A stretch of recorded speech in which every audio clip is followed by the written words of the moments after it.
Alright, so let me make sure I'm on the right microphone, make sure I'm live. Yep. I think I'm live. Okay, so today I'm just pretty much doing what I've been doing the past few days and going on the level grind here in Call of Duty Black Ops 6.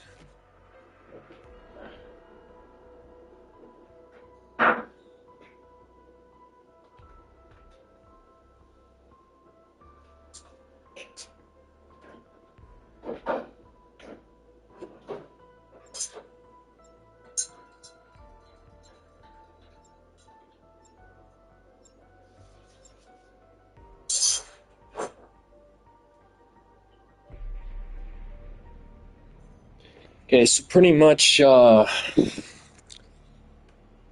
I'm on the level grind and just made my coffee, so we're all good. If I get the Wonder Waffle, I'm gonna try to go past round 51, but probably won't get the Wonder Waffle. It's very unlikely. Sit here for hours grinding this map and not get the Wonder Waffle. It's fucking rare. It is way too rare.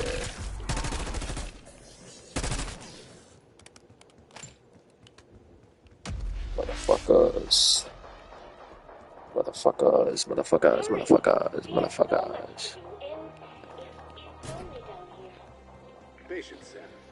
So,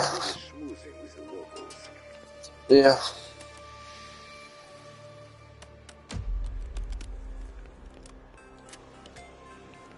Pretty much just chilling. As always. Let me go to YouTube. I'm probably gonna watch some YouTube in the background. Because my live streams are dead. You think by now I would have built up a decent audience? Like, I get viewers, but not enough to keep the chat active.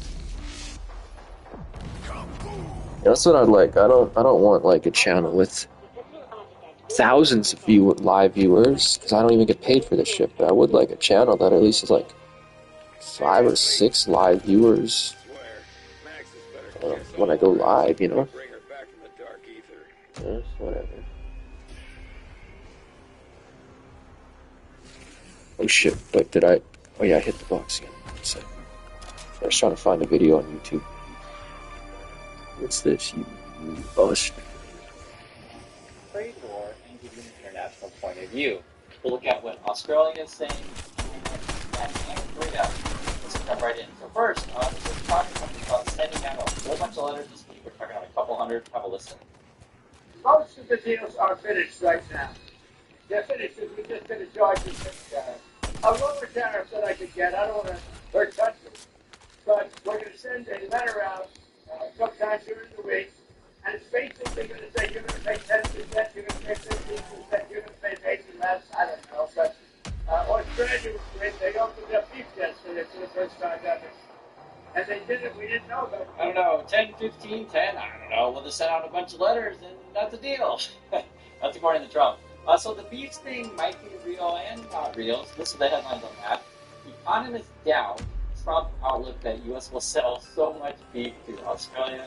Think about this. The U.S. can't meet its own beef demand, let alone export so much to Australia, say traders, after Trump's boast of not being selling. And we don't know. Australia has pretty good meat. In fact, this kind of Australia for dinner. So here in Australia, thank you for sending the beef. We liked it. It's very good. Now, in fact, this is Turnbull, former Prime Minister of Australia. He had some words on my part. Listen to this. We do not lose respect in Washington if we are seen to be fighting for our own corner and focused on our own interests, because that is absolutely what the American president is doing with his country. He respects, I mean, look at the leaders that he respects, whether you like them or not. The other leaders around the world that he respects and pays great attention to are ones who are ruthlessly, often brutally, determined to defend their own country's interests as they see. Putin, you mean? Or Xi Jinping? Yeah, well, Netanyahu, Orban.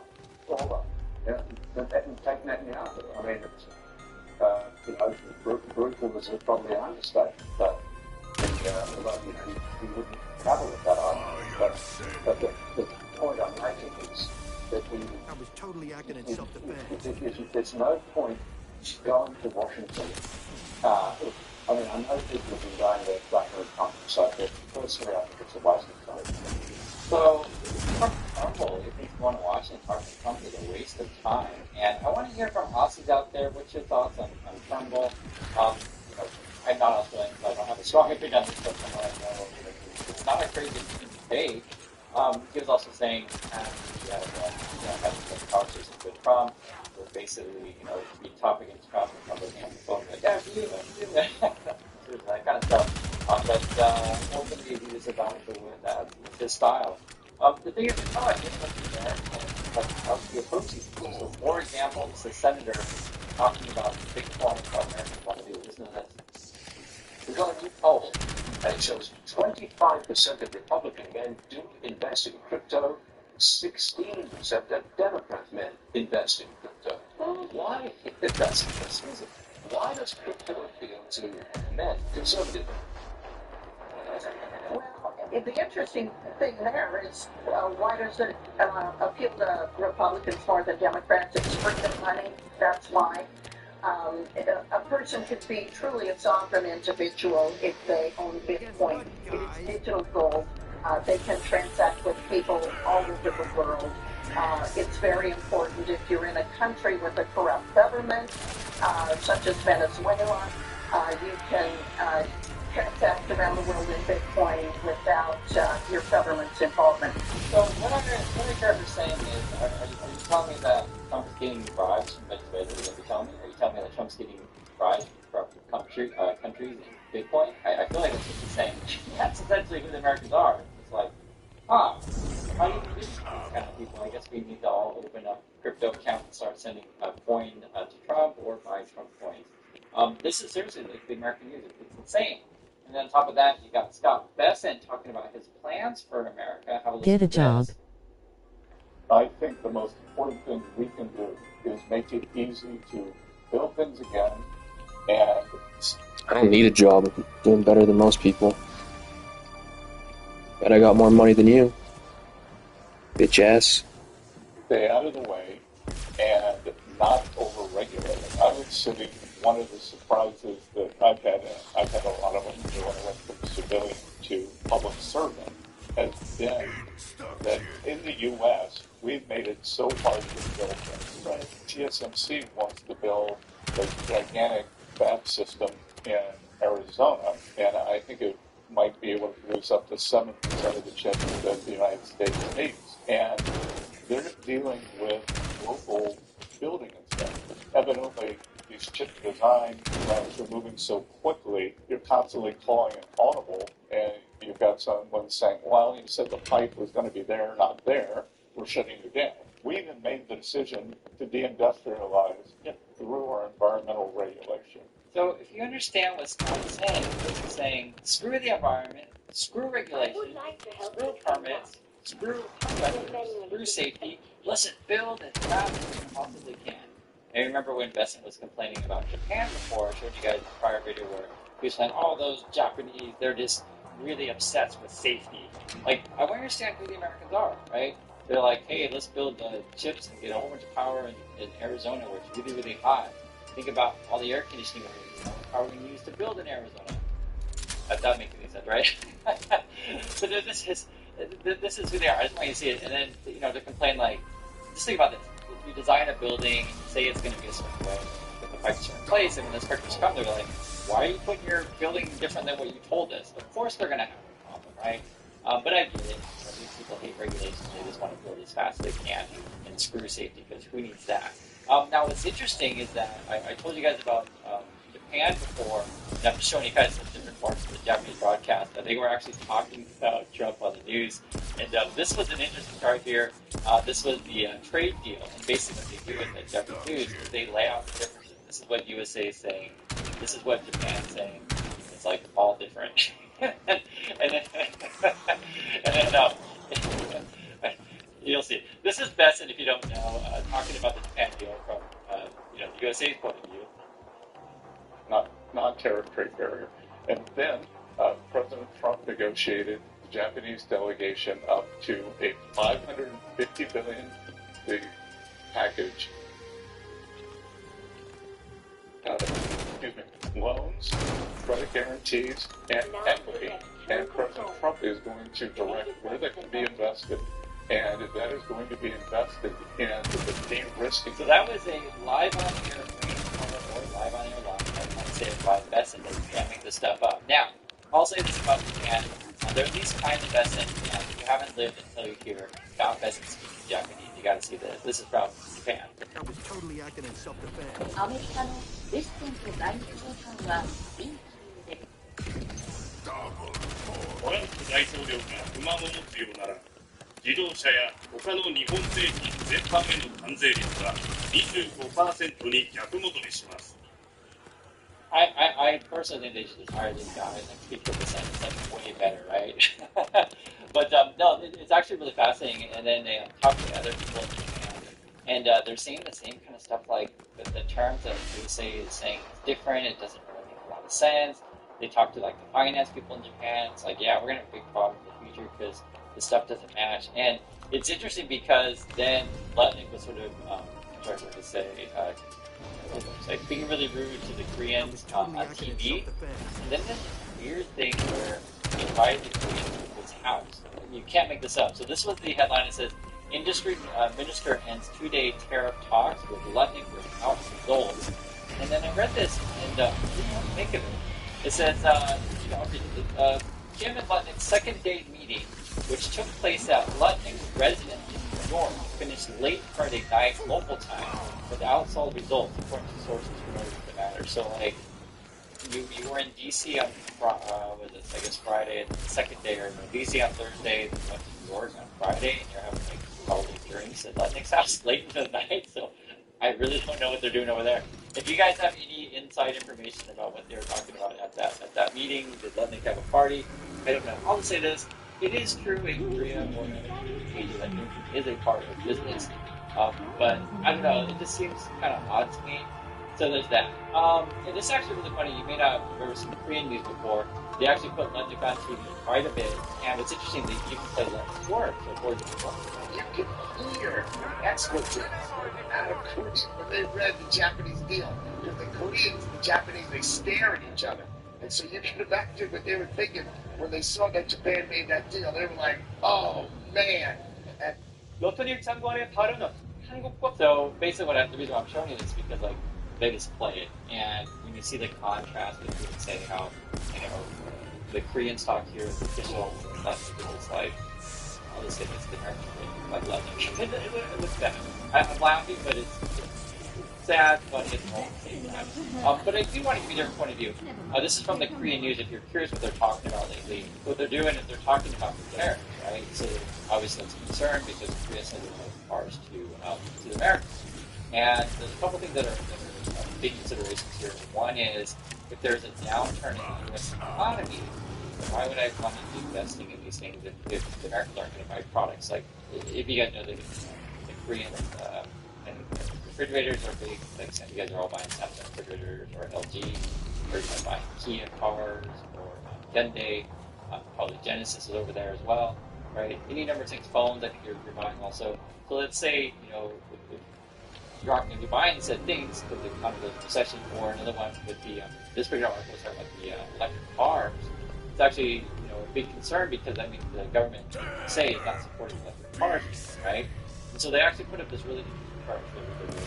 So you can actually see it. So basically saying, hey, you can get a car for like $25,000, and with the tariffs, the cost of 30 to 1-ish.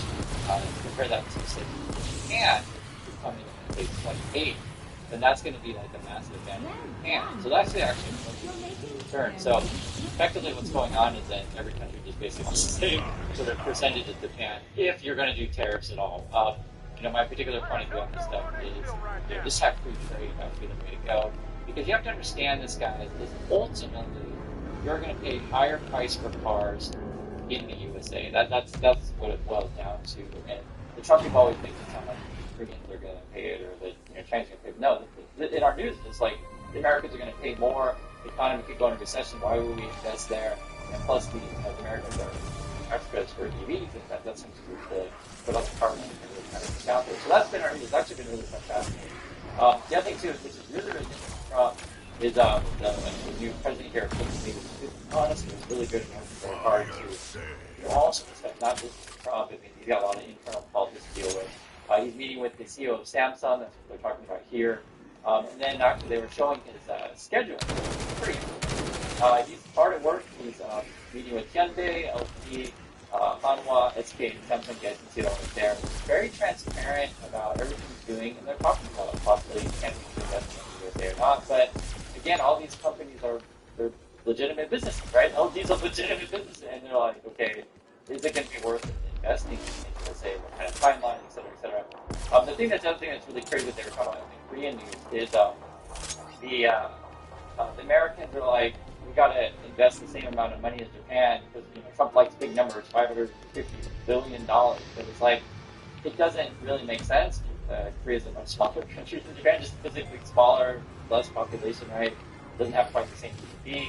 Yes, we have real companies here in Korea, which is a smaller country, so the idea that we can have with other countries in terms of like nominal dollars is nuts. It's just, there's no basis in reality.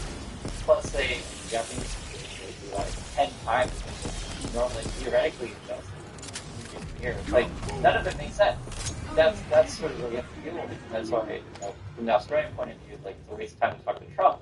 Yeah, it's not crazy, but to be fair, though, Korea and Japan are very different than Australians, where, the Korean Japan, they have factories, and they have business partnerships, etc. Trump's not going to be there forever, and he's going to go someday, and so you still want to do that. And then you got the situation in China, which is very interesting, because I want to point this out to where China started to really make inroads in coffee business in the USA, which this just happened recently from Wall Street Journal. The Chinese coffee chain that's muscling in on Starbucks curves, so Luckin Coffee. I guess they arrived in New York City, and this is an interesting video over on TikTok. Someone went there and described it. Listen to this.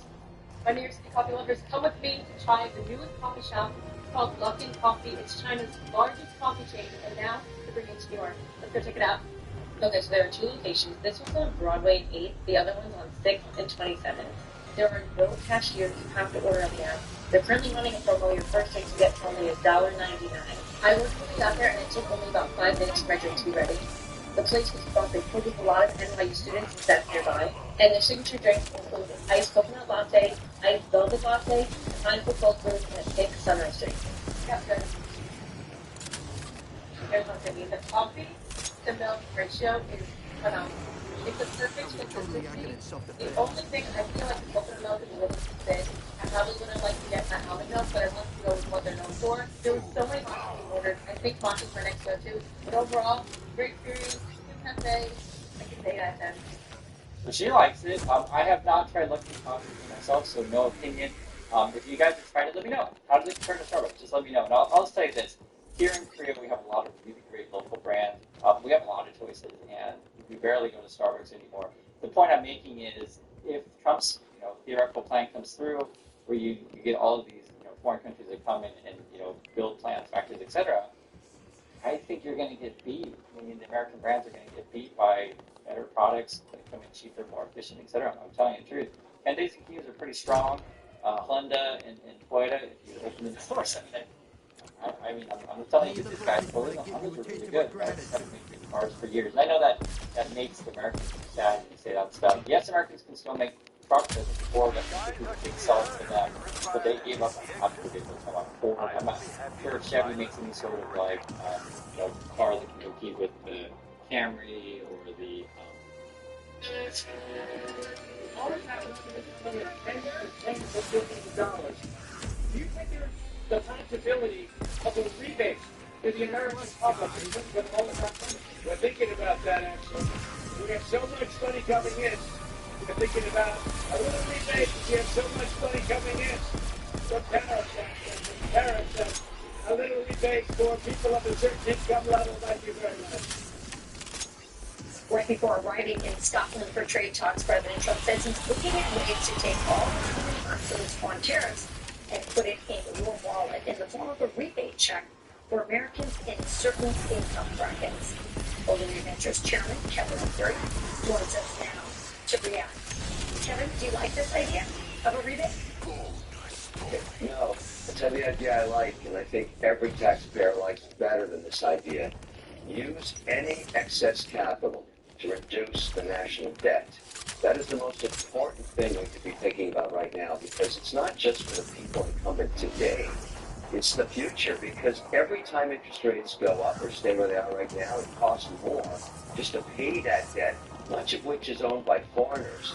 So within the administration itself, this is a big debate going on.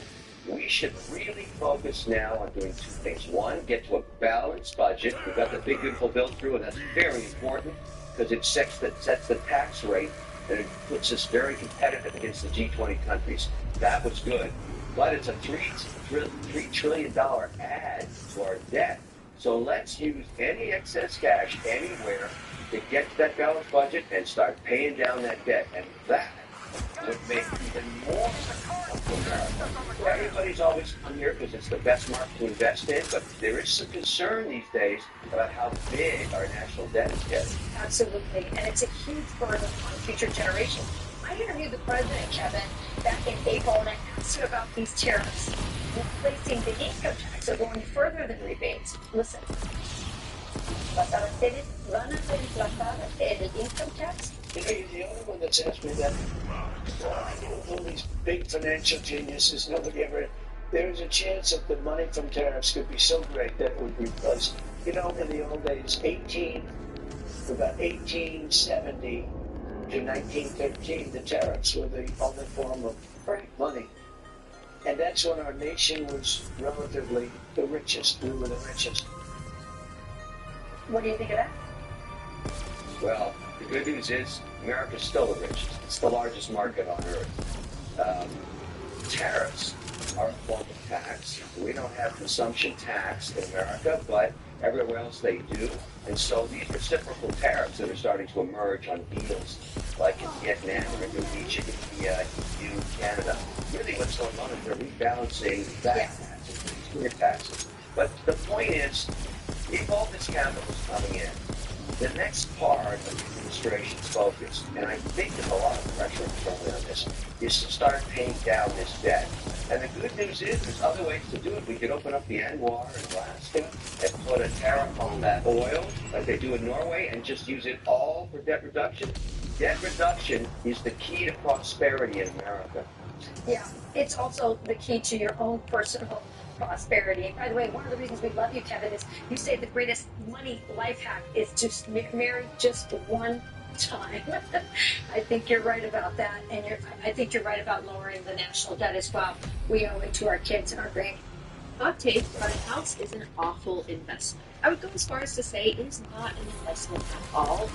We need to stop seeing home ownership as a mistake money, because ultimately that is just not what it is. And I can already hear the outcry in the comment section. You know the phrase, that hit close to home? I think that is going to apply very well here, because people get so testy when it comes to the debate around home ownership. They take it very personally. And so I'm both excited and terrified to see what conversations happen in the comments as we dive into this topic. But either way, this conversation has to happen. We have to start sharing the truth about buying a house, because a house is by far the biggest financial decision you'll make in your life, and therefore, if you do wrong, it can have catastrophic consequences. Forget sipping lattes and avocado toast to save money. Those will add up a little, but it is the big financial moves like buying a house or a car that make the biggest impact on our financial futures shape up. The only choice that could potentially top that is who you pick as a partner if you want one. If you saw my recent video about money and modern dating, you already know this. But the thing about buying a house is that it's probably when you'll spend the largest amount of money all at once. It takes a huge bite out of your savings, it requires a ton of ongoing work and spending, and it represents hidden opportunity costs that people should really be thinking about when they're unfortunately don't. And why? Because our culture loves to prop up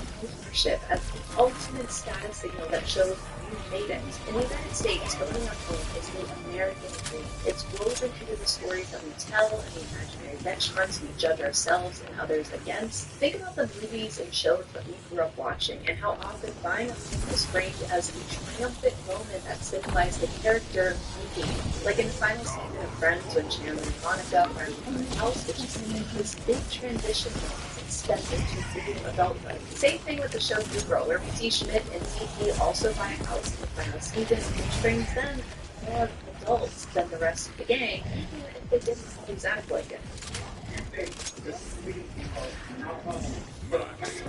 I could go on with more examples of how our media portrays home ownership as the ultimate goal, but what's more important to focus on is what all that media fails to mention, and that is that buying a house is much more complicated, far more expensive, and a worse financial movie than you probably think. And if you don't believe me, we are going to break down the exact math that will show you how homes are not a good investment. With that, let's talk about how a house is not actually a good investment, how home ownership compares to renting, and when is it truly the right time to buy a house. By the way, if you're new here, I'm Sarah, and I make videos on the intersection of money, media, and culture. Earlier this year, I made a video about being house poor, which also covers this topic of home ownership. If you like this video, go check out that one after this, or any of my other video essays. I post several a month, so be sure to subscribe to keep up with them. And before we dive deeper into how buying a house is not a good investment as people claim, I want to plug something that has been a professional and lifestyle investment for me this year, and that is today's sponsor, Strawberry.me. Strawberry.me. Oh, come on. Is definitely not a reliable way to make money. See, when we think about investing, our goal is to have financial assets or portfolio that's going to make us profit one day. When we buy a stock or a bond or a CD, the goal is that by putting money into that financial vehicle, we're going to be able to see more money out in the future. A house doesn't usually work that way, or at least not like we're told. I think people actually buy a house at 90 is now worth like $100,000 more. Are you saying that is not profit? Don't carry house speaking. I'm so sorry for giving my critics that voice, but to their voices, I say, look, your aunt uncle's house $1 million now. Maybe Zillow's estimate marks it as worth $500,000 more. But three things are wrong with that. One, that is not a profit. I'll explain that in a second. Two, to even access any profit they might have, they would either have to sell the home to cash out, which then one, they still need a place to live, and if they want to stay in the same area, all the real estate in the area has likely come too, or they have to take out a loan against their house, which comes with interest and risk. And three, not every real estate market has gone up over the years. The famous example being San Francisco's real estate market versus Detroit's real estate market. A certain element of luck is involved in whether your market grows over time. As for why that $500,000 of property's value isn't straight profit, well, because we have to subtract the decades of costs paid along the way. Property taxes, HOA dues, repairs and maintenance, mortgage interest, transaction fees, upgrades, renovations, that new kitchen your aunt was so proud of. To be clear, these are all costs, meaning that none of the money that goes to the expenses I just listed are contributing to how much of the house you actually own. The money is not going toward what you consider the investment portion of your property. And despite what HGTV shows might have us believe, renovations are most likely not going to give you a positive return on investment. Meaning, if you renovate something in your house, yes, it might improve your living conditions or the aesthetics of the place, but you are not making that money back. According to Renovai, quote, on average, renovations return 70% of your initial investment, so you probably won't get the total returns. And even if you don't want to remodel a single part of your house, you are likely going to get an expensive rate which you can't even imagine right now. And in less than 2 weeks, once we close on this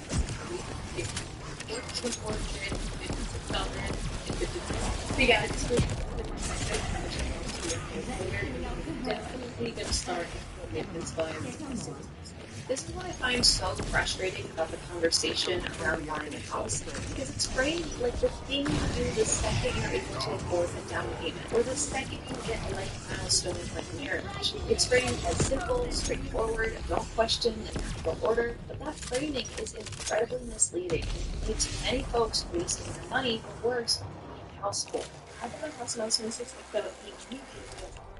I found that older generations like to push home ownership the most, as if it's financial lunacy to do anything other than buy a house. And so, what do? We type in our income into how much house can I afford calculator, it spits us out a number, we open up Zillow or Redfin and filter by that number, and a few months later, we get the keys to our new home. Maybe this is dramatic to say, but I honestly feel like some people spend more time researching their future video game console or Japan trip itinerary than they do the financial realities of building a home. Because just like we saw in that TikTok earlier, there is a major difference between the financial fantasy and reality of the house. In other words, the cost of the house is staggering in that they're way higher than most people think. Rameek Taiti, who wrote the book I Will Teach You to Be Rich, talks about how the costs like maintenance, taxes, and repairs are typically 30 to 50% of what you pay for the mortgage, meaning you'll likely pay nearly 50% more on your house in extra costs beyond what the mortgage calculator shows you. And hidden because people don't think about these costs when they consider home ownership.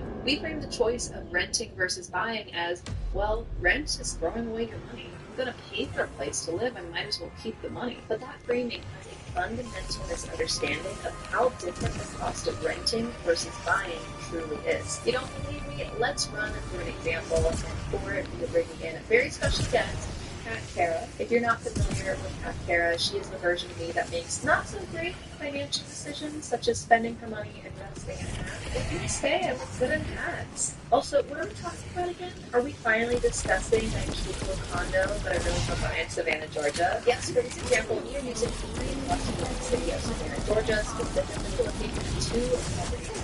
Georgia's historic district, both one bedrooms, both in the same part of town. The main difference being that one is a condo to buy, and the other is an apartment to rent. So look, I've got money to spend, the condo's super cute, I say, let's just buy it. Okay, well that was my money, not your money, and let's run the numbers first. This is a big financial decision. The place costs $425,000, so a 20% down payment alone would be $85,000. You know, but did you see the bathtub? It's pretty cool. Yeah, I saw it.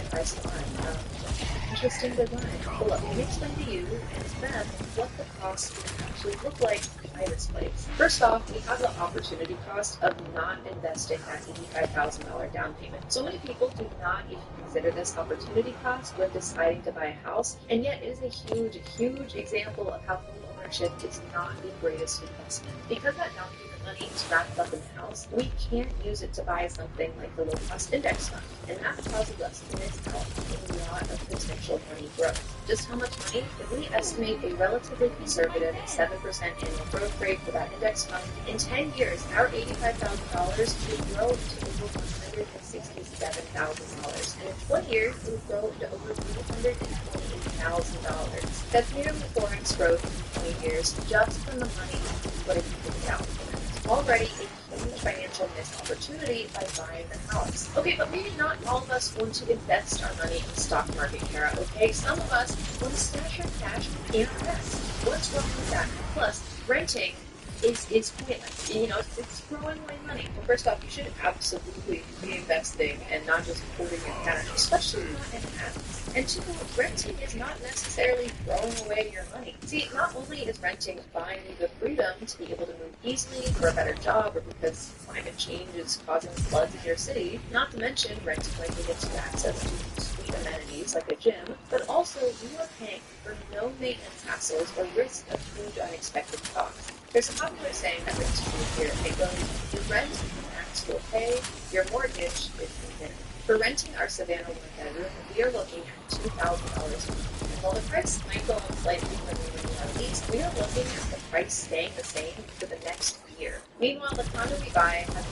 Zillow estimated monthly cost of $2,112 a month. This is between mortgage and interest, taxes, insurance, and HOA dues. However, one thing it does not account for is experts typically recommend setting aside 2% of your home's price to maintenance every year, meaning we should budget in $8,500 extra a year or about $708 extra a month, bringing us to a $3,520 a month in expected costs. Already, that's about $1,500 more than what our one-bedroom rented apartment is. Yeah, but most of that $3,500 for the condo is going toward investments, okay? Get that through your head. Except it's not. That is the exact point I'm trying to make. See, let's look at the amortization schedule for buying the condo. This means what the mortgage payments actually break down to be. Basically, we are peeking behind the curtain to see how much of our money is going toward the investment part of the house versus just thrown at it. As you can see, most of the monthly mortgage payments you are making are going to interest, not to your principal. The principal represents money going back to you one day, but interest, well, it's just straight money to the bank's pocket. Money you are never going to see again. Yeah, but it looks like the interest payments are getting smaller over time. Thought I didn't say this. It's true, the interest payments do get smaller over time, but it's going to take decades for the payments to even become equal.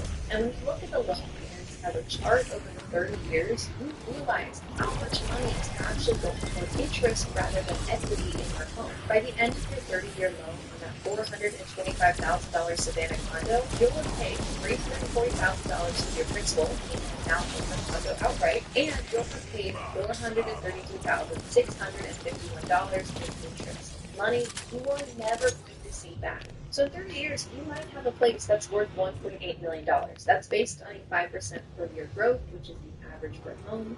Absolutely awesome, to be clear. But let's factor in what you spent. Obviously, $425,000 to own the house, about $15,000 in closing costs when you first bought it, potentially $90,000 of selling costs if you plan to sell it, about $493,000 in non-equity costs like insurance, taxes, and maintenance, and $433,000 in interest from your mortgage payments. In total, you'll have spent around $1.45 million in a house, and that's if you never make a single renovation to the place. Renovations, for reference, can be anywhere from $30,000 to $100,000. Renovations aside, that leaves you with about $350,000 of profit that you would have made in the place. Nothing to stop that, of course, but let's look at how it compares. See, if you rented instead, up front, you would have $100,000 from both the $5,000 down payment and $15,000 in closing costs. You would also have $1,500 a month extra to invest. You might say, oh, but inflation, that's going to impact those prices. And absolutely, inflation will also increase the cost of owning a home. A lot of people don't think about that, but it's going to make insurance, property taxes, maintenance, and likely HOA dues all increase in cost. And so they didn't do that for the house calculation, we're making that out here too. So let's say with that extra money from renting, you invest. In 30 years, at a conservative 7% growth rate, you would have, wrong quality, $2.46 million, over $2.4 million versus $350,000 of profit. That is a huge difference, and that is why I get so annoyed when people claim that renting is throwing away money. Yes, if you use that money that you save from not buying a house to instead blow it on halls or buy a new Lambo, yeah, that's throwing away money. But if you use that money to invest instead, that is not throwing away money. That is strategic financial planning. Okay, we get it. You love renting. You don't like houses. You don't have anything to own a home to compare. I forgot how much I hate HBO, so I'm gonna go. I'll see you later. She loves her tantrum. But also, she's wrong. It's not that I hate home ownership or that I think no one should do it. I'm pretty sure I'm gonna buy a house one day because I do think there are some benefits. Yo, what's up, real nigga? Go to Giga Ape? What the fuck is Giga Ape? Yeah, what's good, nigga? What's good, my nigga? Yeah, this video's over. Apparently there is an Epstein list, and Trump is going to give it to us. But you should focus on Clinton. You should focus on the president of Harvard. The president of Harvard. Focus on some of the He's smoking meth again, my nigga. These guys live with Jeffrey Epstein. Now this is yet another. Oh, you're smoking meth? Nice, bro. I'm injecting some heroin right now. It's pretty fucking good. I'm feeling lightheaded and shit, you know? You know how it is.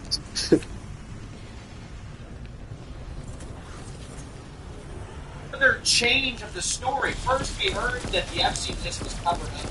5 wins. Then we heard there is no list. Then we heard the list was made up by Democrats. Now we're hearing that there is no list. You say the FBI has Epstein's list. They're sitting on it. We need to release the Epstein list. It's sitting on my desk right now.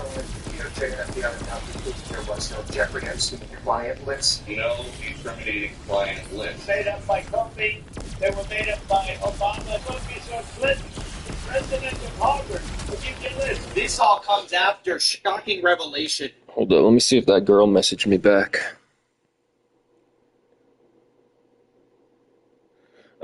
She didn't message me back. She's probably sleeping. She's in the UK.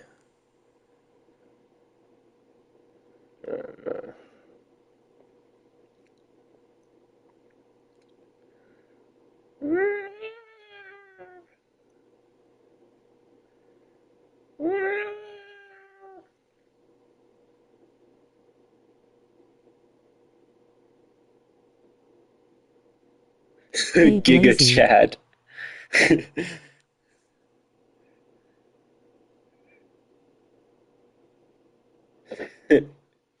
Giga Chad. That's what they call that one meme. Giga Chad is based on a real person. I'm just looking at these photos. It's crazy. Giga Chad is a real person. What the fuck?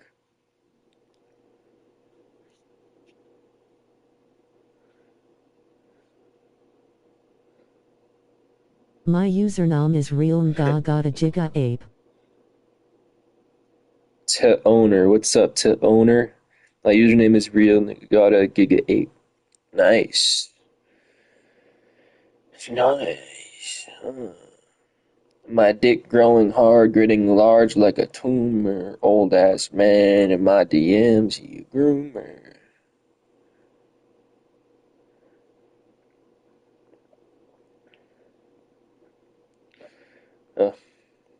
Go buying Gacoin.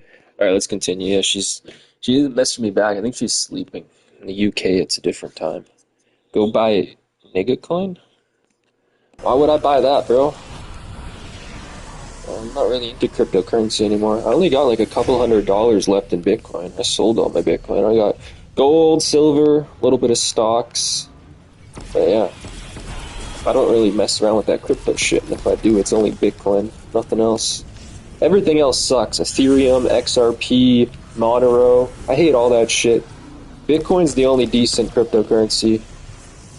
But I think it's gonna get hacked one day. I really do. Could be like 10 to 20 years, but it's not a matter of if, it's a matter of when it'll get hacked. Like one day Bitcoin will be hacked. It's just a matter of, when.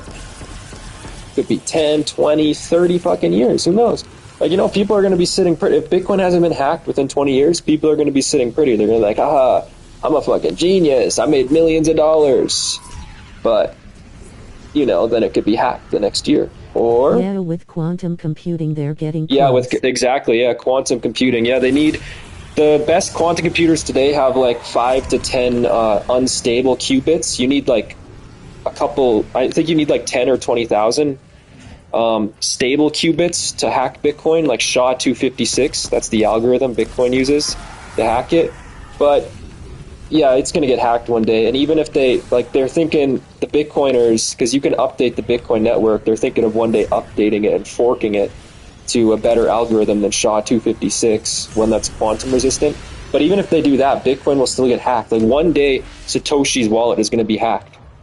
Satoshi's wallet, we don't know for sure, obviously, because he never said or anything, but his wallet, his seed phrase to hack his wallet is probably a 12-word seed phrase, because that was the most common back then.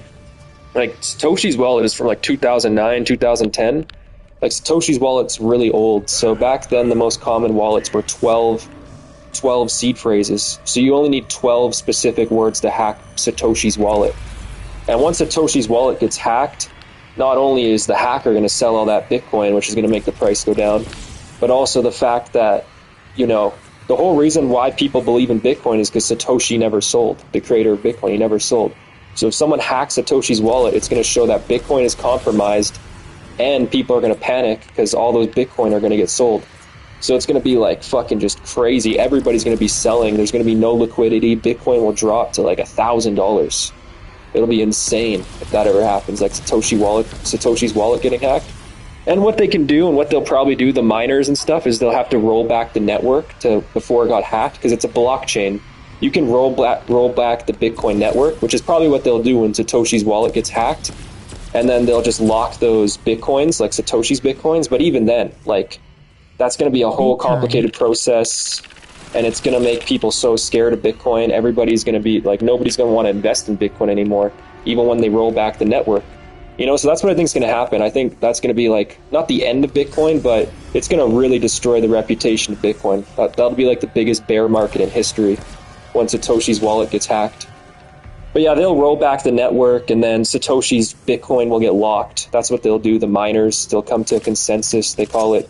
And then they'll roll back the network to the block before Satoshi's wallet was hacked. They'll roll it back, and then, you know, they'll lock his Bitcoin so nobody can access them. But that's going to just destroy the reputation of Bitcoin. So it's not even going to matter if they do that. The reputation's already tarnished. So it's just a matter of time, you know. That's why I don't really trust Bitcoin anymore. I'll have a couple $100 in it. Like, I got a couple $100 in it right now. But I'm not going to put anything crazy in Bitcoin. Like, even like $3,000-$4,000 isn't even really that much to me. But I'm still not going to risk $4,000 on what is essentially a gamble. Like, Bitcoin could be hacked any fucking day now.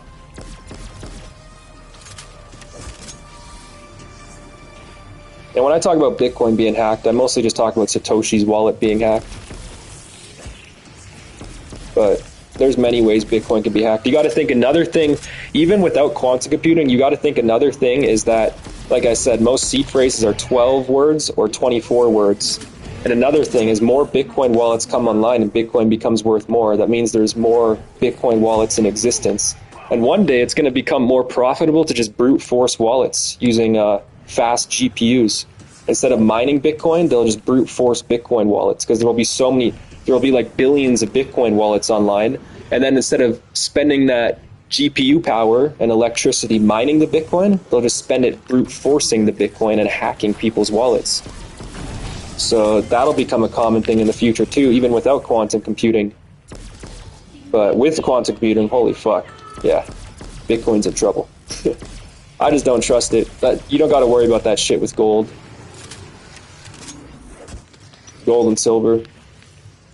It's been money for thousands of years, and it'll keep being money for at least 100, 200 years.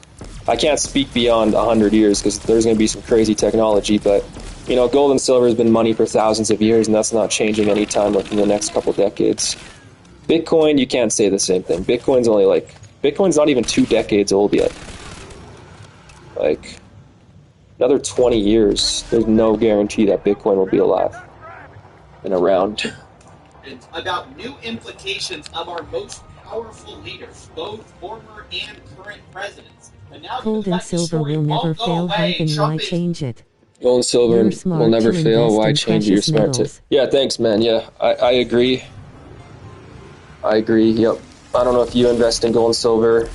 It's more of a store of value. It's not even really an investment with gold and silver, because it kind of just keeps up with inflation. But one day gold and silver will actually make a lot of money. Like when hyperinflation happens, everybody will panic into hard assets like gold and silver. But yeah, gold, like beyond 100 years though, we can't really guarantee. I don't think they'll ever be able to create gold at a reasonable price. Like right now they're able to turn coal or something into gold, but it took billions of dollars and they only made a couple atoms of gold, and then the atoms disappeared after they stopped it. So not only did it take billions of dollars to create barely any gold, like a couple atoms of it, but also the gold disappeared. So even if they find a way to start making the gold, and because it takes like the heat beyond the sun, it takes like gold was created in all the gold we have on Earth today came from space. Like it wasn't created on Earth. There is no gold created on Earth, and that's because gold was created in the Big Bang, right? And there's lots of gold in the Earth's crust, and that's where I think gold in like 100 years could be compromised, is because it'll still cost a lot of money, even in the far future, to go to the Earth's crust and, you know, collect gold, that'll be an expensive process. So gold will still be worth something even then. But gold kind of has a limited price it can get at. Because if gold became worth $1 million an ounce today, I mean, people will start probably looking into mining the Earth's crust, right? Because at that point, if gold is worth $1 million an ounce, at that point it's worth it to dig a giant hole and mine the Earth's crust. So gold does kind of have a limit it can go to. That's also why it works so good with inflation, is because when gold goes down, it doesn't become worth it to mine it anymore. So people stop mining it, and then its supply is capped. When gold's price goes up a lot, people start mining again because it's profitable to mine it. So that's why gold always keeps up with inflation. You don't really ever make money on gold, but you never lose money on gold. And I like that idea. And I think it'll always be that way, even 100 years from now. But it's just they're going to come up with new mining processes, just like they've done over the last 100 years. You know, mining gold 100 years ago does not look like what mining gold today looks like. And I think 100 years from now, it'll be the same thing. I don't think people will be... I do buy gold and silver. I don't trust the markets these days. There's just too much uncertainty. As a fellow Canadian... Yeah, definitely. The Canadian system is... like, our system's so much more corrupt than people think. I genuinely believe we're one of the most corrupt countries in the world. And that might sound like an exaggeration, but I think it's true because... you got to think, even though Canada's still relatively wealthy, that's why people think that our government isn't that corrupt. But our government's super corrupt. You got to think, we have a population of only 40 million people. 40 million people. But we have the second biggest landmass on Earth. Do you know how much oil we have? Do you know how much gold we have in the ground? How much silver? How much lumber we have? We have fucking every resource on the planet in excess here. And we have a very small population. We should by far be the richest country in the world. I hope we become the 51st state. Hell yeah, that would make me so happy. I'd actually have faith in my country again. I'd be a patriot. I used to be a Canadian patriot when I was a teenager. That's when I was ignorant to how our government worked. And now that I went through, dog, how is anyone going to mine through the Earth's crust? I'm talking 100 years from now. I'm talking 100 years from now. Like when all the gold in the rivers has been, like, because that's, like, you pan gold in rivers. That's how it works today, right? You pan gold, or, you know, you get those big sluice boxes and they pan gold. That's how you get gold today. But in the future, all of the gold on the Earth's surface is going to be collected. There's not going to be much gold left on the Earth's surface. So the only place they're going to have to go to is the Earth's crust in the future. And that's how it works with gold, right? The price of gold is just dependent on how much supply miners can collect. And as the supply on the surface dwindles in the future, they're going to have to come up with new processes to mine gold. And one of those will be going down to the Earth's crust. See, that's what people talk about, asteroid mining. I don't think asteroid mining will be a thing for at least like 200-300 years at the very least. It's going to be a long time before humanity is going on asteroids and mining gold. But I think like 100 years from now, they'll definitely be going down to the Earth's crust and mining gold, because there'll be no gold left on the surface. So yeah. But yeah, definitely don't trust the Canadian banks, man. I don't. Hold on, let me make you guys moderators. I just like to make everyone moderators because YouTube likes to shadow ban and censor comments if you're not a moderator. So I like to just make people moderators so they don't get censored. With AI and droids, we could easily send autonomous bots to other planets. With AI and droids, we could easily send autonomous bots to planet. That is definitely true. I don't know about asteroids though. Asteroids is kind of iffy because, one, the asteroid has to have gold on it, obviously. But two, asteroids are moving. I know planets are moving too. Like the solar system moves and stuff, but most asteroids are moving pretty fucking fast, right? They're kind of going through the solar system, not moving with the solar system. So I don't think asteroid mining will be a thing for a long time. But you're right about that. With AI, I think we're definitely going to colonize a lot of planets. We will become an interplanetary species. Right now, the main purpose for AI is jerking off. But AI is going to do a lot more than just fucking weird shit in the future. Yeah, AI is pretty cool. It's come so far. I was looking at screenshots from 2 years ago that I took of ChatGPT and stuff. And I was just thinking, like, damn. Yeah, in the past 2 years, even ChatGPT has got, if I had to put my own estimate on it, like 10 times smarter. 10 times smarter in like 2 years, which is a pretty massive fucking improvement, you know, getting 10 times. I wish I could get, bro, if I got 10 times smarter 2 years from now, I'd be the smartest person on the planet by far. Like, I'm already pretty intelligent. Well, I got an average IQ. I don't really believe in IQ. I only have an IQ of 103, which is like pretty average, but I don't really believe much in IQ. I think there's a lot more than the IQ. Like when I got my extensive IQ test, one of the 5 tests they did on me was a grip strength test. And I don't know what grip strength has to do with IQ. Nobody has ever explained that to me. What does grip strength have to do with IQ? I don't get it. That was like one of the 5 tests they did on me. They did like reflexes, memory tests, and then yeah, one of the 5 tests was a grip strength test. I don't know what that has to do with IQ. So yeah, I don't really believe in IQ tests, but bro, if I could get 10 times smarter within 2 years like ChatGPT, holy fuck, I'd be the smartest man on the planet. I'd have an IQ of over 1,000. Oh yeah, we're definitely heading towards full AGI. I've been watching your videos for a while now, and honestly, you're smarter than you. Give yourself credit. Thanks, man. Yeah, I'm good at certain things. I'm not book smart. Like that's the thing. There's different types of intelligence. My ex-girlfriend was in all AP classes and -1s. I was in -3s in high school. I'm not very book smart. I'm the only thing I was good at in high school was biology. I really liked biology. I kind of like social studies, which is like history. They call it social studies in Canada. But yeah, the best thing I was at was biology. I'm not very book smart though, probably because I never studied. I would skip class and smoke weed, and I would still pass. I wouldn't do any homework. I would always skip my classes. I would still pass. So I guess I'm not completely retarded when it comes to book smarts, but definitely no Albert Einstein when it comes to mathematics. I'm not creating mathematical formulas. But yeah. Yeah, I think you're right about that. We're definitely heading towards AGI. And it could be a lot sooner than we think, right? Yeah, I'm out of ammo. Should I just buy some ammo? I want the Wonder Waffle. It's so hard to get the Wonder Waffle on this map, though. Yeah, man.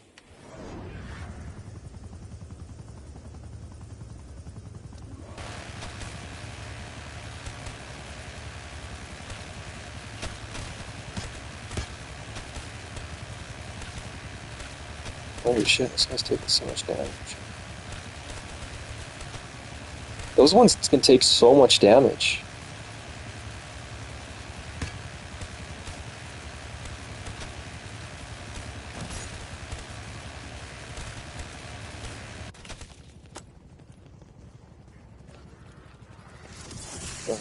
I should probably buy some ammo even if I don't want to.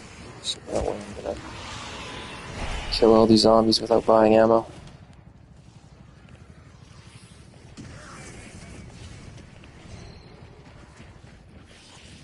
Yeah, I'm pretty excited too, because I don't know how much longer society has without entering hyperinflation or some type of catastrophic inflation event here in Canada and in like the United States. It's just looking at it, the debt is getting absurd. Japan's a good testing ground for, we're going to see what happens in the United States and Canada based on what happens in Japan over the next year or two. Because whatever happens in Japan over the next year or two will happen to Canada and the United States over the next like 10 years. Because Japan's debt crisis is just fucking crazy and their interest rates are starting to go up. So we're going to see what happens in Japan. And whether Japan collapses or enters hyperinflation, that's probably what's going to happen in Canada and the United States over the next 10 years. So that'll be a good testing ground to see what happens, but we gotta wait the next like year or two. Who knows, maybe nothing will happen, but I doubt it. Their debt is like 230% and interest rates are going up. Like 230% to their GDP. That's so bad. So yeah. I think Japan's going to enter hyperinflation over the next year or two here. But yeah, we'll see.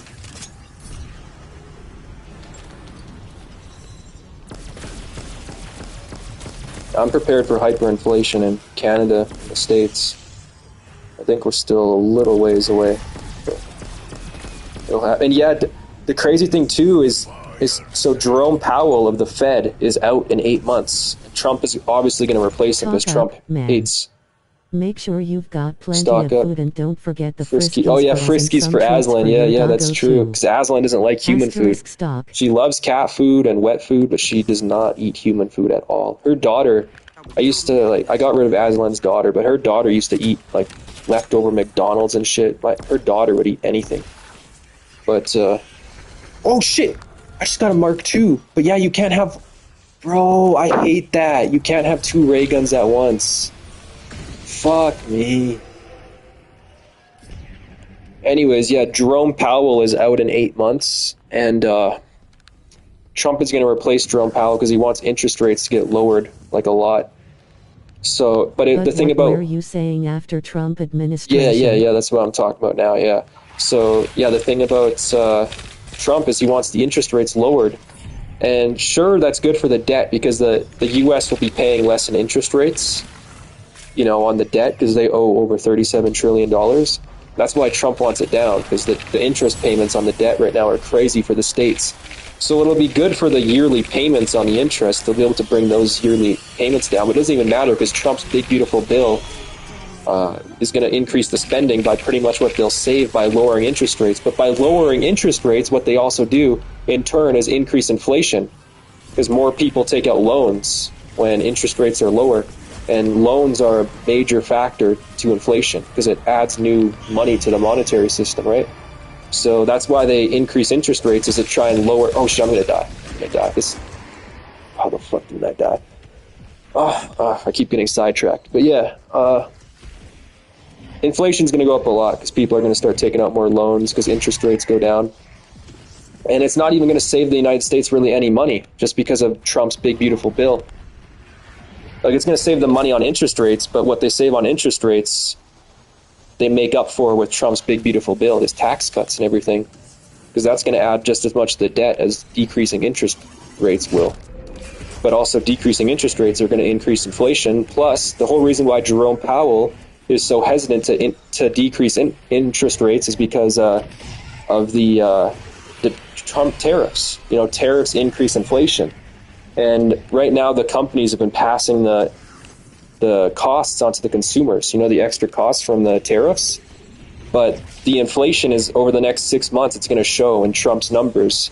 And then if Trump also replaces the Fed chair Powell, then, like Jerome Powell, then, yeah, interest rates go down with Trump's tariffs. Inflation's going to go crazy.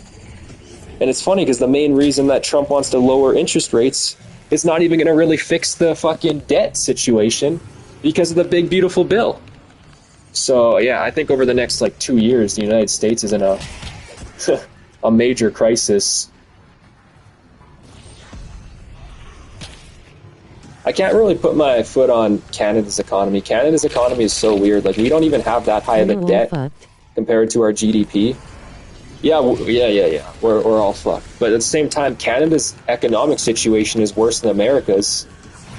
I think it's because our productivity is so low. I don't know if you heard, but the average Canadian has a very low productivity in the workplace. Probably because we got so many fucking immigrants. We got very low productivity. That's probably why our economy is so fucked, even with our better debt situation. Because our debt is way more under control. Is a WEF shill. Can't believe Yeah, I cannot believe that how many liberals voted in Carney and still stick by their decision. He's not just a WEF shill. I mean, I heard he wrote, I didn't read his book or anything, I don't know too much about it. I heard he wrote the book for, what the WEF follows. Carney is heavily tied to the WEF, but not just that. He's also a European banker, and I know he was a Canadian banker first under the Stephen Harper administration, right? I know. And I'm not a big fan of Stephen Harper. I liked him more than Trudeau. And I know Stephen Harper is a conservative. But it's the same thing with Trump in America. Trump elected Mike Pence as the vice president. And obviously Trump hates... Dude, I'm in Nova Scotia and it's disgusting how... Oh, Nova Scotia, yeah, that's very, very liberal. But, yeah, it's not... Bro, I like Nova Scotia. Nova Scotia is very nice, landscape-wise. I mean, Canada in general is pretty beautiful. landscape-wise, but Nova Scotia especially.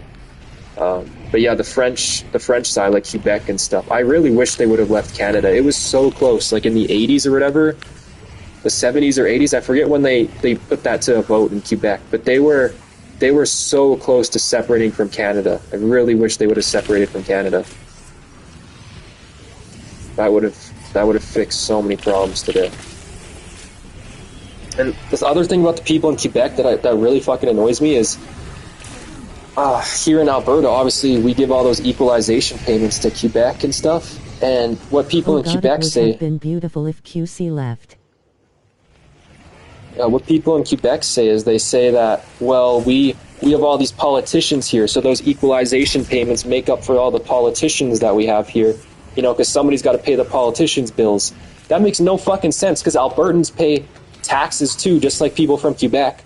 So yeah, if we didn't pay the equalization payments, the politicians' paychecks would still be coming out of Alberta taxpayer dollars. So that doesn't make any sense. Plus, you got to think, that creates jobs in Quebec. So what are you talking about? Quebec, it's a win-win-win scenario for Quebec. They create jobs, the politicians, they get equalization payments, plus they get taxes from Alberta. So it's like, what are you talking about? What do you mean? That makes no sense whatsoever. And Quebec has a lot of natural resources too. They just don't tap into them because it's so liberal there. They just want to tap into Alberta's natural resources. Yeah, Canadians should be the richest people in the world. Like, Canada shouldn't be the richest country in the world because we do have a relatively low population.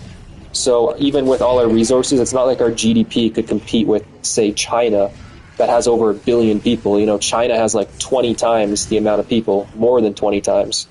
So it's not like our total GDP would be more than China's, but our GDP per capita should be the highest in the world. It really should, with how big our landmass is. And I understand the argument that, well, sure, we have a lot of resources, but the landmass also separates food, so we have to have more truckers and all that. Yeah, well, that creates more jobs for the economy too. So that's not an excuse why our GDP per capita should be so low. Our GDP per capita is absolutely atrocious, and it's the most stagnant GDP per capita in the G7. Why? We should have the highest GDP per capita and highest growth rate in the G7, not the lowest. It's because our government is so fucking corrupt. That's why. And people think just because, you know, our country's so developed that, oh, well, our government can't be that corrupt. At least we're not an African country. You know, like, it's like, or be glad we're not Russia. At least our country's not putting us in war. I mean, it seems like Carney's trying to put us in war. He's really taunting Trump. Same with all the liberals. Elbows up. Like, how is... You know, I know the Nazi salute is considered a hate symbol these days, but elbows up is really no different than the Nazi salute. You know, it's a rallying cry. It's like a war cry. So you're trying to start war with America? That's not very smart. We're supposed to be America's little brother. You know, we're supposed to be on America's side. Why the fuck is Carney turning to Europe and being like, we don't need America. We can turn to Europe. We have allies elsewhere.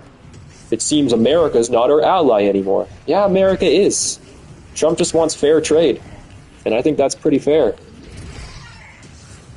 All these liberals, they come up with fucking excuses like, oh, there was no tariffs from Canada on the dairy. I'm a class 1 driver, and I'm beyond fed up with the government and reckless Punjabs. Yeah, not just Punjabs on the road, but Punjab, bro. I'm able to, like, on the program I'm able to get a part-time job, and it's not like I really want to work, but according to my conditions, I'm supposed to get a job, and I kind of want a job just to make extra money. You know, it's nice to have extra money just to buy more gold and silver. And I've been trying to get a job in every fucking I'm not even exaggerating. Like, this isn't like, you think this would be an exaggeration because we're in Canada. I'm not exaggerating. Every fucking place I go in to apply at, it's all Indians or Punjabs, whatever you call them. All Indians. You go into Papa John's.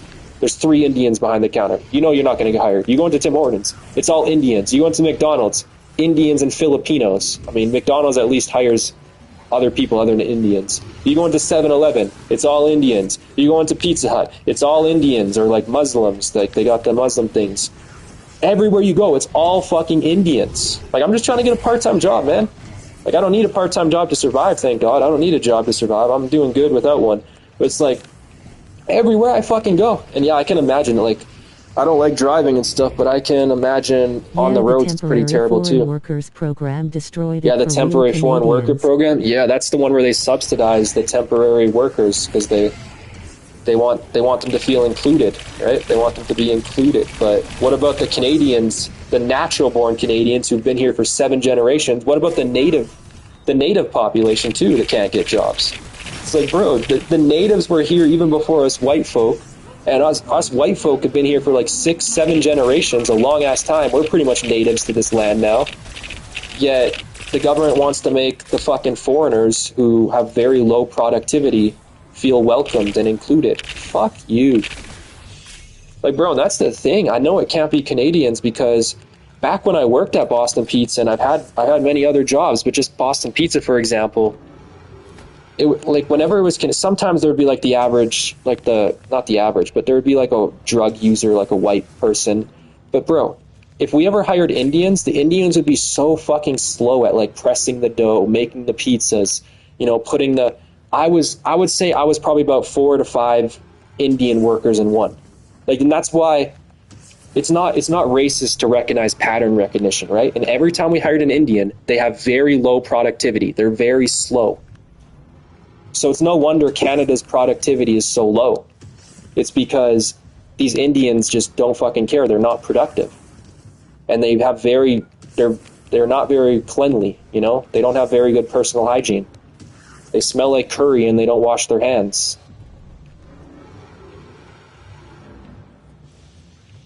But yeah. That's that. Zeroing in on his political enemies and saying they're the ones everyone should be focusing on. They should focus on the fact that Larry Summers from Harvard, that's Bill Clinton, who you know very well, and lots of other friends, really close friends with Jeffrey Summers, should be spoken about. Because, Jeffrey Epstein should be spoken about. And they should speak about that because they don't talk about them. They talk about me. I have nothing to do with the guy. Now, the reason we haven't been speaking about these people is because, of course, the DOJ covered everything up, not giving any names. And, of course, people were extremely suspicious of this sudden change. But we want to talk about everyone. Let's be clear. No matter who they are, left or right, we want them all to go down. If they were on the island, if they are in the wild, we want it all to come out. That's been everyone's stance from the beginning. And it seems like Trump is finally buckling on the idea that he can just ignore the problem, that he can just pretend it doesn't exist. And now it looks like he's shifting to deflecting to some of the other people who are also seeming. All right, I got to end the game. I never got a Wonder Waffle. You see how long it takes to get a kill now? With the ray gun, it's because I'm on round 34. You need a Wonder Waffle for these high rounds or you're just pretty much screwed. So, got to end the game, sadly. While the Trump administration is taking aim at a major Canadian export, the U.S. Commerce Department is hiking anti-dumping duties on Canadian softwood lumber to 20.56%. British Columbia lumber organizations are condemning the sharp increase, calling it unjustified, punitive, and protectionist. They say it will harm workers, families, and communities across the province and Canada. Prime Minister Mark Carney said earlier this month that a future trade agreement with the U.S. could include quotas on softwood lumber. It's an area that has caused friction between two countries for years. These foreigners don't assimilate into our culture. Just the other day at Sobeys they were speaking Hindi at the deli corner while somewhat. Oh yeah. Yeah, you're totally right. They don't assimilate in our culture, and that's kind of the goal of Quebec, I'm pretty sure. Indians being so, it's just a fact. They suck at driving. That's the goal of Quebec, I'm pretty sure. They want to add a third language to Canada, because French is technically our second language, and I heard actually adding French as our second language costs us like hundreds of millions of dollars a year because they got to print French on everything in Canada, not just English. So I heard that actually having a second language in Canada actually costs us like hundreds of millions of dollars a year. But I think their goal is to add like a third and fourth language. They want, because you know what they say? That's what the liberals say, right? They say diversity is our strength. If diversity is our strength, why is our economy so weak now? In the 1980s, Canada was at its peak. The average Canadian working at a fucking grocery store like Sobeys, like you mentioned, or working at a restaurant could afford a home. They could afford a home pretty much on one income, like 40 years ago. What was the key denominator? Back then, it was all white people in Canada. You go into Tim Hortons, it's all white people. You go into McDonald's, all white people. What do we have today? Well, we have Indians everywhere. They say diversity is our strength, but what's our economy look like? It's in the shitter. It's in the complete shitter. So if diversity is our strength, where's the strength? What's the strength about it? There is no strength to it. It's just a slogan. It's just a slogan, you know, just to sound nice. Diversity is our strength. We're good people. We love diversity. It's not diversity. Fucking virtual signaling assholes. They think they're being good people, but they're being assholes. They're traitors to their own race and their own country. They're destroying their own country and trying to cover it up as virtue signaling. Like they're good people. Bunch of disgusting assholes.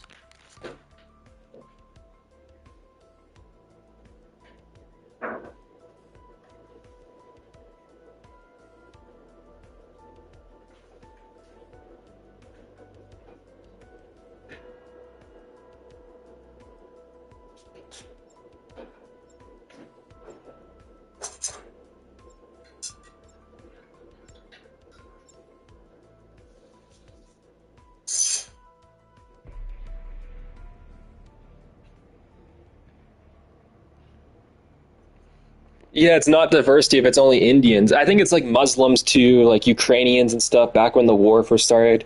So it isn't just Indians, it's mostly Indians. I think there's some Chinese, they say. To see what is happening to Canada. Yeah, it's happening in Canada. I was born in the US and my dad moved me here when I was 6, but often thinking about. Yeah, your wife won't, but yeah, the US is better. The US isn't perfect by any means either. Trump isn't perfect, but at least they're actually trying. Like, there's no hope in Canada. I think with Canada, it's going to be one of those scenarios where they don't realize until it's too late. Because in America, it kind of already is too late, but they could get back on track. I just don't think Trump is getting them back on track, right? In Canada, it's going to be one of those things where people don't realize until it's literally too late. Until you walk on the street and we're pretty much natives. Canada is going to turn into England 101. England 101, yeah. Well, I mean, England is still transforming too. England still hasn't even done its complete transformation into a shithole. It's becoming a shithole for sure, like rapidly, but it's not. It hasn't even done its full transformation yet. Wait till we see England 10, 20 years from now. It'll be way worse, way fucking worse. But yeah. And it's sad because it's all of Europe too. It's not just England. The other day, like 2 weeks ago, I was watching a video in Rome. And you look at Rome and you look at the streets of Rome and they pass by these like old architecture buildings, like really cool old buildings and stuff. Some of them are in ruins, but even the ruins are really cool because they're like 1,000 years old, right? Because it's Rome. And you look at these and they record it.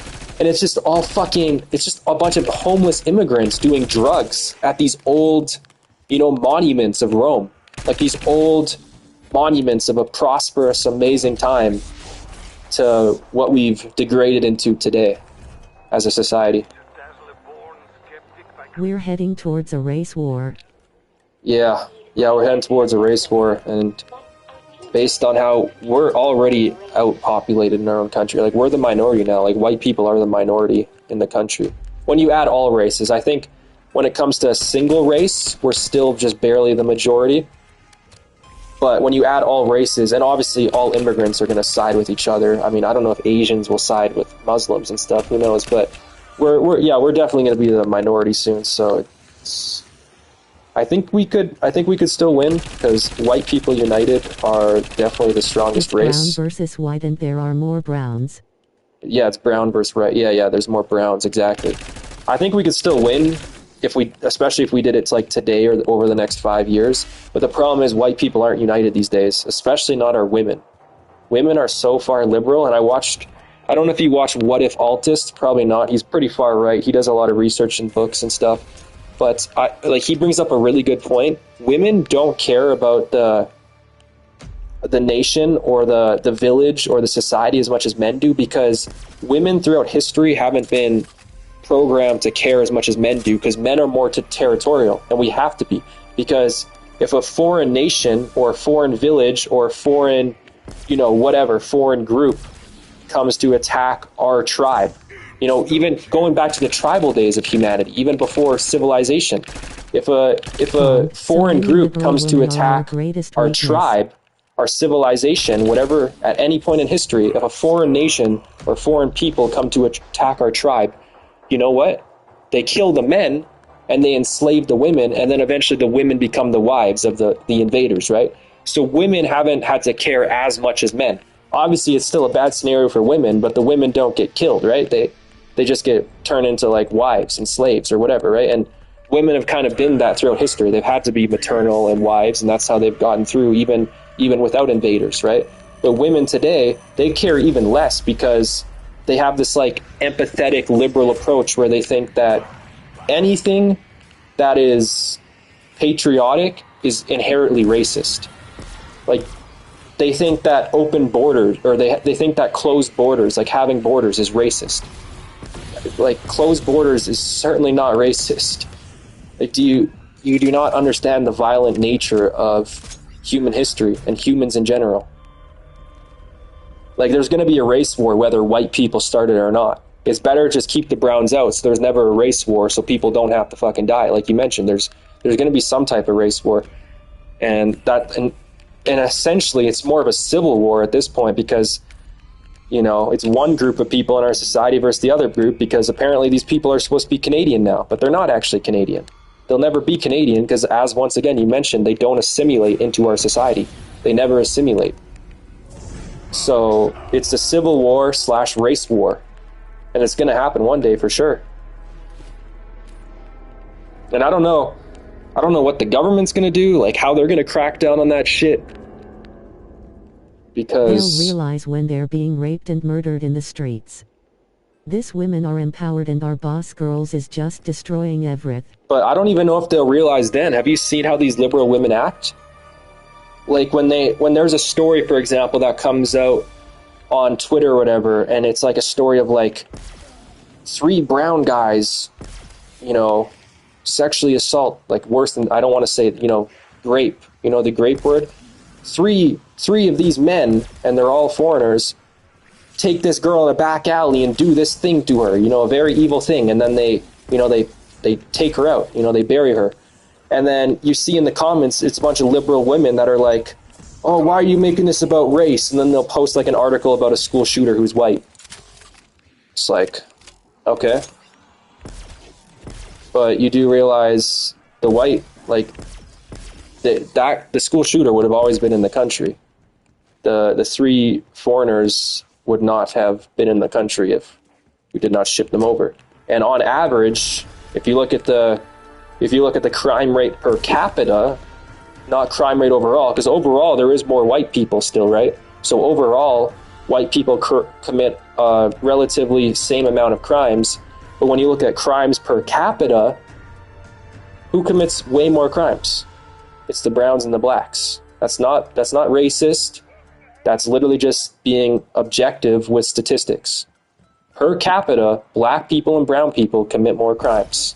I'm not even being racist. I'm just saying the facts. Yeah, and it's like their culture thing, right? It's funny because it's the same thing. Like going over, like so many liberal women support Gaza, and like I'm not against Gaza or anything like that, especially not the children or the normal people. But a lot of the things in Gaza are like a lot of the culture in Gaza is pretty intense. Like it's pretty crazy, especially towards women. So it's funny when you see liberal women who support a lot of the terrorists in Gaza. But if these terrorists got a hold of the women who support them, I don't think the women would support them as much. Just saying, you know? Like the culture there is much different. They think the culture there is the same as the culture here. It's like they don't understand different cultures. I've never been one for traveling, and it's like liberal women are usually heavily into traveling, so they should know that there's different cultures out there. They should understand cultures, but it seems like they don't. They seem to think every culture is like ours. It's like the gays for Gaza too, right? The gays for Gaza, the gays for Palestine. It's like, you know, most of those people absolutely despise your existence, right? Doesn't make any sense to support them. Like, you can be against Israel, but also, and you can be supportive of foreign aid to Gaza, you know, helping the people who need to eat. But at the same time, you should certainly not be for Hamas. Because there is also a lot of gay people and LGBTQ people who are for Hamas, which is even more insane. Because those people would kill you on the spot if they knew you were gay.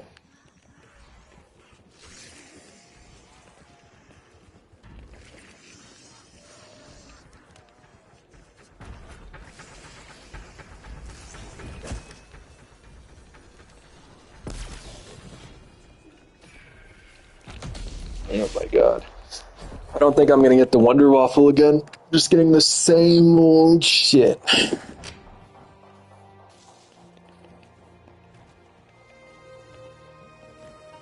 I don't like Daniel Smith though. I'm not a fan of Daniel Smith.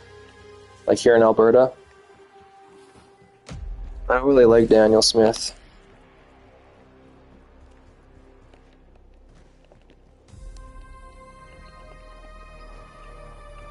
It's crazy, the most conservative person we have in Canada. She's just a WEF pawn. Yeah, she's a WEF pawn. She's also just like, I don't know, she's just also like really bitchy.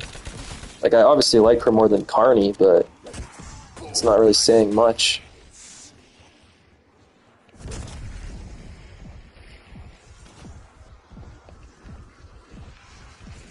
I was totally acting in self-defense. Yeah, Nova Scotia's nice. I like Nova Scotia. If our government was decent, like I would definitely love Canada. I'd definitely be a patriot. But at this point, I just want us to join America. I am PPC and voted for Maxime Bernier, but we never get a chance. Like, Alberta either needs to like triple our seats, like we need to get way more seats, or we need to just join America. Because Alberta does not have enough voting rights in this country. I am PPC and voted for Maxime Bernier. We never get a chance. Oh, I don't even know who that is.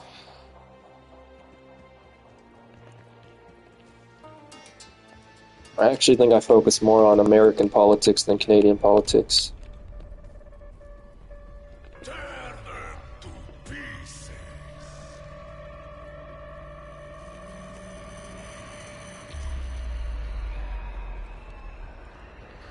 Yeah, I don't think Canada's very grateful to America, not just for the fact that America has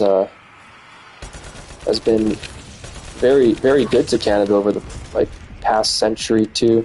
You know, and Canada's been good back. We've had, obviously, the two countries have had good relationships, but I don't think Canada's very grateful because can you imagine if America was a completely different country, like Russia or whatever? Canada would have been invaded a long time ago. I don't think Canada's very grateful for that because at the end of the day, America is the one with the power, not Canada. I'm not just talking about economically either. We're talking about militarily. Canada is an extremely weak country when it comes to the military. Incredibly weak. Like, you know, because the thing about Ukraine, although they in like 92 or 93... Canada is too obsessed with hockey, beer, Tim Hortons, majority of Canadians are definitely idiots.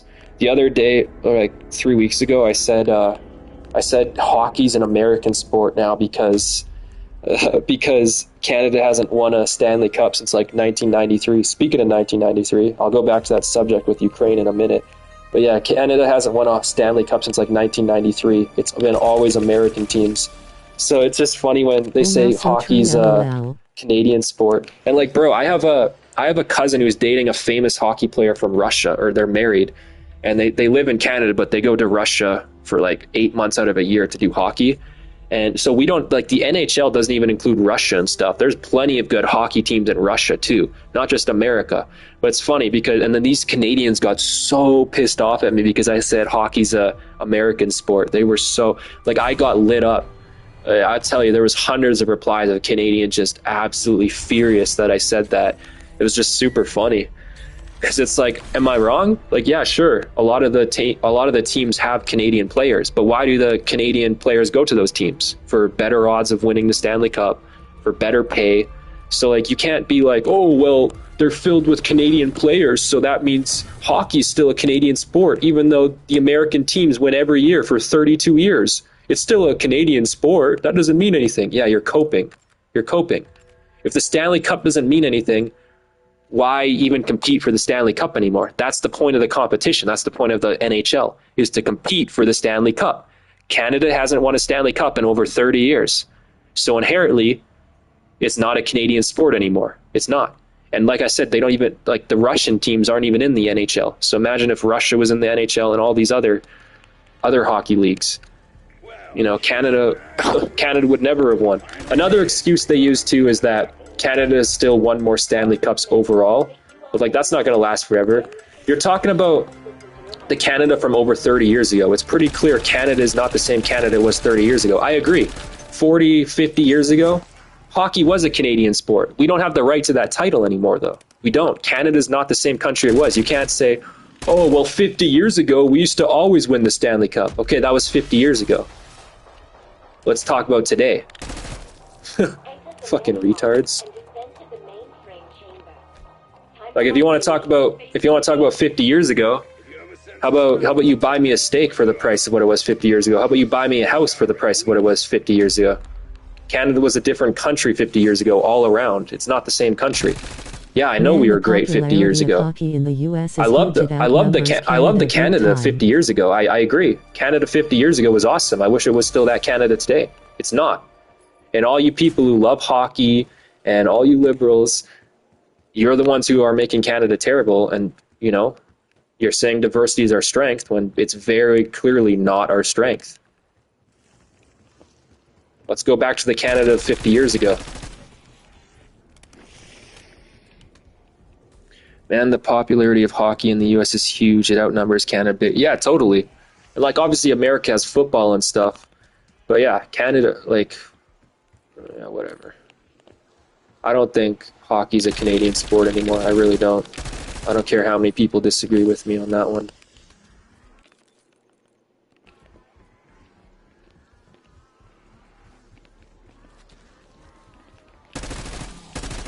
I think Canadians have just grown incredibly complacent with being mediocre. And we're getting more and more complacent with just being retarded at this point. Like, there's no better word for it. If we could just roll back to Harper days. We could just roll back to Harper days, even though he's a W. Yeah, Harper was much better. I was in elementary during those days, but I remember actually one time the teacher called up the class and they asked us to raise our hand if we knew who the prime minister was. I was the only one in my class who knew who Stephen Harper was. So even back when I was a kid, I was still following politics very loosely, but I was following politics compared to other kids my age, right? Population stupid. Yeah, legalize weed. That was the only good thing Trudeau did, and I wouldn't even say that was good. Bro, the times when weed wasn't legal were awesome. Like, do you know how much money you could make from growing weed and selling it on Snapchat? Do you know how much the weed also just smelled better? I don't know what it is with the legal weed today. It all just smells the same. It has no variety. It's very corporate, right? It's not the hobby it used to be. Like, weed growing used to be a hobby more than a business. And now it's a business and not a hobby. And the weed back then, it was so fruity and good smell. It wasn't just dank. Like the weed you get today from the weed stores, it does smell dank, like skunky, but it never smells fruity. I've never got, like, in all the legal weed I've bought, I've never got weed that smelled as good as the weed I used to buy from my dealer. Like, the weed he used to give me had this amazing fruity smell. I can't even explain it, because it smelled like fruit, but it smelled like a mix of fruit. It was super strong, and then I can't even describe it. There's nothing that smells like it. All I can describe it is like kind of fruity. It had a little bit of a dank smell. But yeah, the only weed you can get today from weed stores is like that skunky dank smell. And I mean, it smells good. It doesn't smell as good as the weed I used to get. Because yeah, weed used to be a hobby, not a business. Now it's a business, not a hobby.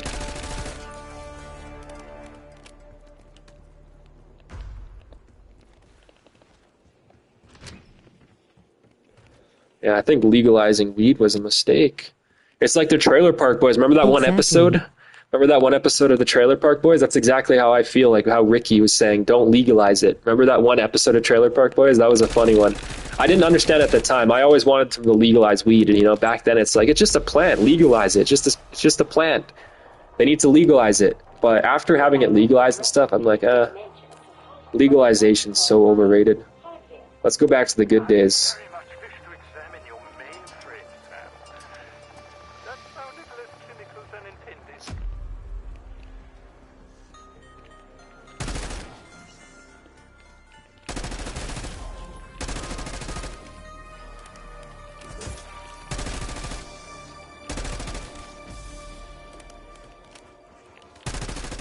LOL. Yeah, sorry. Yes, I do. Ricky might have his grade 10, but he Yeah, Ricky might have had his... I only have my grade 10, too. I didn't graduate grade 11. That's all I have as well. I'm like Ricky. I only got my grade 10. But I really do think that so many people equate education with intelligence, and I've said this so many times, but it is a very major thing. Education does not equate to intelligence. You can have an education and still be completely retarded. In fact, I think, if anything, sure, education teaches you stuff. Like, it teaches you what you need to know in your field, which is good. But I think a lot of the part of education, which is why in these big cities they're so liberal, is because a lot of education is actually indoctrination, especially liberal arts degrees and stuff, like pointless degrees. Those ones are totally indoctrination. But that's the thing, I think. So I think a majority of education is actually just throwing away your critical thinking skills. You no longer think for yourself. You think for what your professors and teachers' curriculum taught you to think. You don't think for yourself. And that's a dangerous thing, right? You're pretty much just a programmed NPC, like from a video game. You're programmed. That's what they want. Oh, 100% it's brainwashing. Yeah, exactly. It's brainwashing. Like, if the government could turn us all into robots where we pay 100% of our check to taxes, we live in a apartment the size of a... Like, that apartment Bender lived in Futurama? Where it's like the size of a closet, like it's like a tiny closet. If the government could shove us all in a closet, give us no electricity, give us no food, just turn us into drones, they totally would. And that's what they try to do to the best of their ability with a college, right?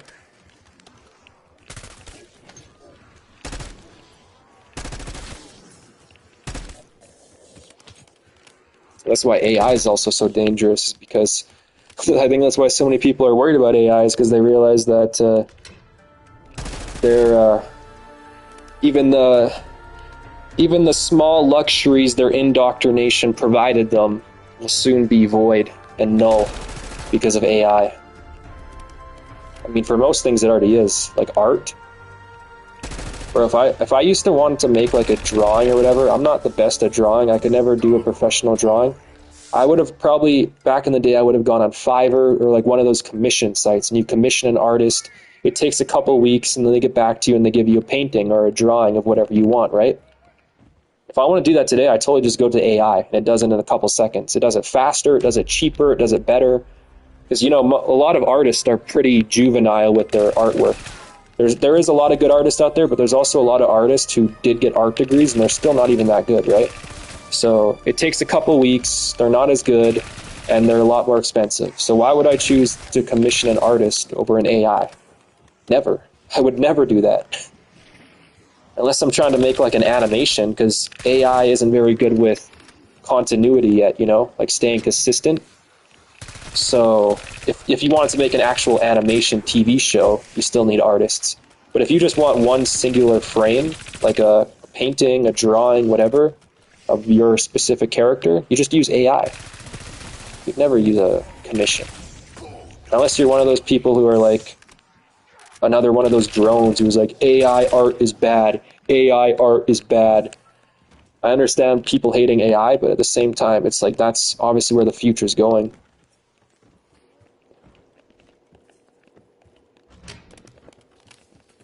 You gotta have critical thinking skills. A lot of people don't.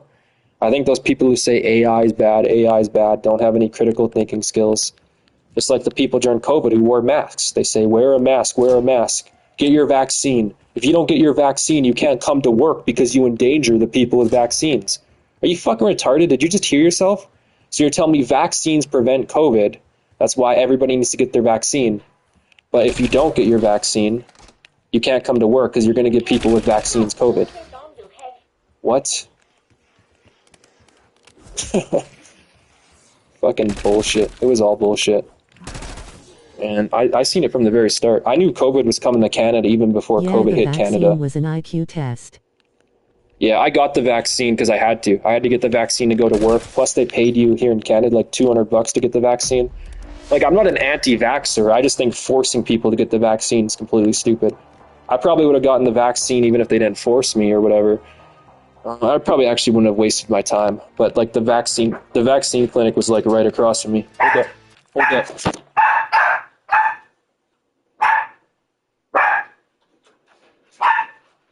What's this? For a day and a half. Wait, really? Yeah. Okay. Oh, this is probably my lease. Yeah, I imagine. All right, thank you. No worries. I'm gonna see if you want to go grab it. Sure. Let me just get my clothes on. All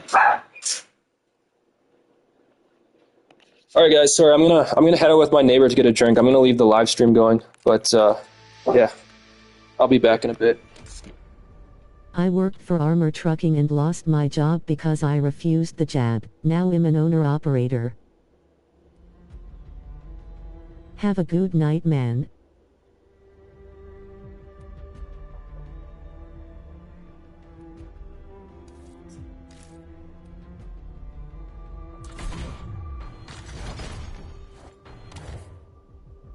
Hey, you stay there.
Make sure the grow tent's on.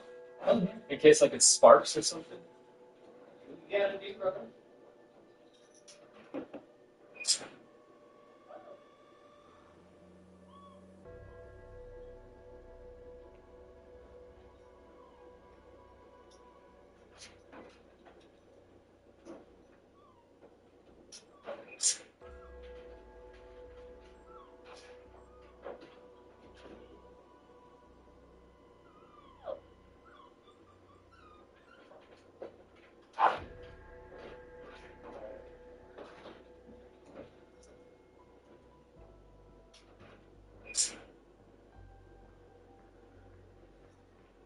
There we go.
All right, talk soon.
Popeyes?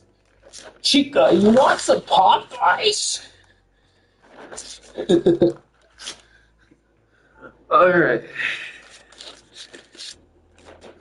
I don't know why they put the fries like they like triple bag them. Probably because they fall out like that, hey?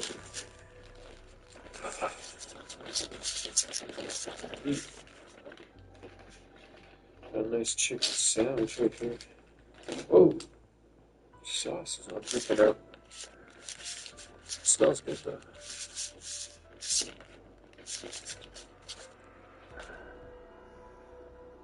Oh, look at that beast.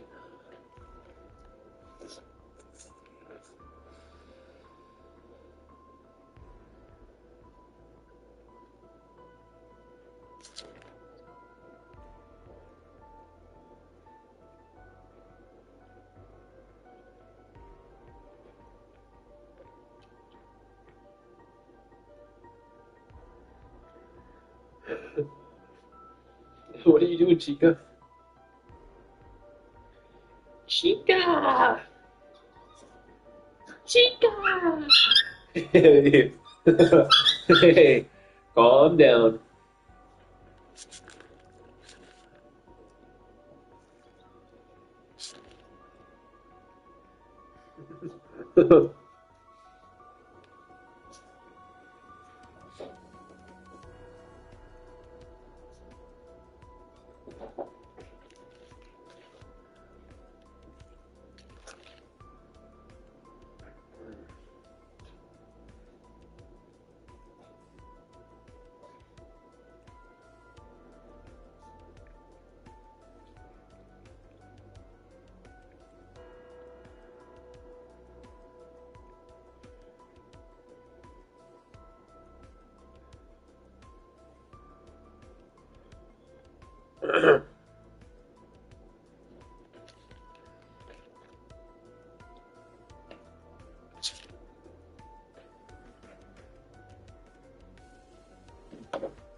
Guys, welcome to Better Bachelor. My name is Joker with a face radio and a voice for print.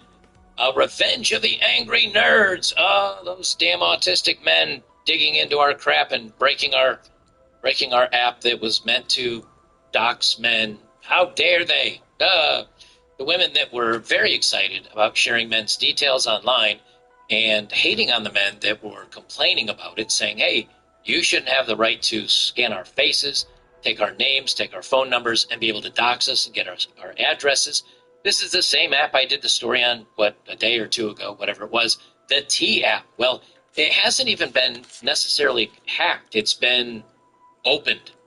Apparently, the idiot that decided it would be a good idea to make this as an app for people forgot to put all the photos of the women waiting for authorization to use the app. Well, he forgot to put them in a secure database. And so all you had to do is type in a URL and you could open up the database. And so people have been sharing the magnet links of the database, 57 gigabytes, I believe it is, something like 75,000 photos. And these women look exactly like you think, the ones that are judging you and calling you an incel and misogynist online. They look exactly like you think they would. First, we'll go down through the main information. Women's dating safety app T hit by data breach, impacting thousands of photos. Again, not really a data breach. Breaching implies you had to break through something. This person literally just typed in a web address and found the database. Thank you, you autistic wild men, you.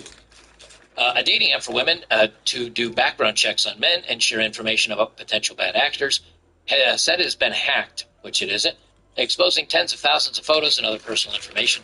T, the company behind the T dating advice app, said in July 25th alert posted on its website that a security breach compromised a legacy data storage system storing about 72,000 images. Images taken in the breach, which T learned at about 6:44 a.m. On July 25th, include about 13,000 selfies and users' photo identifications, plus about 59,000 images from posts, comments, and direct messages within the app. Now, here's the irony of all of this, okay? The women were very excited about sharing men's phone numbers, face scans, their addresses, all the information, and then being able to vote on them and dox them and hate them. I don't know what that bell was. Dox them and hate them and do all these malicious things to them. Those same women that were cheering about being able to do it to men are now screaming bloody murder. They're pissed off because, ironically, it's been done to them. That is the best part about this. And so initially when I did the video, I said, hey, there's going to be a lot of guys that sue because their information is being shared. They have no access to it. They didn't sign a term of service. And so more than likely this app is going to be open to litigation. Well, now, ironically, women are saying they might sue this guy in this app for breaching their information and their data. And one of the most ironic things about all of this is these women are exactly who you'd think they would be. And I'm going to share a couple images, but if you're picturing in your head someone that is vastly overweight, correct, multicolored hair, in some instances, correct, lots of nose rings and face piercings, correct. Lots of tattoos, correct. These are the women that are trying to judge you, gentlemen, on a dating app. That's the irony of this. So when you go on these dating apps and you don't get any hookups, and these are the women you see that are saying no to you, you realize how topsy-turvy our society is today. They say no email addresses or phone numbers were accessed. According to T, the breach only affected users who signed up for the app before February 2024. Well, I bookmarked some of the things, and I bookmarked some of the information and people posting about this.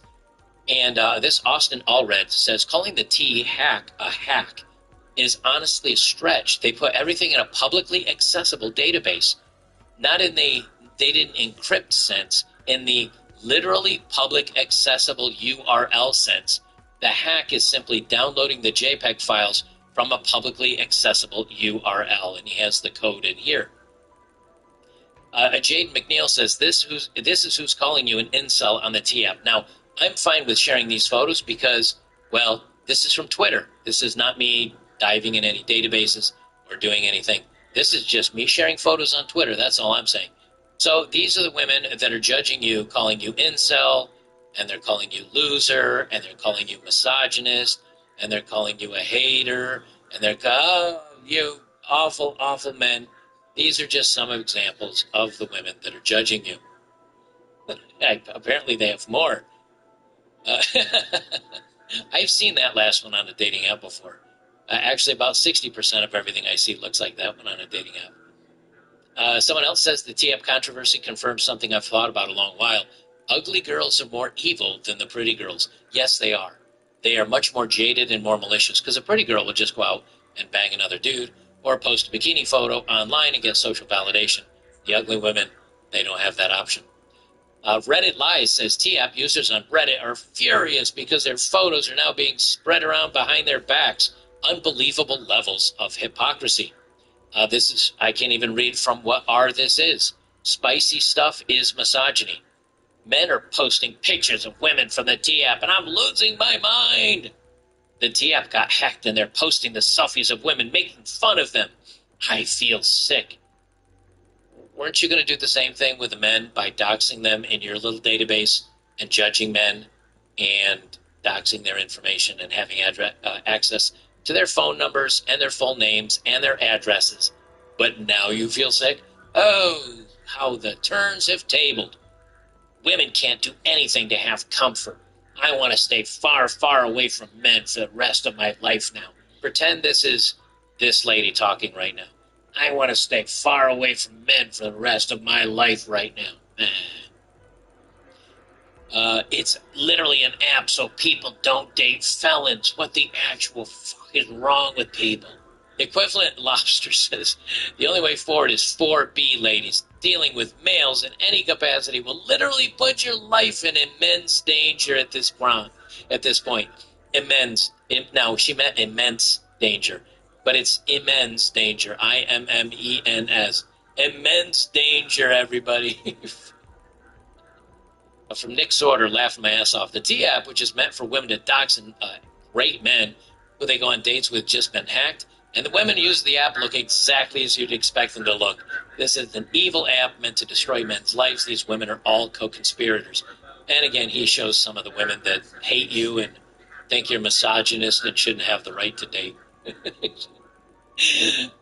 Here's, of course, the spread of the geotags on the photos were active, so people could look up the photos, and you can find out where each one of these very attractive, very nubile and sensual women live. The funny thing is the ones that are that stand out here by themselves are the ones that are going to get clicked on by people, because someone made a map. Somebody made a map of this stuff. And you can click on, whoever made this map looks like they live in Tennessee. Hi, neighbor. How are you? Some of these that are the standalone pins, they're going to get clicked on because people are like, I wonder what this one is down here in, I don't know, Jamaica or Dominican Republic or whatever. Howie Dern says, I'm so tired of it. Here's the women judging you. 5'3", 200 pounds. Female, 260 pounds. 5'6", 182 pounds. That's average now today. I don't know if you know that or not. That is average today. 5'3", 190 pounds. These are the people that are judging us. So I'll just sum it up by saying this. If you are curious, the links are out there. You can go peruse the women that likely call you a misogynist and a hater and an incel and a bad person online. Here's pretty much all of their photos. And there's 73,000 of them for you to peruse through if you really want to. And some of you did correctly mention the other day, it doesn't really matter. And I pulled this old photo up, and this is kind of what we talk about when we say this stuff. This is Tyler, 31. Obviously, he looks like a male model or whoever made this photo or uploaded this. He says, I have a criminal record for beating a woman, but we all have a past. And you can see that on the right-hand side, the inbox is actually slammed full of quite attractive women that basically want to sleep with him. The truth is these apps don't hurt the top 5% or 10% of men, because you could put on there, he slept with me and ghosted me. He's a Trump supporter. I found out he once did something inappropriate with somebody or forced a woman to do something. And these women, we know these women. These women would be like, that's his past, he's changed. Or they'll say, I hope he forces me to do something. Ooh, I'm all tingly in my nether bits. This is very exciting. And they'd still go out with him. So it really doesn't affect so much regular people out there dating as far as you and I go. Would it affect the top 10% of men? No. Would it affect the rest of us? Not really. But the point is, we don't want our information doxed. We don't, especially on a database that we have no access to. So more than likely, it's going to be a situation where this app, if this guy was smart, he'd just close down the app. He'd seal it all up. He'd call it a day. I don't know how much money he's got invested into this, but he's likely going to lose more, because I don't see how he's going to monetize this at this point with not only men hating the damn thing and not being able to use it, but the women distrusting it as well. And something else that's interesting that I found out, His name is Sean something or other, the CEO or the guy that developed this thing. And I found it kind of weird. He's like, I developed this because my mother got catfished on a dating app. And I said, that's a lot to go through to protect all women. Well, it turns out he's actually a feminist ally, and he's part of the LGHD TV community. He's gay. And so, therefore, he doesn't really necessarily have anything to do with men, he has a lot to do with men, and he definitely likes men, but he definitely doesn't care about men and how women rate them on a dating app. He's not interested in that because, he's not in that market. So it's very telling to see. Guys, if you made it this far into the video, don't forget, make sure to comment, like, dislike, share, do something, or subscribe, of course, to do something to interact with your favorite content creators out there. YouTube is not counting their views towards the content creators' monetization, their income, or as well as promoting their channel. So if you just watch and move on about your day, it's going to hurt the content creators. Make sure to take care of the content creators you enjoy, or at least the videos you enjoy. If there's one video you said, I enjoyed this one video, go ahead and like it. Or if you hate them, dislike it, whatever. Interact with it. It's very important to people. In the meantime, if you can join me down at betterbachelor.locals.com, links down below if you want to join a great community of like-minded men. We have a movie night tonight. We're going to watch lots of movies, sip on some drinks, and have great conversations. You can join us over there for $5 a month. Or if you want to just drift on over to rumble.com, there's, of course, Odd Man Out, my channel over there, where we get a lot more free speech. So go check it out today. I'd appreciate it. We will see you in the next one.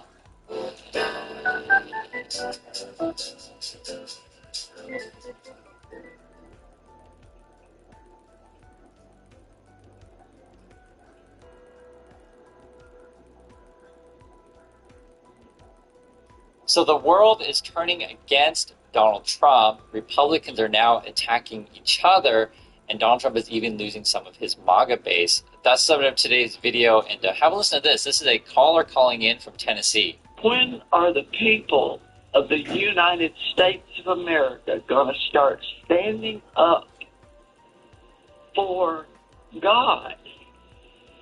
Do you think that our Lord wants these children to be starving? And Mr. Trump, I am so very disappointed in you. I voted for you, and you have just turned us into a bunch of hateful, mean, horrible people. And it's just, I know we've got too many immigrants in this country, but my goodness, we don't have to be mean to them. That's not what this country is built on. I probably won't be here for the next election. But my goodness, I'll never, ever vote Republican, and I've been voting for 80 years.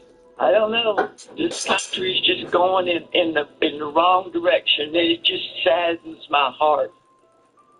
So I wanted to start with this and talk to you guys about this stuff because it really touches on a lot of complicated issues. You can hear the voters saying, why are we turning away from God?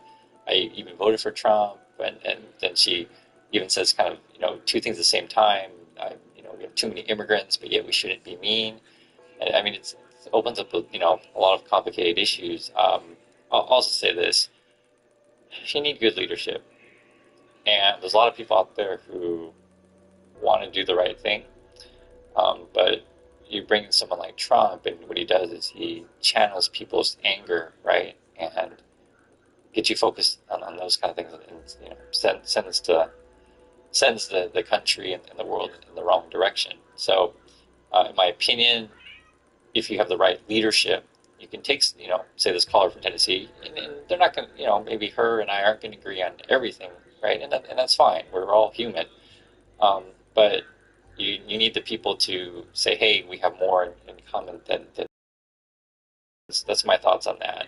And I want to continue this discussion today. What happens is someone like a Trump, basically the con artist, as you guys know, he has his White House tweet out these kind of images, making him look like literally a God figure. I mean, look at this. It's like the picture is he's really, really tall, and like people really short, and they have this quote here. The credit belongs to the man who is actually in the arena, whose face is marred by dust and sweat and blood, who strives valiantly. And this is like a quote from President Roosevelt. So I think it's Teddy Roosevelt. And it's not something we even wrote, but again, this is leadership, and it's how can I say? Every day, I come in and I tell you guys the news, and I try my best all the time. And if you don't know my story, I lost my family in the Vietnam War. I grew up in the USA, and it was always a complicated thing for me. I write about the stuff in my book. If you want to find it, you can. You'll find it. It's called Positive Angle. But my point is sometimes people ask me, why do I do what I do every day? I went into education, and now I do YouTube all the time. It's because generally I just want to help people, and it's tough because people like myself are largely excluded in USA, which we'll get into. But a lot of it has to do with leadership, and in the Trumpy world, for example, this is a Benny Johnson. He is a YouTuber, influencer person who works with the White House. He actually received money from Russia. True story. The FBI investigated it, and this is an example of leadership. So, from my point of view, with the country falling apart and the world going crazy, and I see Trump out golfing in Scotland, and he's using taxpayer dollars to do that, it's obviously corrupt and ludicrous, right? But from Jenny's point of view, Jenny, whatever you want to call him, Benny's like, that swing is crisp, right? You guys see how this is leadership? Leadership is about, we look at the same thing, and just, in my opinion, we're good leaders, we just have an honest conversation about this stuff. Do you want your tax dollars paying for Trump to go out golfing? And not everyone is on board with Benny or Trump. So, for example, Trump's in Scotland, and right now people in Scotland are protesting. Listen to this.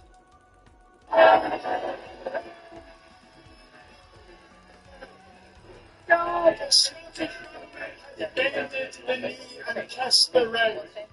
This is a attack rapid. It's a criminal empire.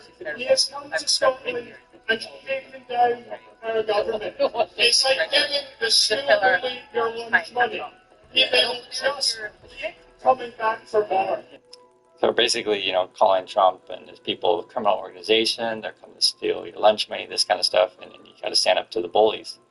On top of that, there's more voters in Scotland talking. Listen some more.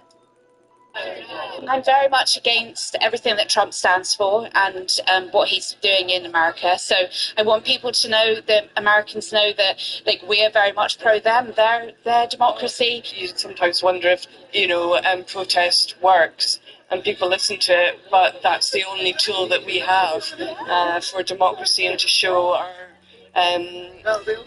dislike of Donald Trump, basically, and what he stands for.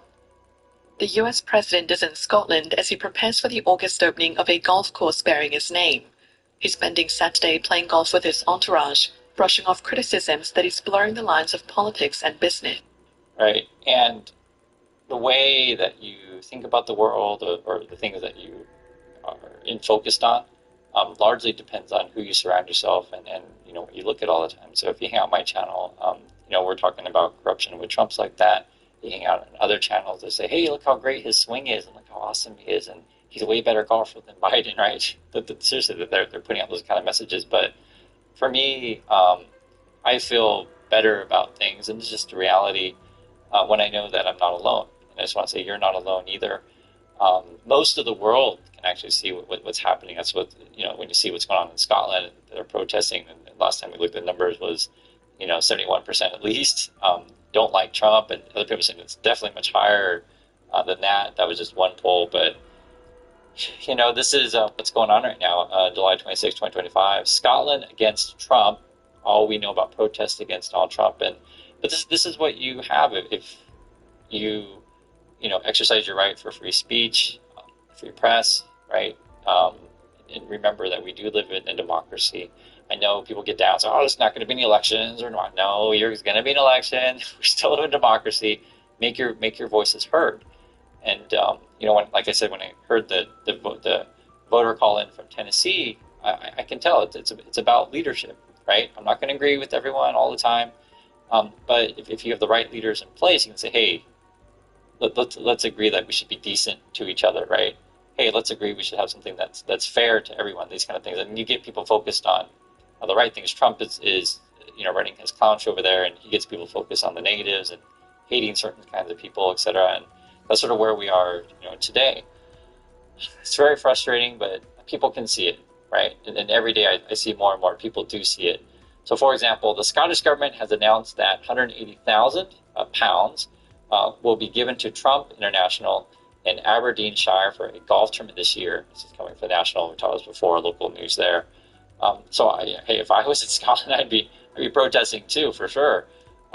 And now local people in Scotland are calling out their politicians who are working too closely to Trump. And this is going to be the same in any country where not everyone's the same, right? Some people may be trying to get close to Trump, other people not.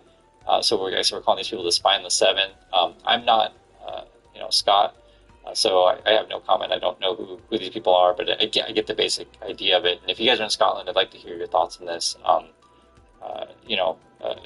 When your next election comes around, are you going to vote all these people out or not? I don't know. But I'll say this though: in the USA, the things they're doing now it's just completely unsustainable.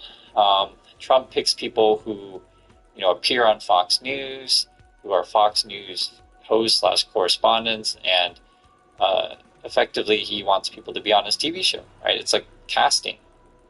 This was what happens when you cast these kind of people, and this is the report today. White House aide wants Hegseth out, right? Hegseth was qualified from the beginning, a horrible pick for a defense secretary, and his main concern was if people were telling members of the press how bad he was. That's his main concern. Are you leaking to the press how bad I am? Are you leaking to the press how incompetent I am?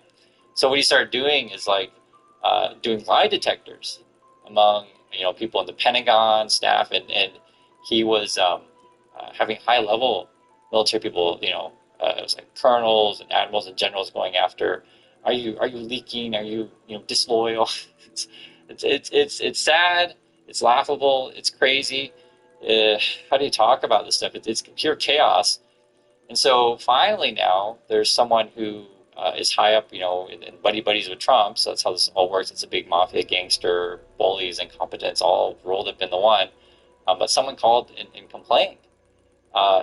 Someone that has voice that matters, and this is what it ends up being is who's loyal to Trump longest, getting the mafia rules kind of thing. And I think Hegseth might be on his way out here. Hegseth team told to stop polygraph tests after complaint to the White House. So we'll see. These crazy headlines. That's what they're doing over there. And then this is a quote here. The Pentagon declined to respond directly to reporting about the polygraph tests. Quote, the department will not comment on ongoing investigation. The fake news media's obsession with months-old workplace gossip is a reflection of the sad and pathetic state of, quote, journalism in Washington. So that's their response when you ask them about the reports of Hegseth trying to give people lie detector tests. And there's actually been a lot of, I should say, dissension or rebellion, however you want to use, among military ranks, because essentially they're passing over qualified people, right, for promotions or whatever, because again, their White House, the Pentagon, and Hegseth, these kind of people that they're just want loyalists, right? Follow me, whatever I do. There's some people out there, many people out there, who aren't really partisan, right? They not really about have to support a particular party. I'm just here to serve the Constitution and the government and do the best that I can, right, in my position. And that's the way it should be, right? You don't serve Trump, you serve the Constitution and the people. But that was something I've been telling you guys before. When Trump first came in, they were all about loyalty and giving loyalty tests for reals. On top of that, you have Trump people on the road talking about how they want to push AI. Listen to this. Again, back to the immediate need right now. We need more power, and we need power for factories that are producing AI, like we're using Jensen's word, which I think everybody should stop saying data centers, because a data center, if you have a data center the way America thinks about them, you're processing a shopping claim, it helps the seller, the buyer, and maybe a third party. If you're processing a healthcare claim, it's a provider, a payer, and a patient. But in an AI, it's general purpose technology. Right. We're actually literally manufacturing every day over and over more intelligence. And so that's different. It's not data centers, it's AI factories. See, it's like, how do we make sense of this nonsense? They're pushing out, okay, guys, we're supposedly, as Trumpists, we're manufacturing intelligence. From their words, right? We got to call these things AI factories. But this whole plan is to replace you, right? Effectively, what it is, someone like a Hegseth, like this guy named Doug Berman or whatever. I'll just be honest with you guys, they're not too bright, right? They're not competent. And they're in leadership in their point of view as well. Humans don't like me. Humans won't follow me. They leak to the press how bad I am. So I guess I got to get a robot, and I got to get a robot to fire you as much as I can. Like that's the way that they think. I need my robots. Even Elon Musk, he has this loyal cult fan to buy his nonsense stock, which I talk about several times on the channel. And Elon's pumping out stuff. Extreme execution is needed, but a valuation of $20 trillion for Tesla is possible. And if you haven't followed this story, it's basically, it's all hype. It's all a big Ponzi. And they have people on Wall Street helping him with the Ponzi. Betting against Elon is like betting against Steve Jobs, really. Good luck with that. And I think where Tesla is now, I think it's under $1 trillion. So they're claiming Tesla's going to be 20 times bigger than today in terms of stock. And that would be the most valuable company in the world. Elon always says all the time it's going to be worth more than the top 5 companies combined. He really does say this nonsense. And it's crazy because it goes back to leadership. If, you control the narrative of nonsense and no one calls it out, then people actually fall for this crap and get conned. And that says, shows how, like, say, someone in Tennessee can get fooled by these kind of things. Now they're trying to cut government regulations as much as they possibly can. And this ends up being a campaign push. So what it is, I'll read the headline here. It says, DOGE builds AI tool to cut 50% of federal regulations, right? So they don't have competent people to go in and do things legally the right way, right? Make sure where we can streamline things. Yep, and I'm not against streamlining at all, right? But do it the right way. The way they want to do it as fast as possible. And remember, Trump is producing a TV show, basically. It's all about TV show. And he wants that headline speech after like a year in office. He can then tell everyone, guys, I cut 50% of the regulations. After 1 year, I cut 50% of the regulations. Do you understand this? It's not about doing things the right way or efficient way. It's about coming up with that great headline speech for your TV show. So that's why they're trying to do that. Why would you want regulations? Well, they protect you. And why would you not want regulations? Well, if you want to get things done as quickly as possible in a dangerous way, not a safe way, think of it this way. If I design a house, just for example, and I don't survey the land, I don't worry about permits, I don't think about the environment, I don't consider, say, energy efficiency, I don't want to, think about how long the building will last or what are the materials that I'm using or how effective this is built, like say, and I don't need a regulation. Right? I just build stuff. And this is a good example of why you need this house. So Trump it's boring. Trump fast-tracked the Protection Bureau. He wants to fire all the people who protect you. We actually have comments in our community that understand this. This is Francis. Francis says a few hours ago, we need to understand that building codes are for public safety. Think about it like this. Yeah, it's fine. It's highly likely that people die for like 2 weeks in a bound. I know. There's a reason why we have laws in place. There's a reason, like, for a simple example, why we have a law for seatbelts. And, we've realized over time that seatbelts save lives. Yeah. This is a simple example. So this is from 6 Skills. He says, Aaron Brockovich is her pesky stuff in environmental issues in America. Imagine a more lax structure.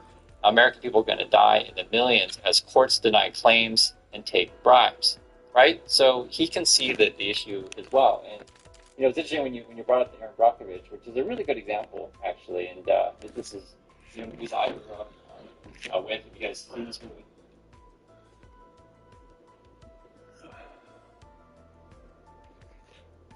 Fuck, I'm tired.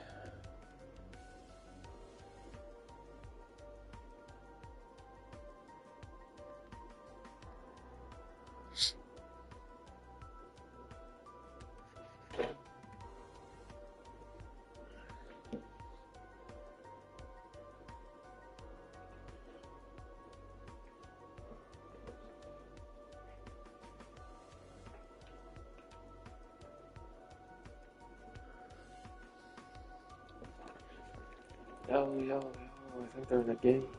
Shattered. Oh yeah, they're in a what? They've only been for 20 minutes. It's probably gonna be a while. Fuck. I kinda wanna just go to sleep. I'm so tired.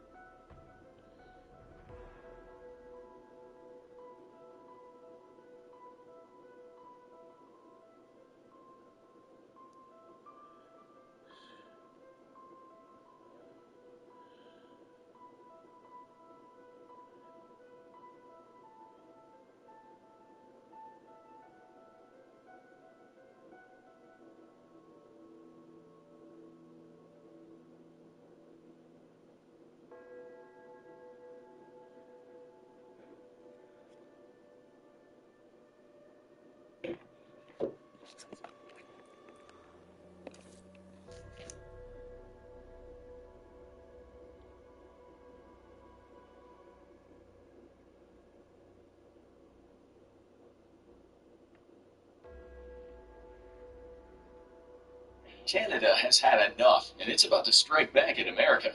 Recently, relations between the two nations have been rocky, to say the least. The U.S. government has threatened their once friendly northern neighbors with everything from tariffs to outright annexation. But Canada has a little something up its sleeve, something the U.S. may not have seen coming. On today's episode of the Infographic Show, we'll dive into Canada's bold new plan to make the United States pay. In early 2025, the U.S. threatened Canada with a 25% tariff on all imports, a move that had everyone holding their breath. After a few delays and political back and forth, the tariffs finally went into effect on March 4th. But why did the U.S. administration impose tariffs on Canada in the first place? Well, according to the U.S. president, he believes Canada has not been doing its part in stopping the flow of undocumented migrants and fentanyl into the U.S. from its northern border. However, in 2024, only 43 pounds of fentanyl were seized coming in from Canada, while in comparison, 21,000 pounds of fentanyl were seized at the border with Mexico. This move puzzled many experts. They struggled to understand why a border collie's weight in fentanyl crossing the border over the course of a year was being treated as such a major threat, especially given the drug's already massive presence within the U.S. Even more puzzling, the trade deal the president keeps calling unfair, claiming the U.S. is subsidizing Canada by $200 billion a year, is actually the deal he signed himself during his first term back in October 2018. To soften the blow, the president issued an executive order allowing Canadian imports that comply with the United States-Mexico-Canada Agreement, USMCA, to temporarily dodge the tariffs. But there is a catch. The reprieve only lasted until April 2nd. After that, the tariffs would come roaring back. But that exemption doesn't cover most Canadian goods. In fact, 62% of other imports are still. Oh shit, my bad.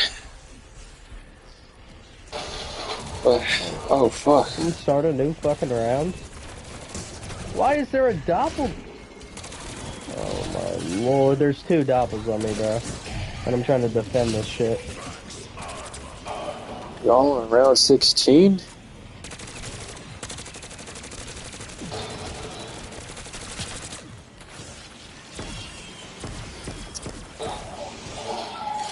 How the fuck did I join? I don't even know. Well, we're playing with two randoms. This shit is terrible, bro.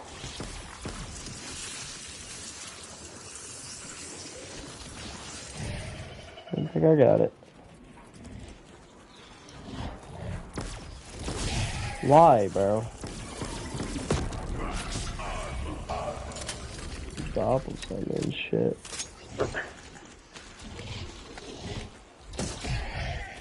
Another?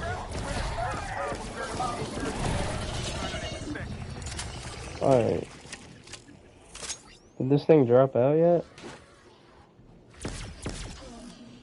We probably just gotta go to the next round. That's so annoying, bro. I was sitting here by myself trying to do this shit, and I just kept getting a new round started. They call it materia. That's some bullshit. There we go, so now we just gotta defend it again. You guys doing the Easter egg? Yeah. Yeah. I'm trying to fucking defend her now. Oh, freaking! I should have started that. Well, I'm kind of fucked. Starting on round 17. Not good. Well, we can do a proper sharing with double points, and we can get you up some points if that's what you need. Can I get some help over here? Damn. Hang on, I'm stuck over here with this elder or whatever you guys call this fucking floating motherfucker. Oh my god. I can't do shit. Alright, I'm coming. Where you at? Alright, I'm in Shem's hands. Gun him down. This is fucking great. Are you down? Oh, I can help you with that. There you go. Just trying to kill the vermin, bro, but all these fucking toxic motherfuckers are cooking me.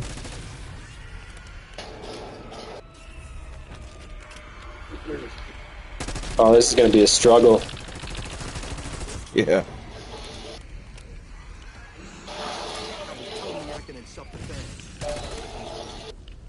I think every vermin has turned into a fucking parasite, bro. This is fucked. I'm down again. Oh. Yep. There it goes.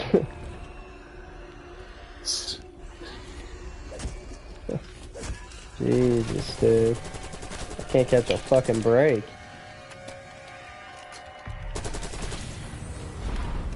I'll refill my gun.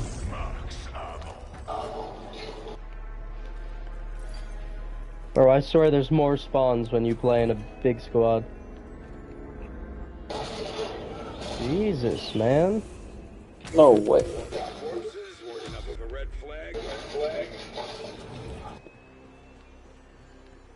Dude, this shit is pissing me off. I got no fucking perks. I need quick revive, bro. Some shit. I get hit once and I'm cooked. Did we get it or no? Fill that armor down and take off. Yeah, bro, this shit's annoying. We just gotta train one at the end of the round, but we can't. Fuck. Yeah.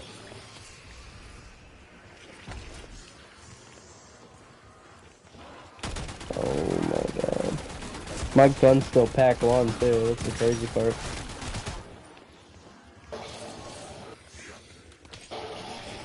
Anyone got the waffle yet? Yeah.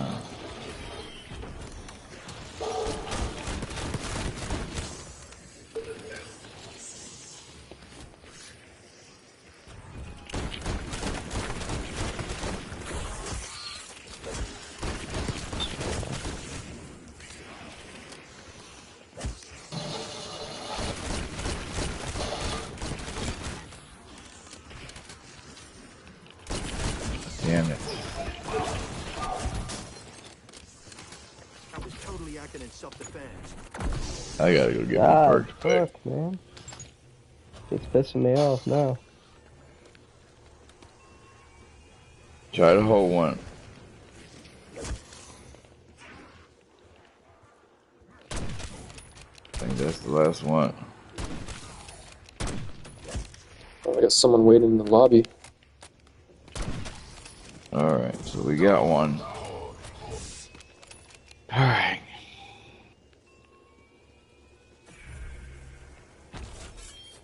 Guess what, guys? Alright, get what you can and then come down here in a second here and we'll do a proper sharing with double points and get us some cash. We'll sit over here to spawn and do it. But I gotta get it out of the machine first. These motherfuckers will leave me alone long enough. Alright, I got one thing we need. And I got a dead drop too, so we'll do all three of them. I would rather do proper sharing, temporal gift, and a double point. I think we have to end the round anyway. Huh? I think we have to end the round to even get the canister back to do it again. Yeah, well, I mean, I'm not worried about that right now. We're gonna go get some cash first. Alright, bet. But I gotta get it out of the machine first. Fuck. Well, we're just gonna sit in the. I have a profit sharing. Hello. That's what I'm saying. So let's go over here to profit sharing or over to spawn, and we'll just rack up some points real quick and get some cash. Spawn or the elevator? Oh, you're just Probably gonna put on. spawn. Yeah, let's go to spawn.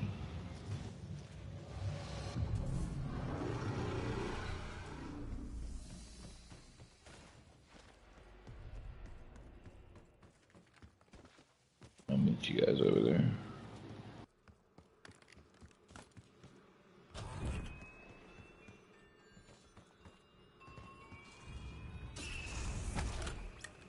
Guess what, guys?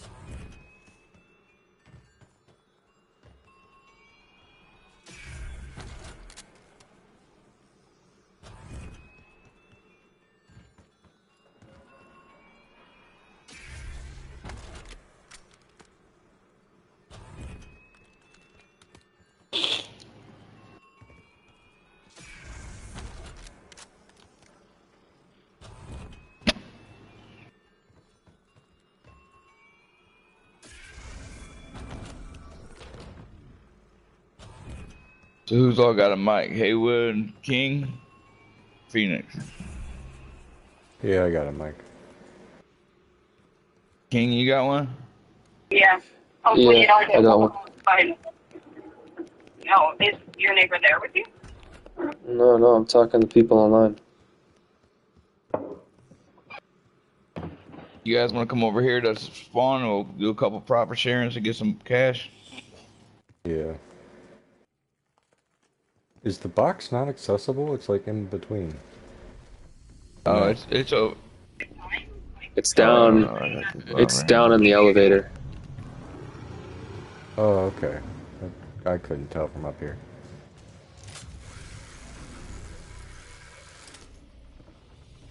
As soon as everybody gets over here, I'll pop them.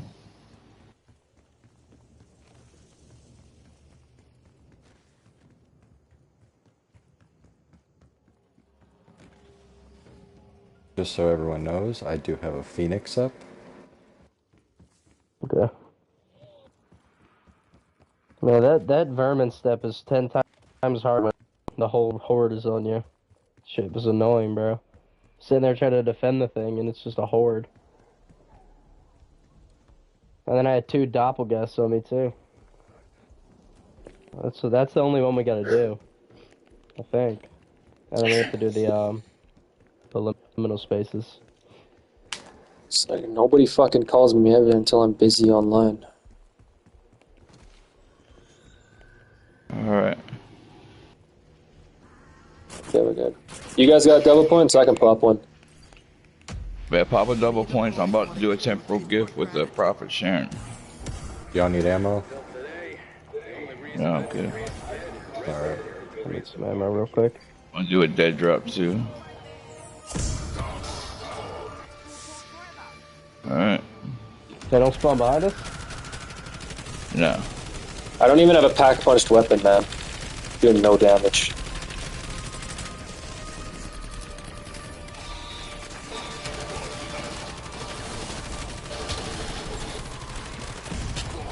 Oh shit. Yeah, I don't think that's gonna work out.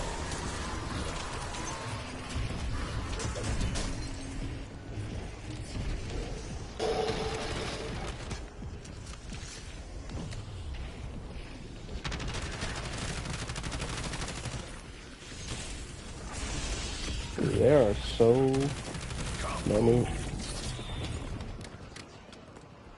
It's alright. We just wrecked a mad Chopper cash, gunner? so do it again. Take the chopper gunner. Still got a long left of this. Well, halfway left. You got 61k? Yeah, that's what I'm saying. That's ridiculous. I never even knew about that.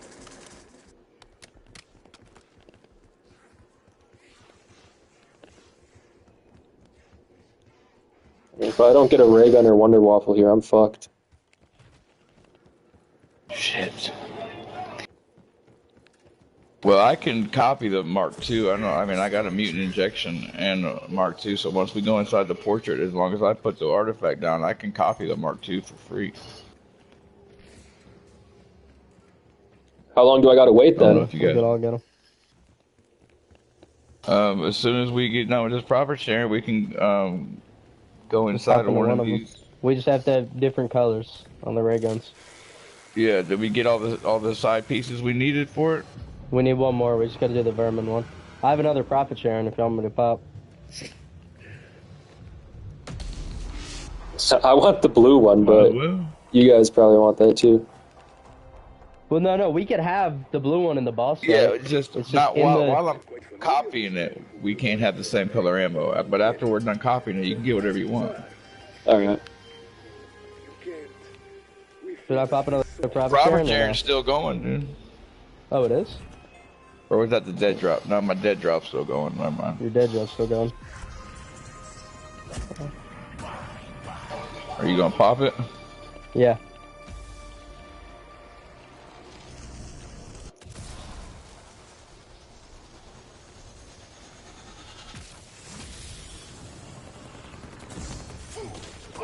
Totally acting in self-defense.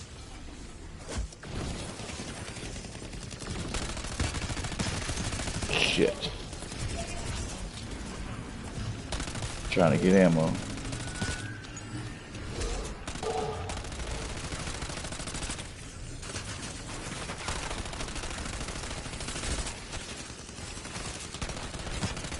Got an insta-kill over there? No, it's a max armor.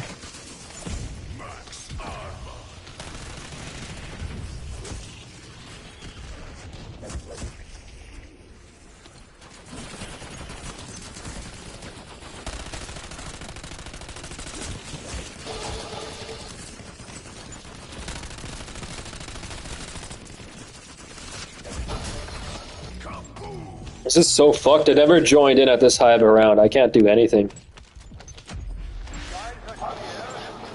It takes I didn't even know someone left. It takes a full magazine of headshots just to get one kill. I didn't even know you were in here, bro. I didn't. I didn't join till like 17. There was someone else in here though. I didn't know they left. Yeah, they left. I was in your guys' lobby, waiting. Oh, I didn't even realize. I thought you were just in the lobby, just talking. Are we still doing this camping thing? The profit sharing's still going, so we're still racking up cash. Alright, I think it's Once just you got left of it. Yeah. It's almost done. Insta kill. Oh shit. Yep. Another. Oh, another one. Try to keep one alive, and we'll go see what we can get our shit. Yeah, keep one alive at the end of this.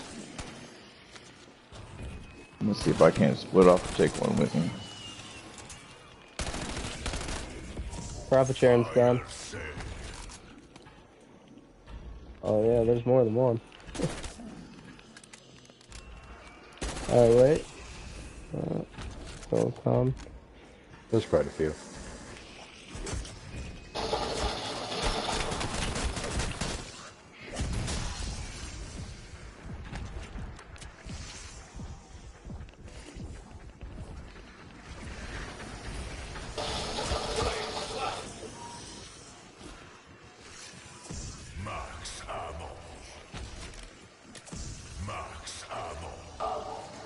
Oh shit. I was totally acting in self-defense. Oh, my brain rot zombie might fuck it up. Oh, this Well, dumbass, bro. I got one on me. Yeah, it's brain rotted though. Oh, you got one, or keep him? No, I'm gonna This is keep him alive. vermin. To the vermin step now. Just so you guys know, I might go quiet. Yeah, come over to Shemsens real quick. My headphones are Yeah, dying. you I can help might me go with quiet. this shit. Gotcha.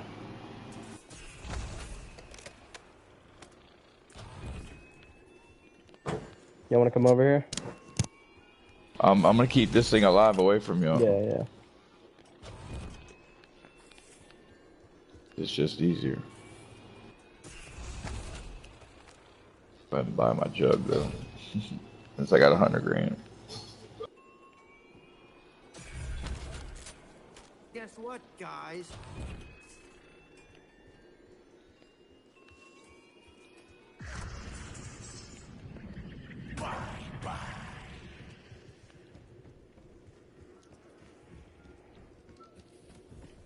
Where'd he go? Get over here.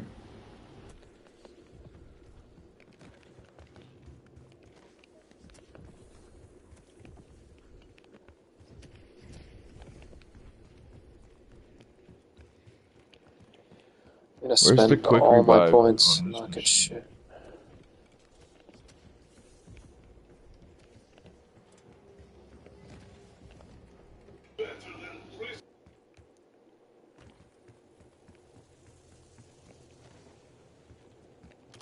Yo, you're looking for quick revive? Was it only at 40, bro? What? This shit does Don't not shoot make that dog. sense. You looking for quick revive? Yeah. No, it's over by like the spawn area. Oh, I got you. The left side. Alright, y'all got that zombie? Help over here, man. I'm Holy coming. shit. They got the zombie over here, so hopefully they don't shoot it.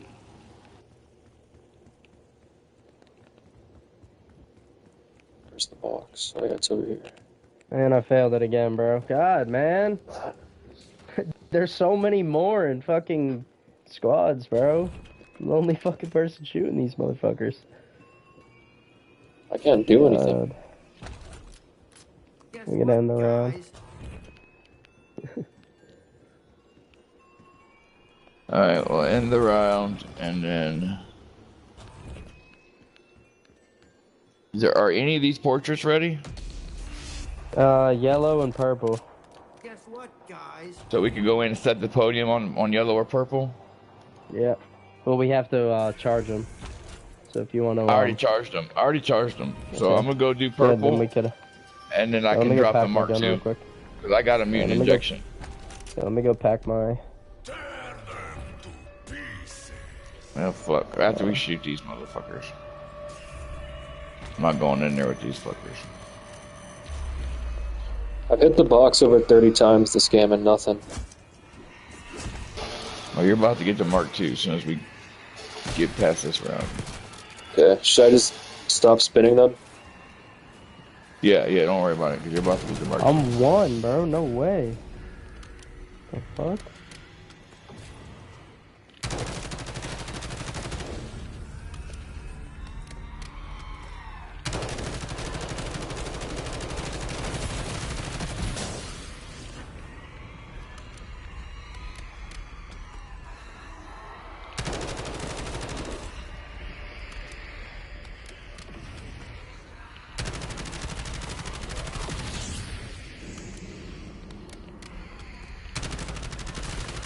Oh, no. Let me get my perks. I got a double points.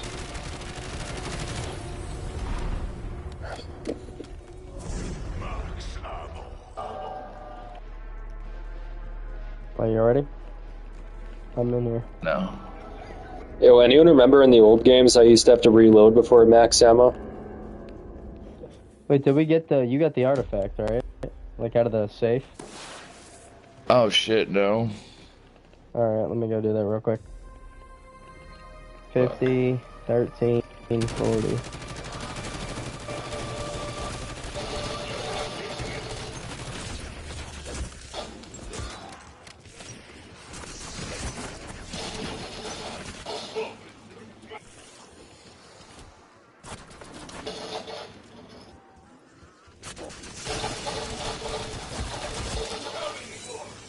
When are you getting the Mark II? As soon as he goes up and gets that artifact, and I go inside this portrait, I can copy it. We can copy it 3 times, so. I'm trying to grab it. Let me grab it. I got it. Start that shit. You got it? Yep. This carving is a relic from the tribes who lived here before the men were built. They used it to live with their god of death, and driven by a shaman his host. Yeah, okay. You pick up since you're gun. Oh, shit. Where is it? It'll drop. It'll drop. Hang on, it'll drop. Let's see. There it is, Let's right see there. egg. Alright, thank you, thank you. And just shoot the fuck out of him. Nah, when we go into the next portrait, We just can't have the same color ammo, and I can do it again. Why is it shooting all weird? Because it ain't packed. It ain't. Probably yellow or something. Yeah, it usually shoots in burst fires, but it's shooting one by one. Why don't I just throw fresh? What the fuck? I can't see what color it is right now. Well, I'm the only one that's got purple, so I got shit. Well, I gotta kill this thing anyway.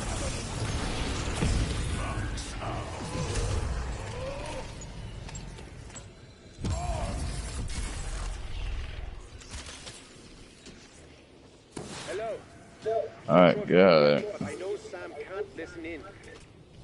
Friend. Wait, this one's purple. Alright. Yeah, we didn't do the blue charge yet. That's what I was trying to get done. Did we do the brain rot zombie with the behind the bar shit? Not sure. Because I didn't do it. I didn't do it either. Because that's the only one that I can't do. It drives me fucking nuts. So the purple turns into a fucking shotgun? Oh, you gotta, well, we can't get the, we can't get the thing until we charge up the blue canister. Yeah, so we gotta we have to open the portal, hop in, and then hop out, then do the brain rot. Right, alright, so let me... Get one left in this round. Alright, just save a zombie at the end of this round and we'll go try to do them dogs. You said the yellow one's the worst one? Yeah. Yeah. But you gotta switch to that so he can dupe it again. Or you could keep purple, because he's gonna switch to blue. Yeah, I can switch to yellow, whatever, it doesn't matter. Whatever painting we're going into, as long as we ain't got the same color. I mean, the purple one fucking sucks. They all suck except for the blue one, but it is what it is. When we go inside the portrait, somebody's got to have that color to fight the elder, else you got to use that color to kill it. Alright, I'll keep the purple in.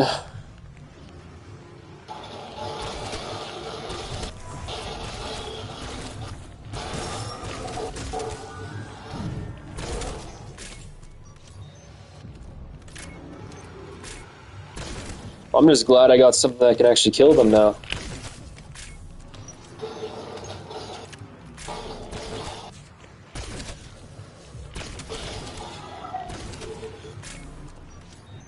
Amalgam? Oh, let's go. Just gotta kill the parasites when they spawn. Yeah, you gotta get rid of this elder. He's the one that keeps making them damn spiders. Where's he at? He's over here in front of the mansion. I've been trying to shoot him. My gun's still bad. Go. I gotta go fix this gun right now. Fix my ray gun. So it's what the fuck? Oh, I just brain rotted. Brain rotted a doppelgast.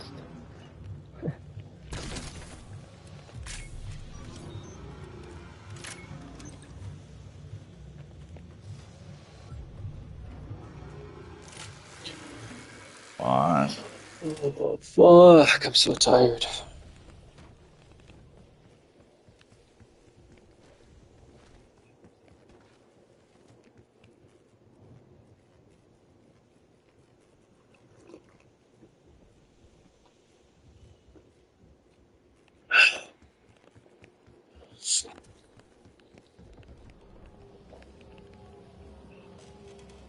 War machine.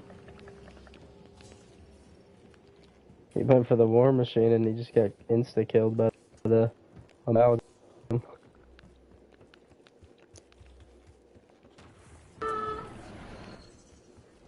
No, bro. Are you serious? Oh, this purple one's pretty good on the big guys.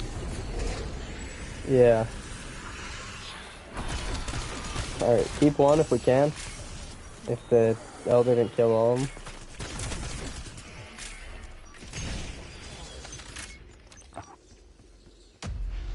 Oh shit.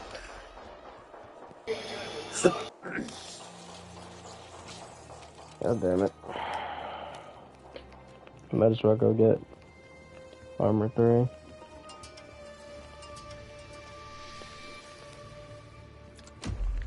Me and the boys want to give you a taste of our gratitude.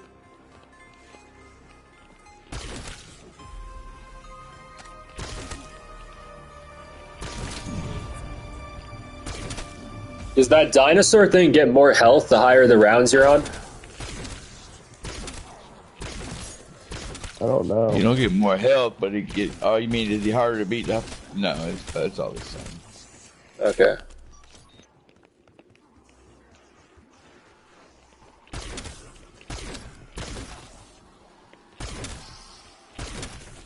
Definitely try to keep one alive. I don't know how many we got alive right now, but I know I got one up here. Pink's got a whole bunch on him. I don't want to know.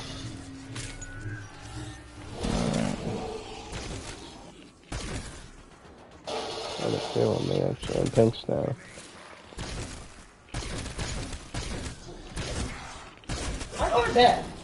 Alright, baby. Can somebody get him? Yeah, I'm gonna go get him.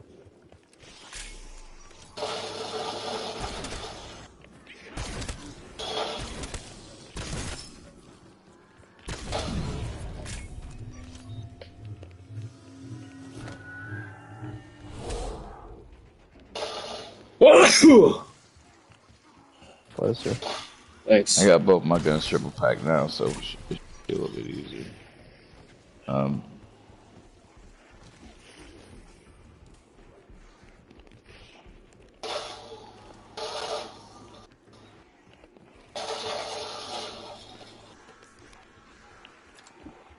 Guess what, guys?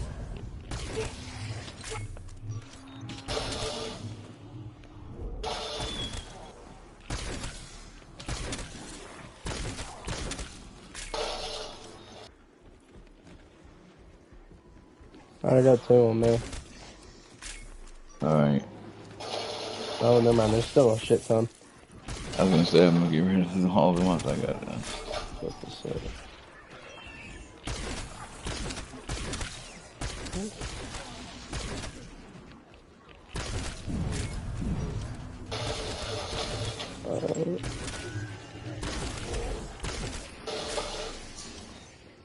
Another elder just spawned. I thought I heard it. Alright. Alright, chill.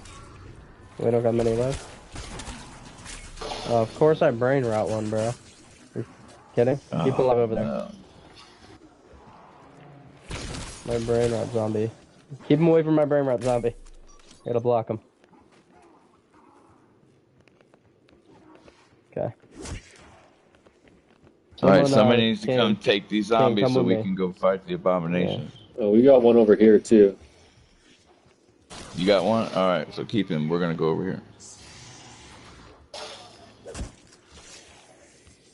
I already did the abomination. We just have to kill the vermin.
There we go.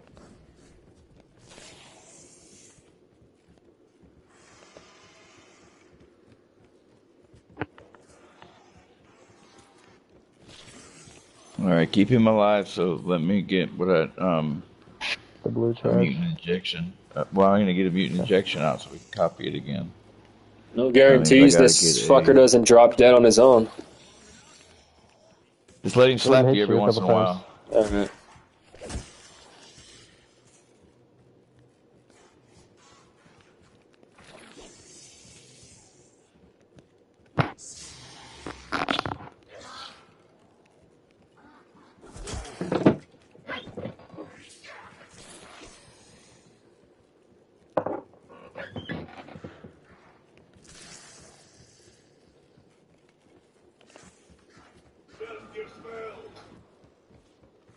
Gonna pop them all until you get.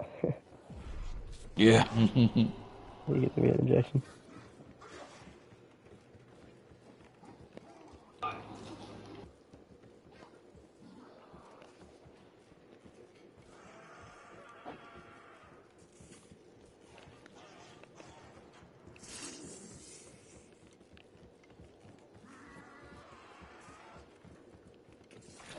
Can we even destroy it or no? I don't think we can destroy it. At least I can't. You Yeah, can. it's already sparking. Alright, I got it. Alright, so what color ammo you got, Phoenix? I don't yet. Oh, I'm sorry. Doesn't have Okay, one King, yet. what color ammo you got? I got the purple one, I think. Alright, so let, and which portrait do we got over that's ready to go? The blue one? No, we have yellow. Or yellow, we still need the collectibles. Blue, you just have to charge it. There's no pink one, is there? This one looks kind of pink, too. It's like purple No. pink. Okay. It's like red or whatever, yeah. So I'm gonna go down here and change this to blue. Oh, we still have to do Well, you gotta- yellow, too. You gotta have the blue gun to charge blue. Yeah, I know. So I'm gonna go down here and get King, blue if and you- charge it. King, if you can, go put on yellow. Just so we can, so you don't have to run all the way back to spawn. Which, like, where is that? Charge it. It's At spawn. in spawn. Okay. It's just a workbench. Oh, yeah, that thing. I know which one.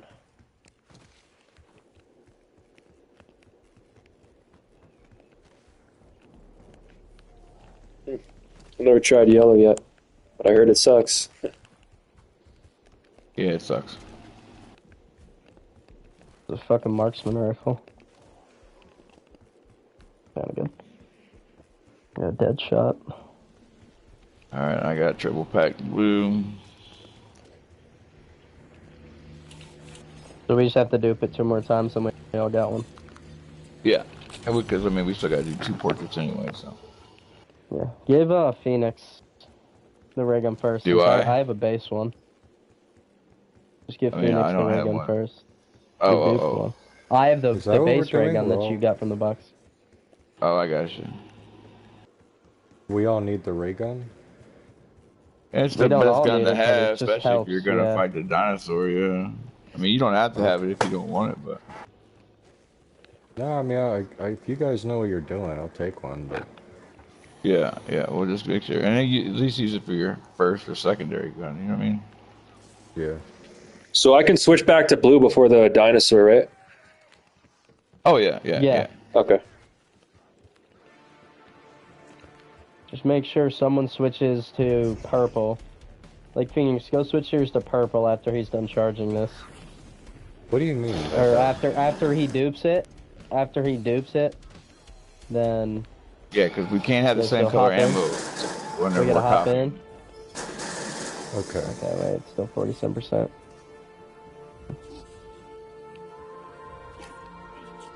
So like, there's 3 colors, so you guys are gonna have a different color, and then we'll get the 4th, and then we'll just farm.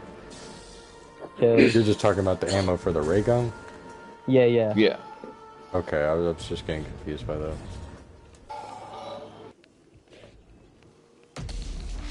Are we good?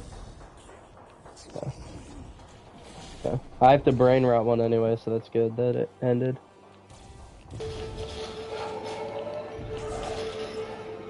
Buzzer beater here. You didn't even get it. What happened? You didn't kill enough in time. Oh, you gotta be shitting me.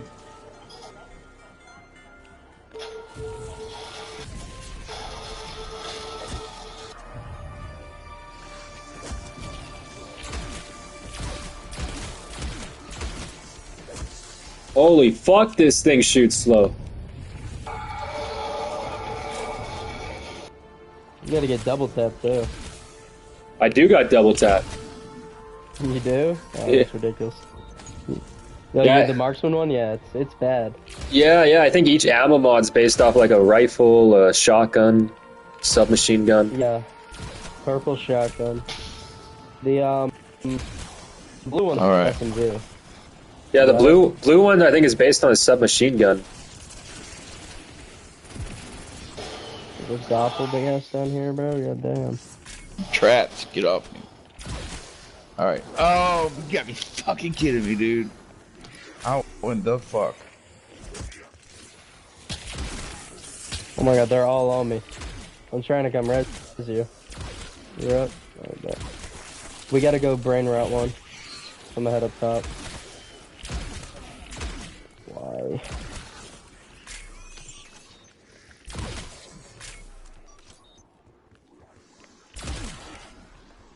You gotta be fucking kidding me, bro.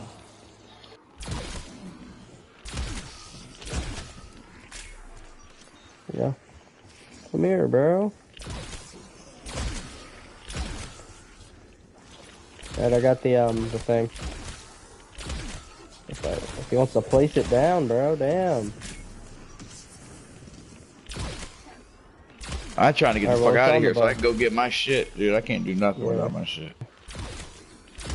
Without the perks there, bro. I kept going down in the... Alright, I got that. I got the flask.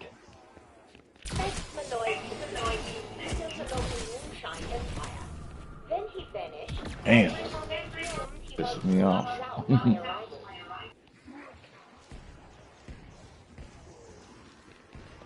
Just go down to Wonderfist. I don't have enough cash for all that. I'm just gonna start it because I mean I got Jug, so that's good enough. Alright, everyone in here? Where is the Wonderface machine? All the way down here in the basement. All right, now he's gonna Just drop wait for- this. It's gonna be down there, Phoenix. Oh, I'm sorry. play. It'll drop as soon as they start coming in. There it is. Right there. Phoenix. Okay. Grab that and shoot the boss. Shoot the boss. Shoot his shield.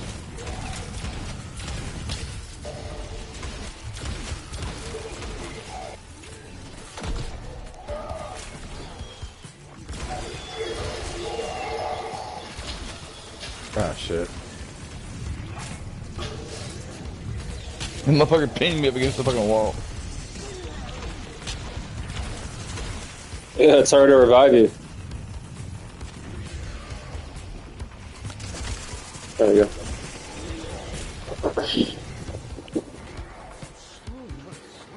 Gotta break his Oh, shield. now I'm out of fucking ammo. Yeah, I'm trying. Ah, my god. It's done. Okay. That's a One more, fully dude. Pack-a-Punch compact. I don't know if anyone wants it. The bit shoots way too fast, but... I'll take it as my second Alright, gun. King, go charge the yellow. So we'll just go back to that yellow machine thing? Yeah, come over here. Ah, Come to me. shit. Yeah. I couldn't get to Come to Juggernaut. me, King. Can you get You him, can go Haywood? ahead and put yours at blue now if you want. I What can? colors everybody got? Phoenix has blue. King has yellow, and you have blue. I can go blue now? All right. No, go. You can go purple. Just stay yellow. Let Phoenix go. Let Phoenix go. Purple, and then you could switch to blue right after this. Okay. Yeah, Phoenix, come over here.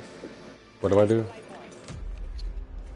Oh, Just go on that mark that I marked, Phoenix, in the house. Oh, King, yeah, just okay. charge it up. I'm sorry. Wow. Get it? Ah, There you shit, go. yeah, I might go down.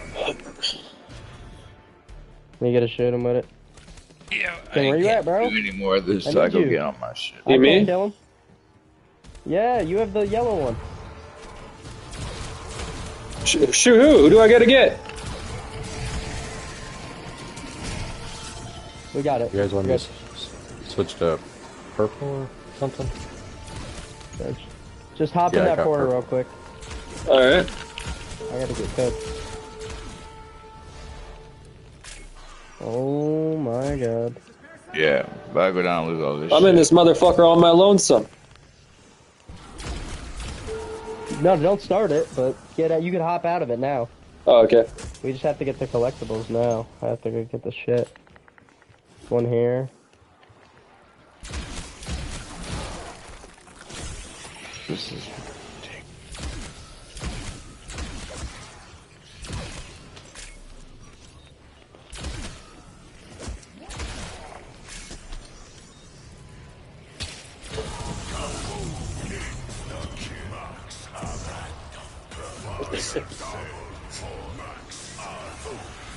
There we go. Got it.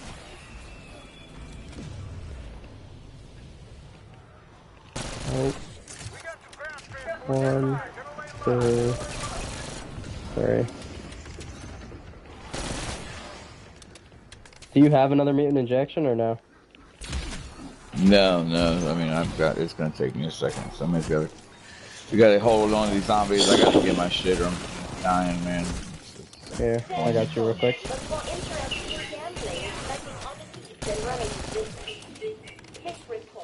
I put a dead drop down.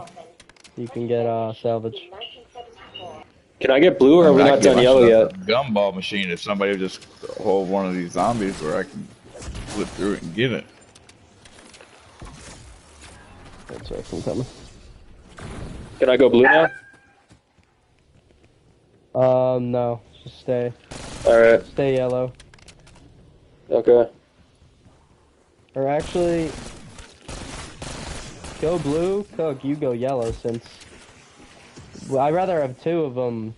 It doesn't matter, but I'd rather have two yellow ones in there. You can't. Everybody's gotta have a different color. Or else it won't work. I know, but if we have one yellow, one blue, one purple, and you dupe it as yellow, then we could have two people shooting the shield and not one. I got you. Oh no, y'all said I can go blue, so I'm going blue.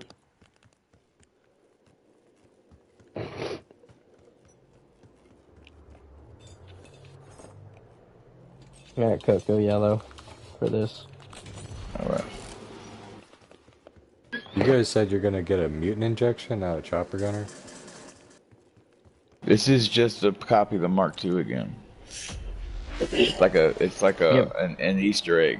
If you have a mutant injection and when you place the thing on the podium, it'll give you a free Mark II. Oh. Yeah, it's like a little Easter egg.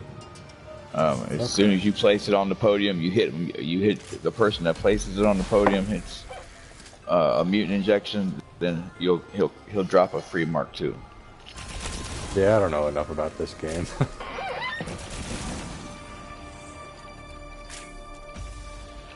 Alright, I need to go get a second armor plate. I got my perks. You get the mutant? Oh shit, man. I gotta get quit dying. Oh, enjoy that yellow. Yellow too. That yellow sucks. Oh yeah. He's not gonna have yellow for a long time. Once he dupes it, we're switching all to blue. Yeah, I know. And we're sitting in the fucking elevator. Yellow wouldn't be that bad, but they just put a delay on the, recovery time. It sucks. Fire, yeah. Even with double tap. Yeah. Do you have a zombie out there? I have a few. I was gonna say, I think we just started around or something. 'Cause I got an elder in here. Yeah, there's a few of them. I was just sitting on you on the gobblegum machine defending. Right.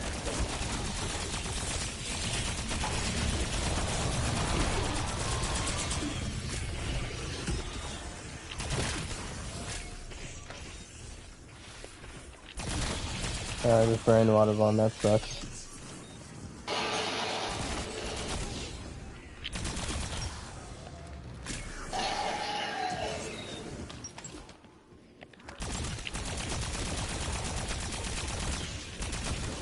You got an elder in I you wouldn't too? go that I way, already Blue. I got one on me.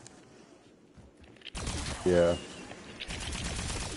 Yeah, I wouldn't go through the house. Try to right kill now. the parasites if you can, so then they don't turn into elites or specials. And one already dead. I gotta get this out of here. Nah, stand being trapped in there like that.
Alright, we got rid of all the elders and all that shit.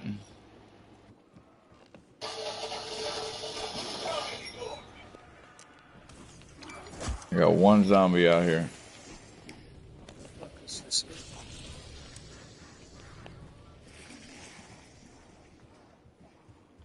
Mutant injection, cool, it dropped it. I ain't have to worry about getting out of the machine. Alright, let me go, change my gun to yellow then.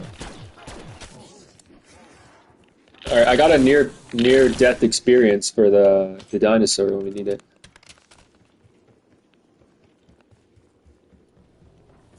I think last time we went underprepared. Oh, for sure.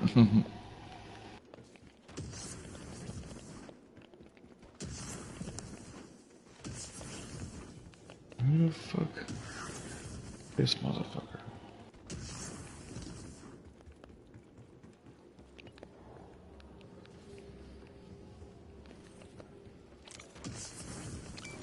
Alright, I got yellow. We're ready to go. I'm headed there.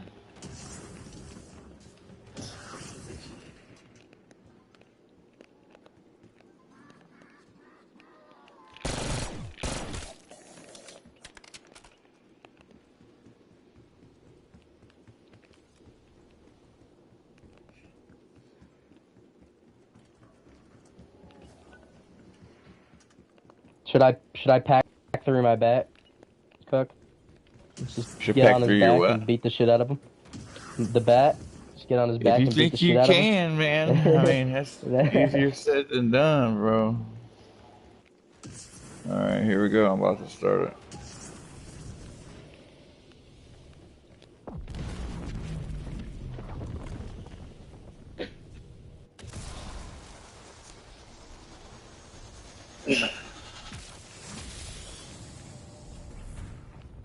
I'll get it. Don't worry. I'll see it. There it is. There it is, in front of the podium. Yep.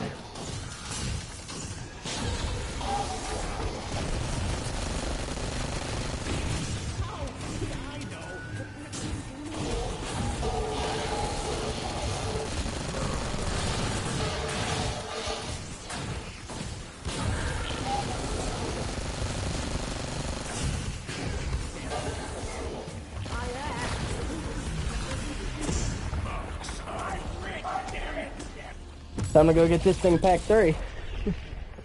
Same. Got it. There's another. Oh no, that's the regular one. I was about to say, I have it, but there's another ray gun. Don't pick that shit up. Yeah, leave the regular one. Alright. I hate how they don't let you have the Mark 1 and Mark 2 at the same time.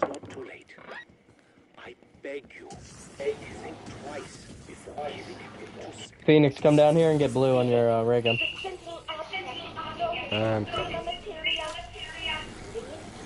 upgrade chamber. Quickly! Nexus is locked in your hand. Thank you for delivering the artifact. I knew I'm 25 points short.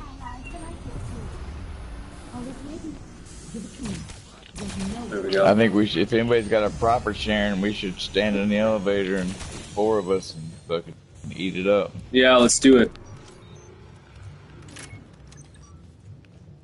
No one got it?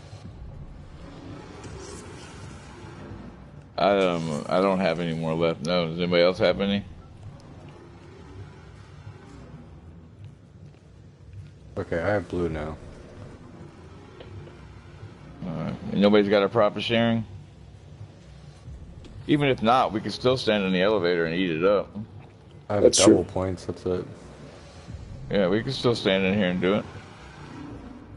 But it takes 3 or 4 of us, though, or else it doesn't do any good. Yeah, get over here.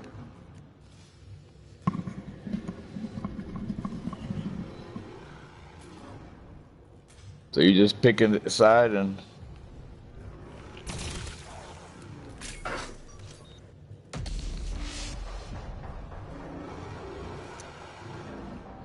Alright, you ready to pop the double points?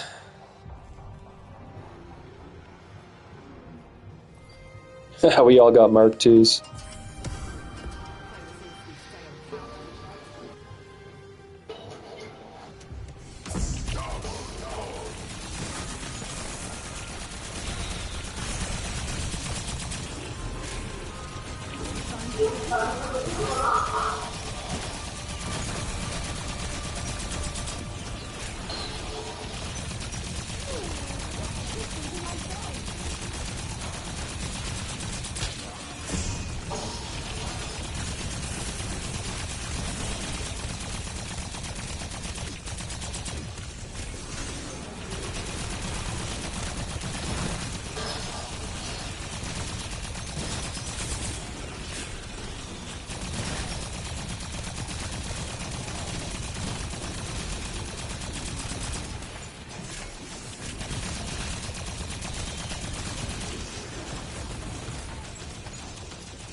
Your shit.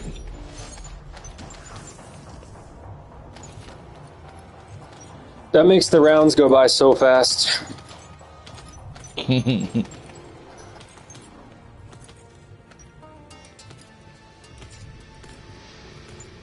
we got everything done, right? We're just building our shit up.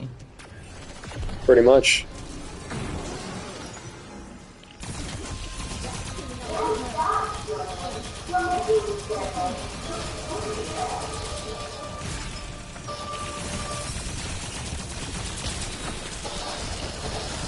Oh shit, I'm out of ammo.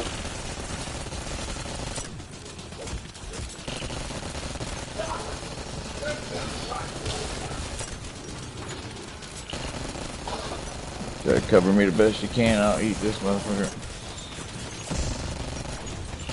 Nice.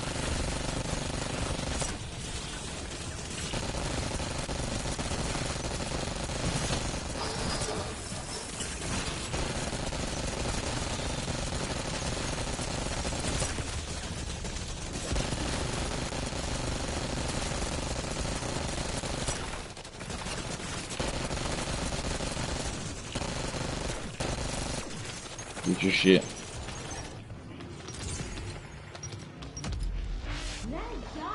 How many rounds can you do that? This shit's forever. We could do that for the entire game. Yeah, I was gonna say. If you want to go to round 100, we could do it doing that. Yeah, hell yeah. Well, come with, bro. I have a damn near 12 case. Oh, this is gonna suck. See how this one goes. Right. Oh, fuck. Oh, shit. Yeah, this is stupid. Yeah, don't do it in there. I should get out of there. Yeah, I'm getting out of there. Got to revive him.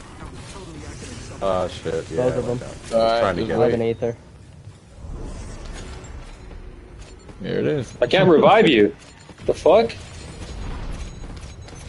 Oh, crawl out of the elevator. Crawl out. No way.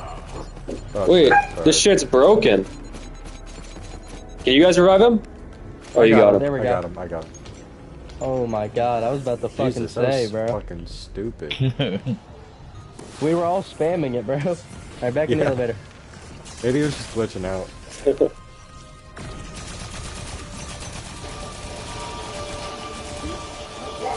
Yeah, get that shit.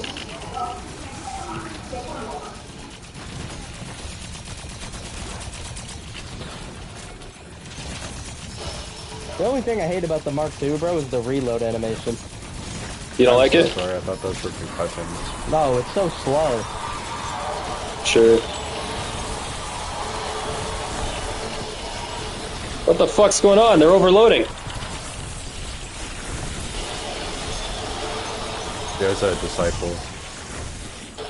Fire cell! Yay! You wanna go the get gun, the guys. wasp, you can.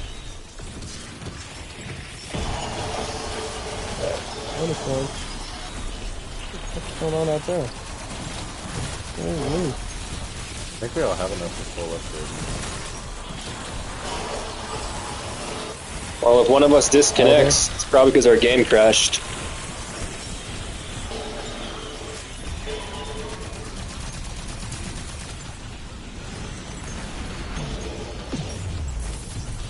There's a third? Oh, you gotta be kidding me. They gotta give us some max ammo after this fucking shit. Yeah, I'm out of ammo too. I might be able to get a gobble gun for it. There we go. What the? 3 of them in 1 round is crazy. Yeah. I don't know what's up with that. Where do we use the loot keys? Follow me if you got one, because I'm going to go use Hey! No! Shut up! To the armory. I'm out of ammo. I'm going to get my, Yeah, Ford don't go to armor. the armory. Don't sit in the elevator with 2. Yeah, we're not.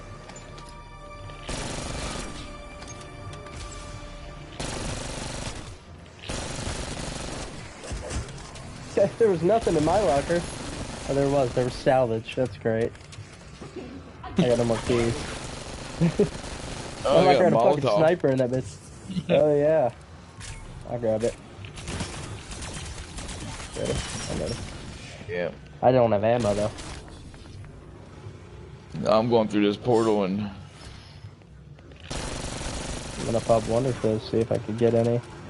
oh Soda damn! I fountain. didn't think about that. Son of a bitch.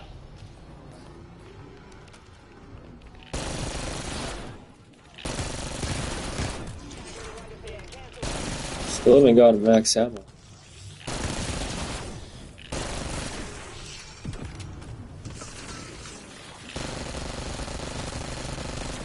Oh, here you go. How's the? Nice, thanks. There we go. Should save those for the dinosaur though, hey? Yeah, I'm gonna grab one. I guess we'll have enough points, we don't even really need them. Yeah, we're gonna have a lot. Yeah, I'm Oh, loading someone up for the still dinosaur now. I don't know about you guys. I don't know what you guys. I think I might as well just What's the best ammo mod to have in there? napalm. Napalm? Yeah. They wanna let me use the fucking... God, man, get off of me. Use the fucking machine. Napalm. Oh, how many fucking... That's Bro, like the what the 4th fuck? Sparkaholic you popped. I know, dude. Got hit by invisible zombies. You got him, And every sir? time I do, I got one of these fucking things that come out here and fuck with me. The Elder? Yeah. We've had... We had 3 last round, bro. 1 ain't shit.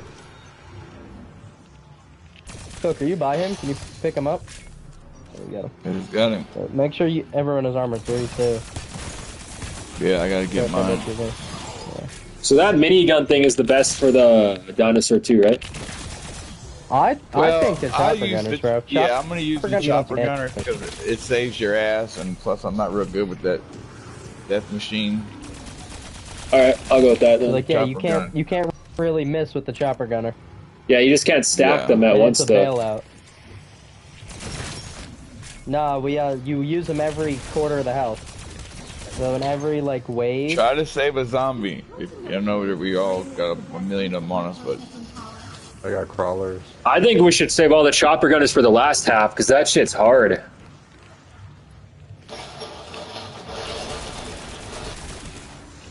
You know what I'm talking about? Like when he starts... yeah, probably not the first... We probably don't need to use it in the first... Come on, bro! After he just popped a perkaholic. Yeah, when that motherfucker starts smashing his tail, that gets really hard. Yeah, I guess, but we can't all pop it at once. Yeah, that's true. The last half takes a Parasites while, have though. to be the most annoying shits ever. Dude.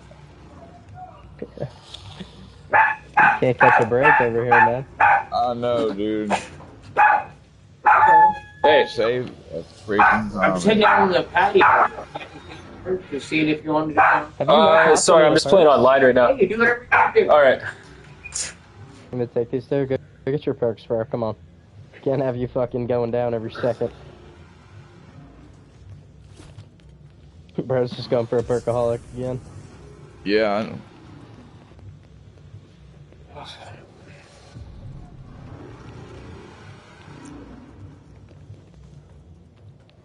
That one's coming to you. Watch out.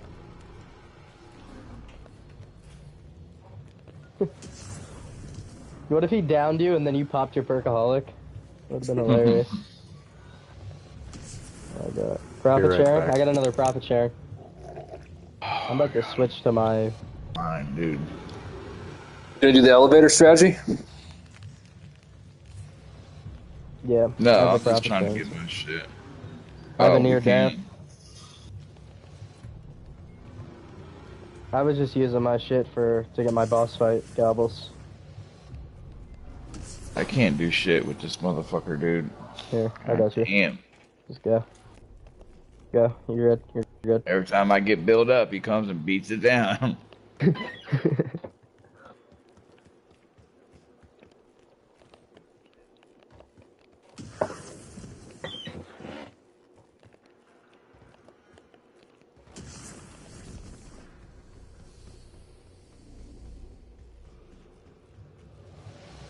We're already an hour and a half in, bro.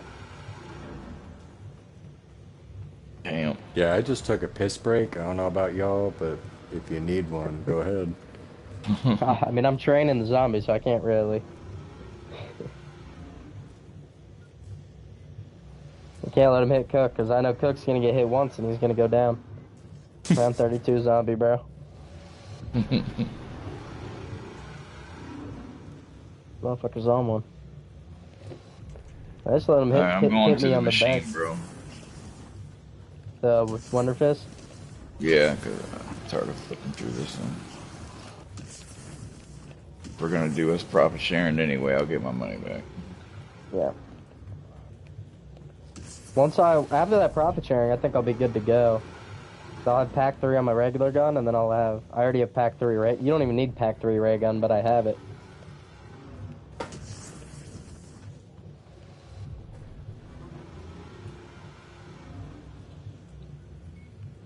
Give Sentinel artifact to Sam to start the final encounter. Don't do that shit yet. King's gotta get some more cash. Yeah. Phoenix, go cop, oh wait, Phoenix needs a little bit more money. You're gonna have to get, armor plate 3. Yeah, it should only be 10k. I gotta get a perk though. Yeah. Should we get double tap or no? I mean, I have it. I have it because it makes When my AR I'm not shoot worried faster. about getting this, like, seeing through walls, I don't care about that. Yeah, they gave me that for my random perk. Or no, not random perk. I had soda fountain. Actually, I think I have everything. I have the So, important ones in the top 4, which is nice. I want to use this I don't have melee macchiato. That's fine. dead drop. Let me get my chopper gunner. I mean, I could craft one if you want me to. I have 9K. Here. I got one. You got one? Yeah. Let me get a couple cashmeres. Sure. Hey, motherfucker. Come here. Come here. Come here, motherfucker. Take that. Take a couple. That's gonna kill him. I like the Get a cell. impact. I know it's gonna kill him. It's fine. We're going into the next round anyway. We're gonna sit in the elevator. Hi, bro. Let me eat this dead drop. Get rid of it. I'll wait. I'm gonna wait. Oh, what's up, Insomnia? Come on, Phoenix. No, I'm coming. Eat it. Yo, how does this microphone sound? Ass. I'm sorry. Really? It's not bad. It's pretty clear. Yeah, it's We're not. friends. Oh, okay. It's the PS5 controller I microphone. hear people talking. Yeah, that's what I thought. That's what it sounded like. Yeah. It's good on the stream. Girl hit Prestige Master on a controller mic. Well, I have a headset mic. It might be worse, though. I'll switch to that after this. Tell me if it's worse.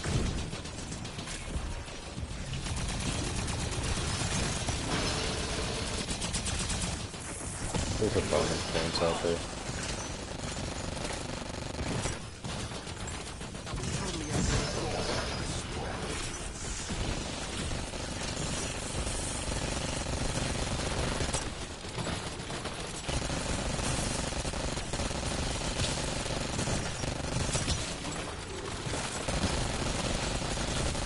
Let's go get those points up, Jay Cook.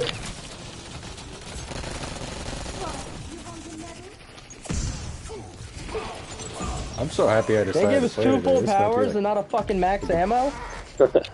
I have 78K. Oh, don't forget your self revive either. I'm Yeah. about to get this free one. I right got one. Yo, does this And microphone? I still have. Does this sound better or worse? Sounds honestly the same. I mean, I got everything, alright. bro, and I have a shit ton of salvage. Yeah, me too. Here they come again. I just don't got ammo. Get me in the elevator. Elevator. Elevator. Only thing I don't got is ammo. I have enough essence to buy ammo in the box fight. Yeah, same. I'm trying to save it for the dinosaur, but No, don't go down. Oh. Nope. Not when that happened. King, get in the fucking elevator. I got no ammo, man. I can't even help you guys. I'm gonna die in there. I'm I'm out of ammo in my ray gun too. At least you're trying to party. Oh, that's great. There goes all my fucking perks. I gotta go. I got no ammo, bro. I can't be in here.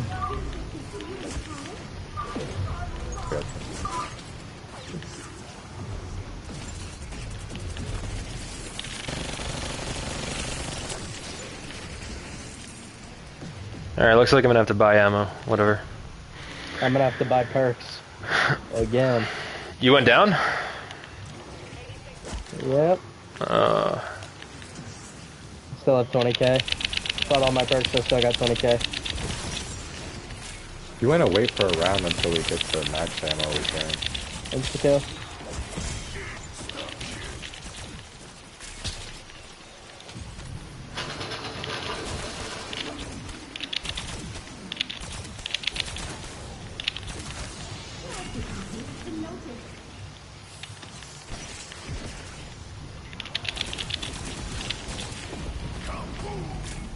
We're getting everything but a max ammo. Yeah, I know.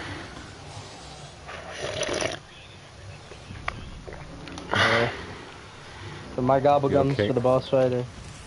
King, I just got so a you know, power we thing. can now hear like every movement in your room. Oh, right. Yeah, the PS5 controller has noise suppression, but the headset doesn't. Oh yeah, I'm just letting you know. Alright, I'm gonna switch back to my PS5 controller. One sec.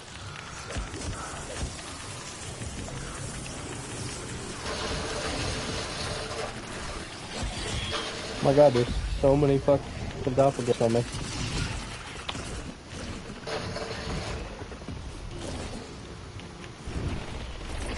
happened?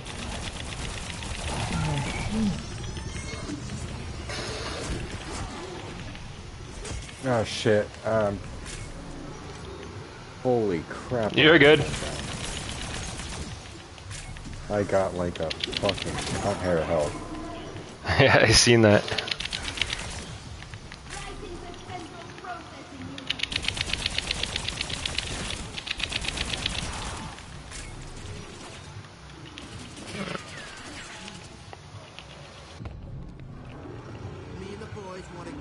That's better. If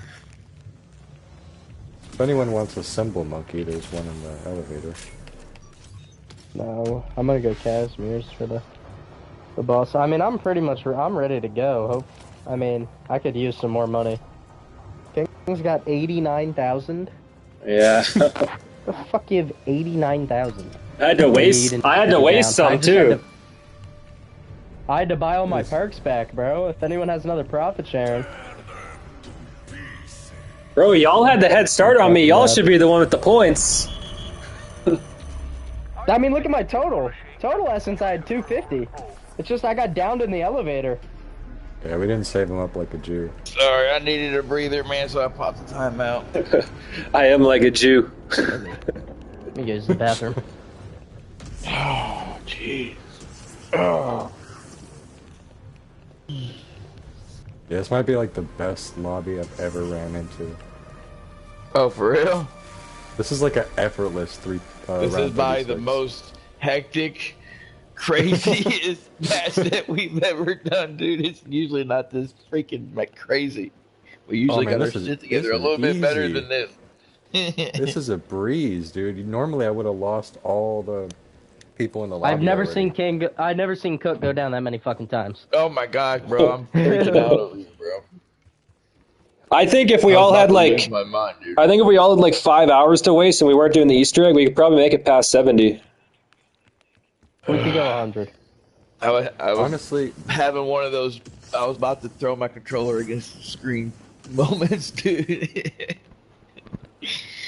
It is pointless though to like buy perks until round 25 at least. Like it's fine to go down. I never go down. You know, you could just save your money. I just need like 30k so I can be able to have ammo. Just in case I need to go buy it. You gonna do a profit sharing again, or we just gonna? I don't have another. I popped my. I already switched to my boss fight gobbles. Alright, we can go down And then here, let me see if I can get something better than full power. I mean, I got some ammo. You got a double point. See, I have a free fire and a near death. That's what I'm trying to get out right now is a near death. I got a rain. Raindrops. I could get a catch. I could get a catch back. That would be nice. Shields up. Shields up's fine too, I guess. Thanks for melee macchiato, man. You want me to go? Yeah. You want me to go pack 3 my bat?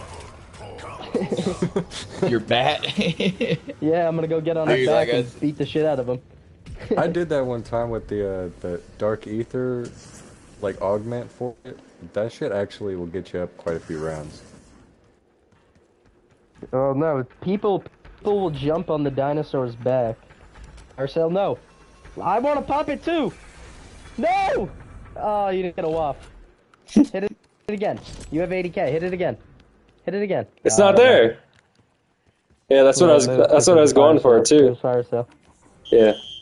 Dude, I got the waff. I was going so low. Done. Yeah, and these motherfuckers are back. That's great. I thought it was a nuke. I forgot it was that round. Oh yeah, I thought I skipped him in that round. Son of a bitch.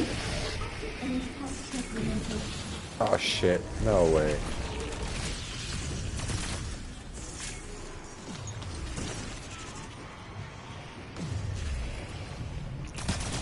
Oh, I got an elder and everything up here. Motherfucker.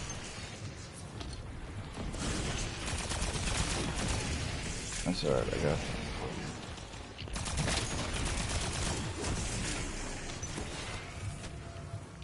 Oh man, get off of me.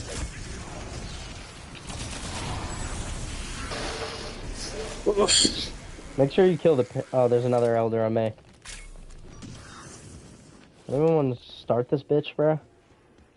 I mean, go ahead. I was trying to get one more gumball, but I got the Phoenix in the near get death. another. Get another. Get one more. Well, I think if I try to get another one, I'm gonna lose all my shit. They need to fix that glitch. Running out of ammo. They need to fix that glitch where you can't pop gums sometimes. Oh yeah, that shit's annoying, especially in the boss fight. Yeah. I got an insta kill for the boss fight. I don't even know if it's gonna work. That's good for the boss fight. Insta kill's good. If you go insta kill and pop chopper gunner. Oh yeah. That'll cook him. Ooh, there's a fire sale for the dinosaur.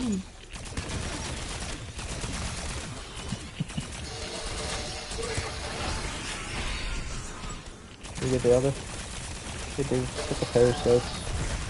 Oh, fire sale. Yep, I'm gonna go get the wasp. How many fire cells? King, if I get the wasp, you got it, bro. Yo, thank you. Don't really need it for the boss fight though. Shit, that thing good does for the wonders boss for the fight. boss fight, doing crowd control, dude. Really? We're gonna assign someone to crowd control? Hey, I'm telling you, dude, it helps. Anytime I've ever beat that thing, there's somebody down there running around with that waffle, bro. I mean, I don't mind mopping the floor or mopping the floor with those bitches, but I ain't gonna be able to do. Lasts like 20 seconds, bro.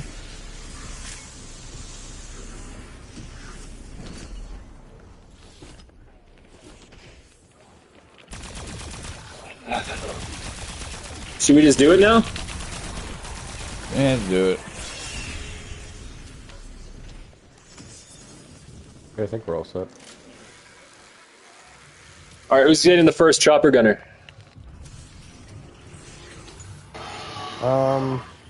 Whoever wants to. King, you want to pop yours?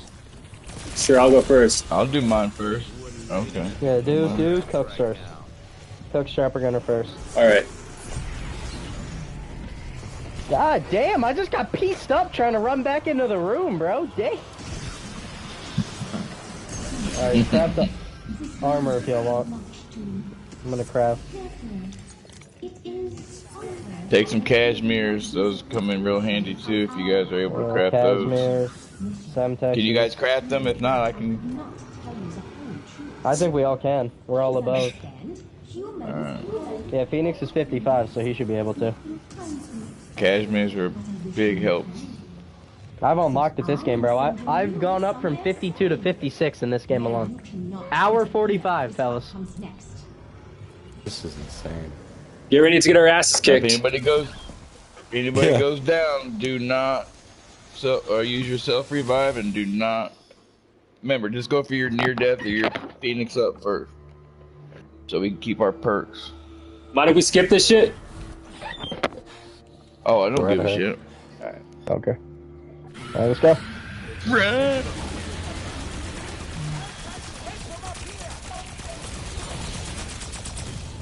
Alright, chopper gunner.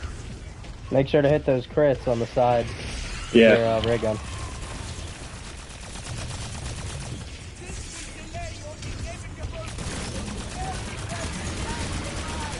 How the fuck do you get on its back? It's too high. You gotta jump on its tail. When his tail No goes way. down, you jump on his tail.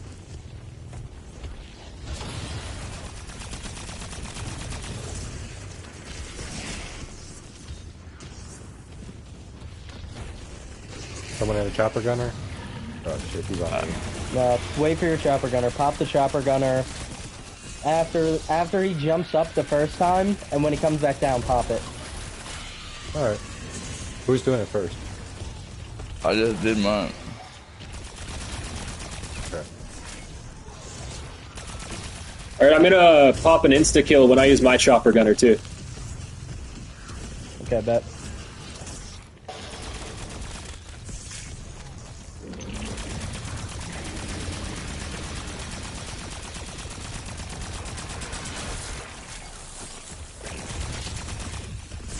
Why is he right behind me? Look at him stuck. That timeout didn't do it. Oh wait, yeah. No, there we this go. is. I know. It's in- This is whenever he stops and he's puking like that, on the ground. That's when they would walk up behind him and he would slap his tail and flick him up into the air. Get those crits. Made those. Just like a shit ton of.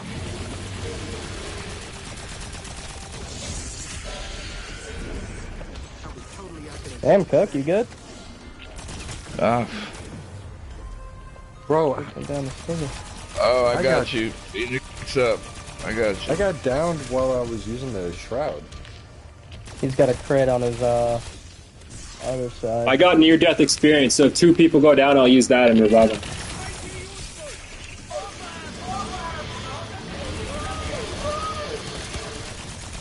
Go for his head or those yellow zombies on his side that takes the most points.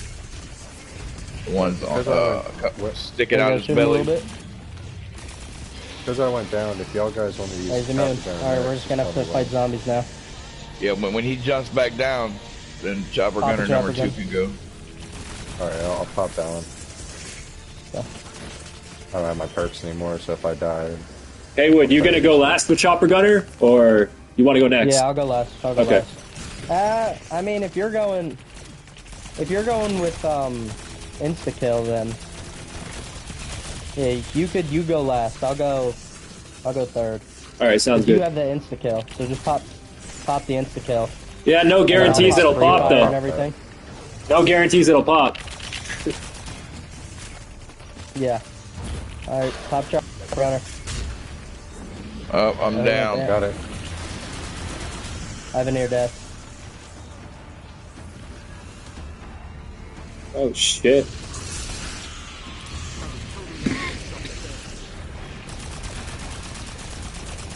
See, you're supposed to... Oh, okay. I was about to say. I'm right on me. Oh, I'm down. Near death is up, so you guys can come to me.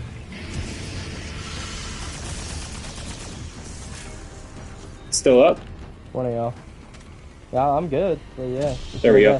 Yeah. Alright, Chopper Gunner's Gotta down. shoot him. Shoot those crits. Watch out, he might jump.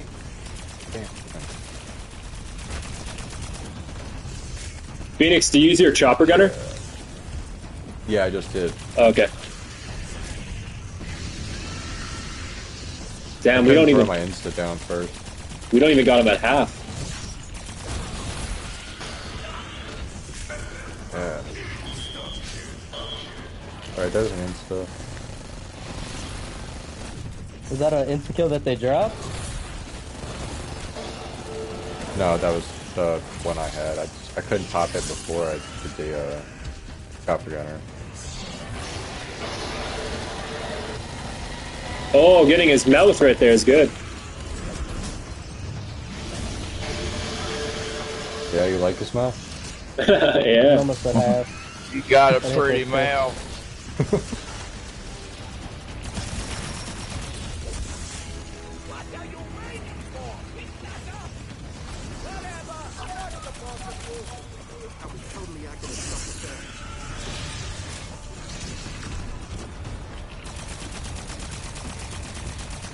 He's almost at half. He's about to jump. Oh, no. Yeah, once he goes half, he'll jump back up. Crits on the side. Fuck, my balls are itchy, man. Hit it. Itch him. I don't got time. Fucking squeeze. Just squeeze your legs. He's got a crit. He's got a crit. Gotta hit it. 24. Nice.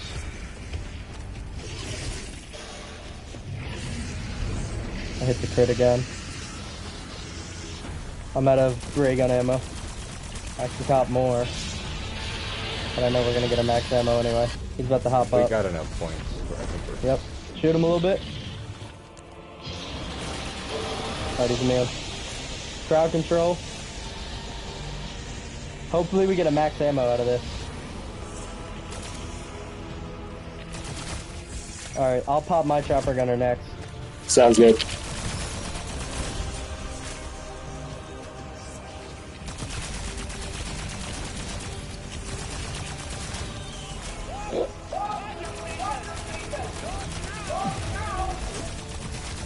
Okay, when he comes back down, he's going to be really difficult now. Just be ready. Yeah, I'll give you guys a Oh, shroud. shit. I'm popping. I'm popping. Try to help out. Let's try to focus on him. Hit those crits. Oh, Hit fuck. crits if you Fuck, got he's them. on me. He's. Oh, I'm going to go down. I can't get away from him. I'm shooting him right now. I don't know how I got away from him, but it worked. Ah, he's fucking pillaging me. Yeah, I'm gone. I got myself. Oh, shit. There we go. Gotcha. Alright, should I pop my chopper gunner or wait? No, wait. Again. I'm going to put off the near death. Yep. Alright, get him.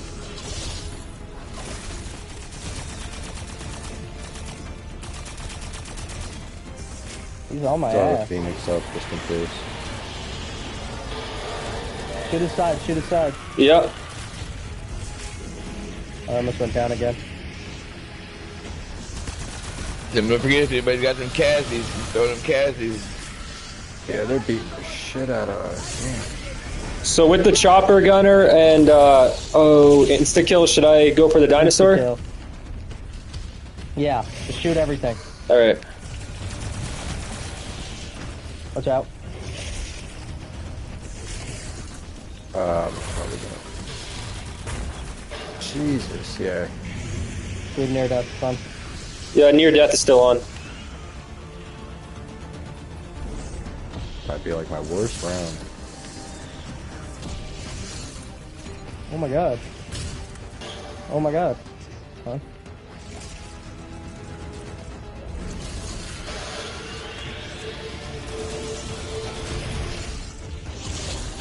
Holy shit.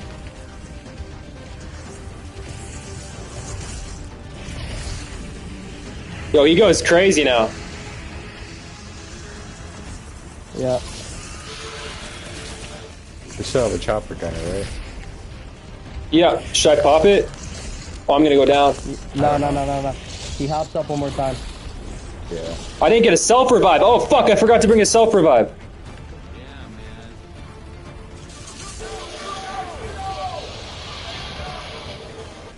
He's gonna jump. I almost got...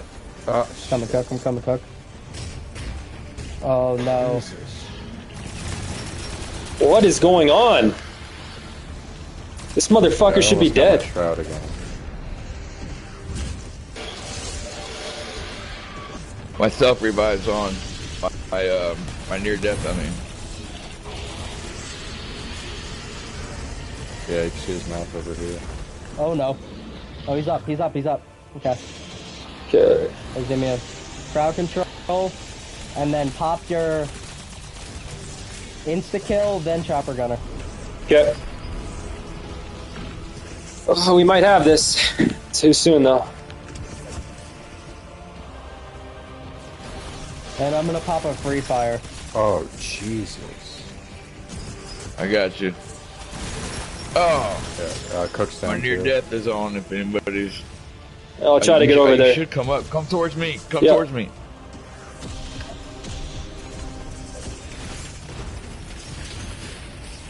He's back down. Alright, insta-kill. Chopper gunner. Please work. I got free fire up.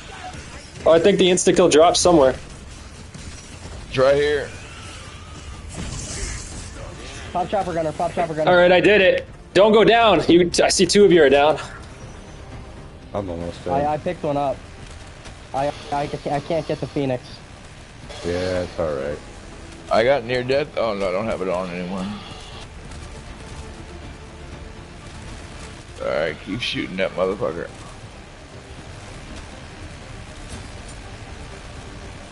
I'm down. I have a self. No, shit, yeah. I have a self. I'm good. I didn't bring a self.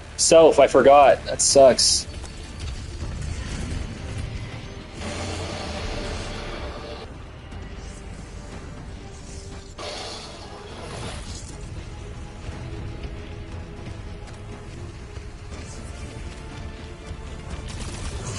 those zombies were just going in Dude, every direction. again? Laser. Oh my god, no way. No, I'm lagging. I'm lagging. Oh shit.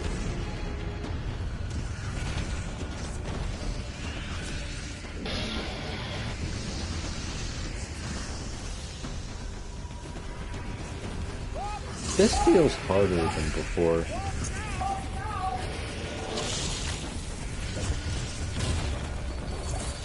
Hey, Wood, you still got Juggernog?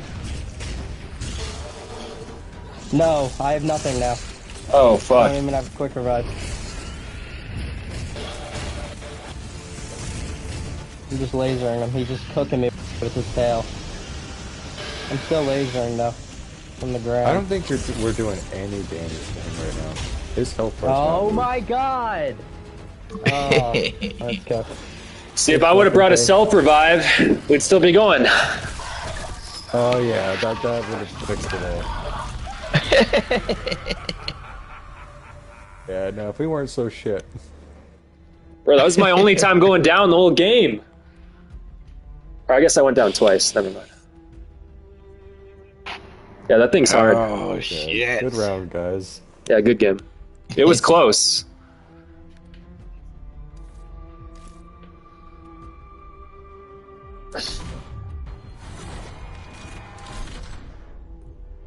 Fuck, that was so close.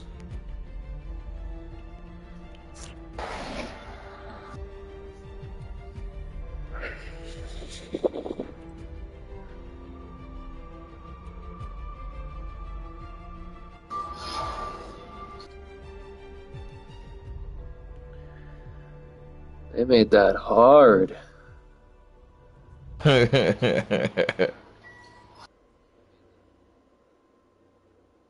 Yeah, man.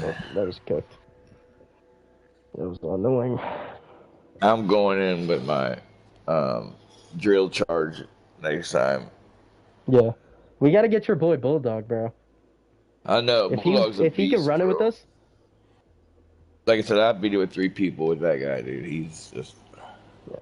We got that He's shit. good. Is drill charge better than crossbow? The crossbow was doing work. Well, you could do, like When I I said, had the free fire with the Drill charge? I was doing crossbow and it was pretty fucking good. And the crossbow shoots fast. he's still playing Grief. Yeah, we'll run it another time. I mean, we got that shit, bro. We got it down to that sliver and we had that one guy who didn't even know what the fuck he was doing. Now this That was dude was basically- pretty... He was alright. Nothing about this dude here. He was pretty good. I beat it with him this morning. Phoenix? No, FZ. Let me see if I can... And he knew how to do everything too, so let me see if I can... I mean, I know how to do the shit. Just a boss fight, bro. He was low. Yeah, he was... pretty low. See, usually I'm pretty damn good at the game, but those boss fights, I'm trash. I think it's just no matter what you do, man. I mean, that thing is hard, bro. It is hard. But like I said, I'm telling you, man, if somebody's running around down there with that fucking waffle doing crowd control, bro, 'cause that's the hardest part is trying to do the dinosaur and crowd control. You know what I mean? Yeah. You got somebody doing crowd control with that waffle, it is amazingly more easier, dude. Because you just got more time to focus on the dinosaur.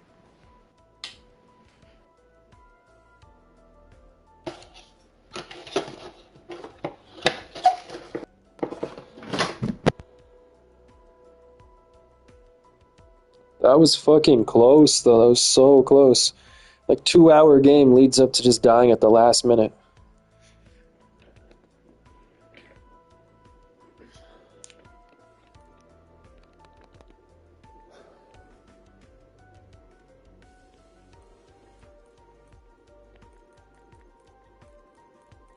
Yo, how's the party so big? Hey! Hey! Let's go, boys. Hey, let's go, boys. 36 rounds. Yo, better That's a luck new next world time, record. guys. Wait, Better where luck did Haywood next go? time, Y'all buddy. almost- Better y'all luck almost next won time. that. Wait, where did Haywood go? Did we lose Did him? Haywood sell? Did Haywood sell?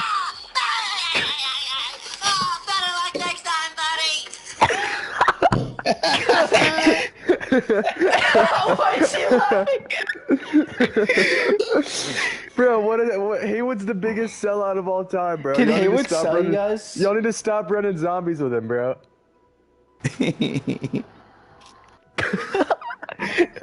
Yo, what's up? What's up? Wait, we could join Joe against each other. Nah, just blocking us. I've invited him to the party. Is Drew in the party? He's in our lobby. Haywood, Drew, Haywood these guys top are. five. Haywood Jay Cook top said five you sales of all sold. time. Jay Cook and King Blazy said you sold. I didn't say shit. King Blazy said it first. What are you guys doing, bro?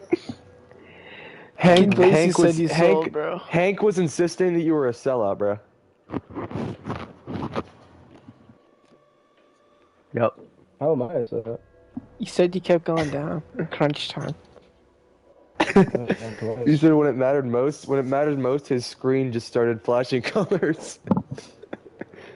Yeah, he tried to make up some lie about like something about a screen share or something. I didn't have to think about this for sure. Something about like drawing. Drew, on a scale of 6 Yeah, I to 7, remember how much did that mess you up? It was alright. It was just, but it was my screen. Maybe a 6.7? But it didn't mess you up. It was just a skill issue. Yes, man.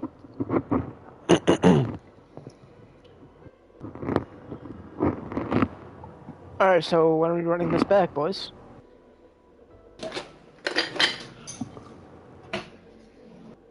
Is Jacob doing the dishes?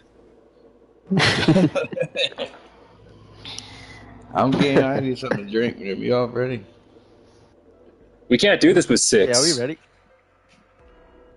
Well, that's fucking So bullshit. should we kick Haywood? Can we get rid of Haywood? Jacob's laughing. Alright, you know what? Me and Haywood can just take one for the team.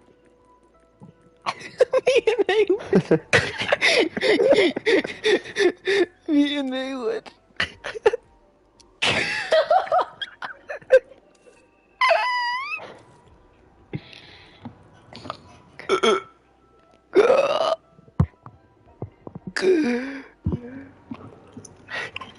Bro, shut up.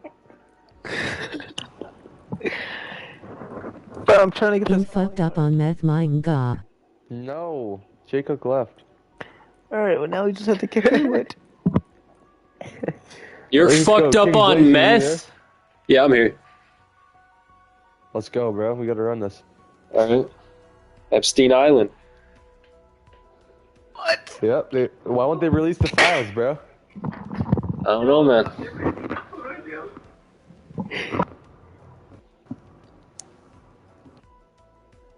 Free Diddy. Yo, what the fuck? The fuck, bro? They all left? Wait. Alright, never mind. P. Diddy is innocent. Guess I'll do solo. What the fuck was that, man? Like, the 2 people I was playing with, and then a bunch of people joined, and the 2 people I was playing with left. And then I was in a lobby with a bunch of people I don't even know. What the fuck was that? Wait. Okay, never mind. I don't know those people. What the fuck? What the fuck was that? I don't even know what that was. Free Diddy. Yeah, free Diddy. Bro. Shit was weird. I don't even know what the fuck just happened. I kind of want to play another match, but I don't know. That Haywood guy never added me. I thought we were friends, bro. I sent him a friend request 3 days ago. You have an outgoing friend request. Yeah, I sent that motherfucker a friend request. Fuck that guy.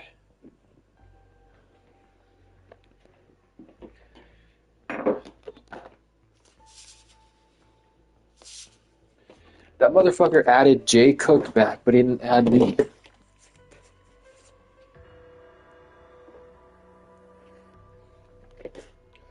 Why is it always that I'm like the best person in the lobby?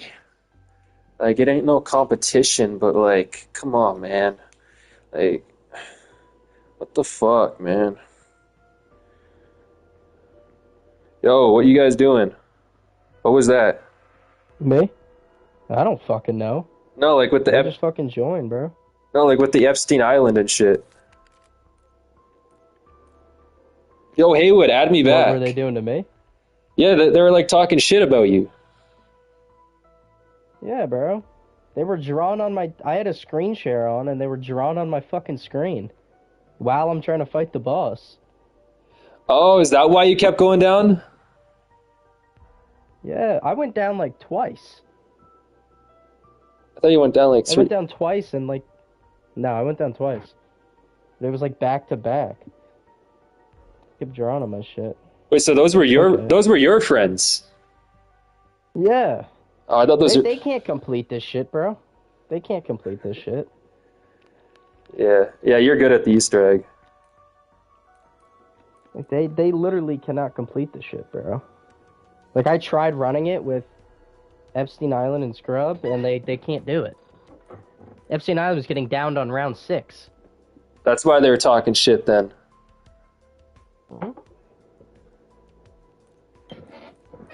Well, no, they were talking shit because what's it called? They were just like, "Oh, you spent all that time for nothing."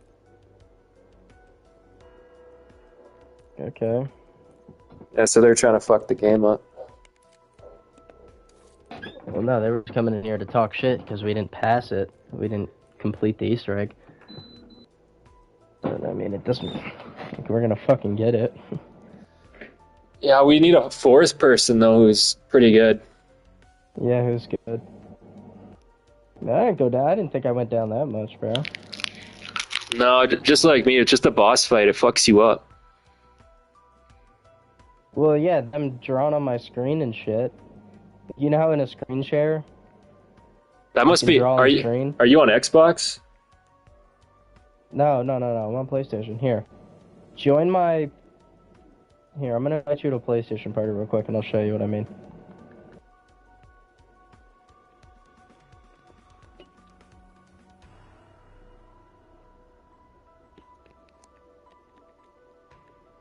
My game's frozen. Nothing's working.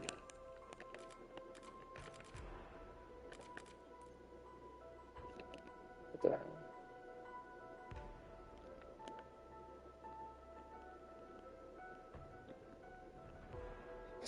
the hell? Lil Jew Firm de Wick? Yeah, okay, join my PlayStation party.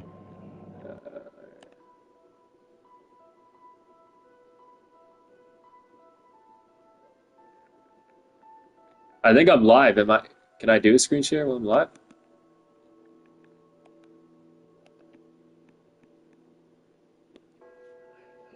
I didn't know that. I haven't really had friends on PlayStation since PS3, so.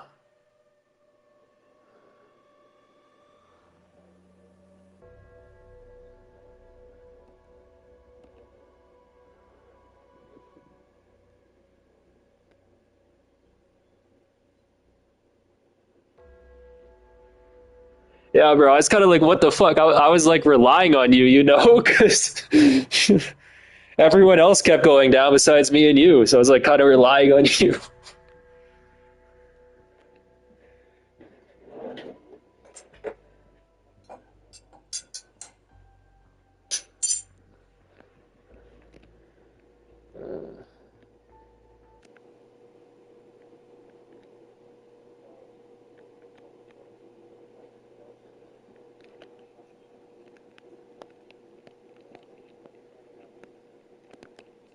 Oh, that's what they're doing? What the fuck? Why did PlayStation add that shit?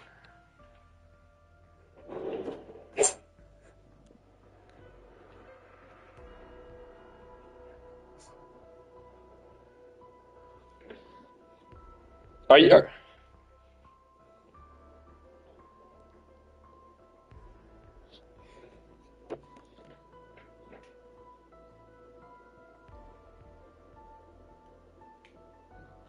I can invite.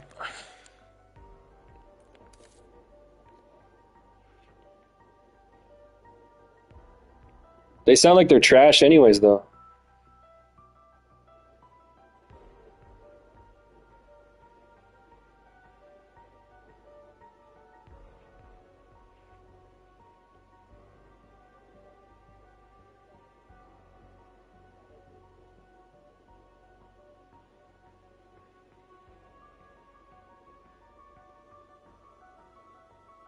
I invited Kingslayer. I don't know if he'll join. Someone I met the other day.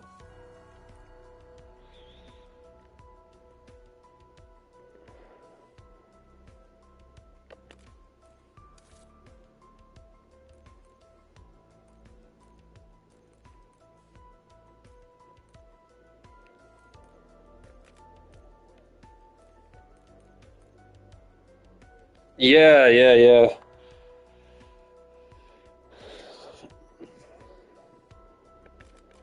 Well, that reminds me, I gotta change mine.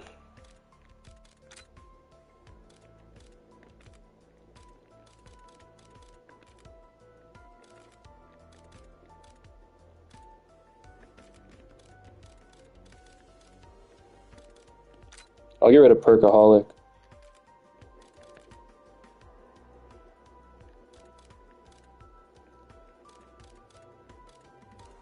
Okay, I'll get Phoenix up.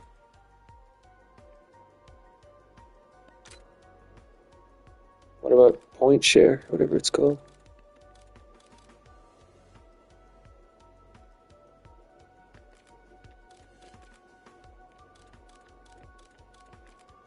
It's called.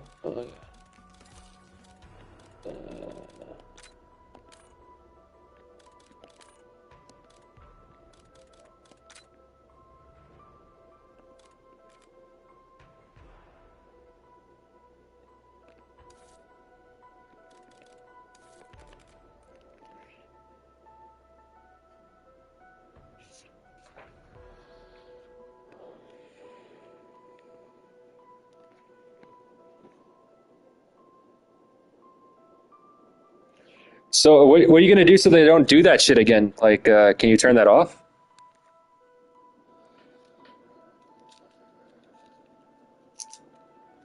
Okay.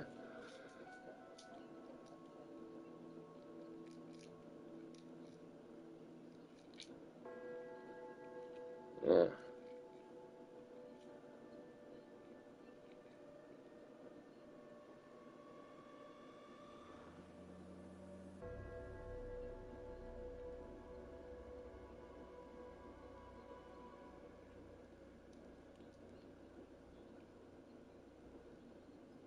Yo, Haywood, you on PS5?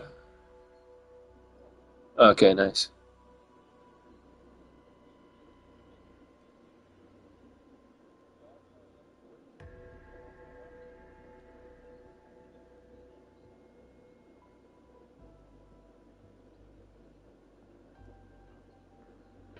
I'm gonna change my skin. I'm sick of this shit.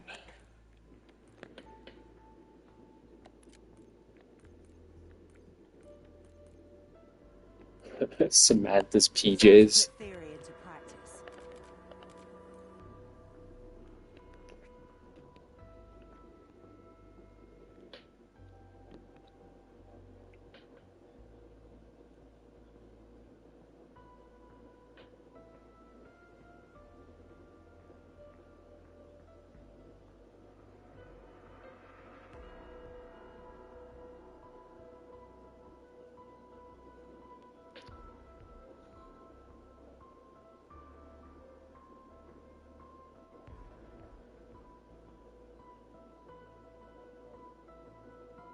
I got a bunch of profit sharings. We're good.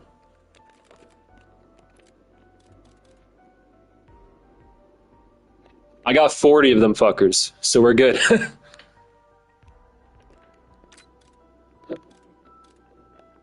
I wish I had that Wonder Bar stuff though. That's really useful.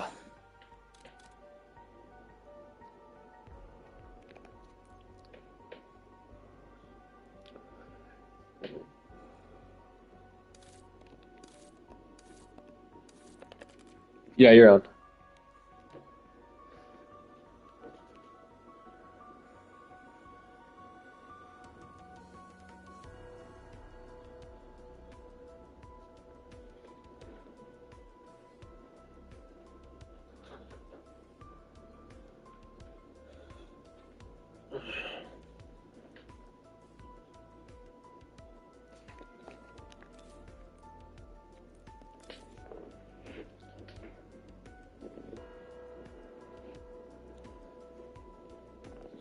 There's someone in my chat the other day who's like level 400.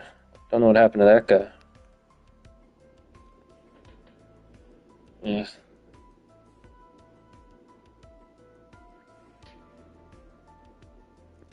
What about that last guy we were playing with? Should be in the recents.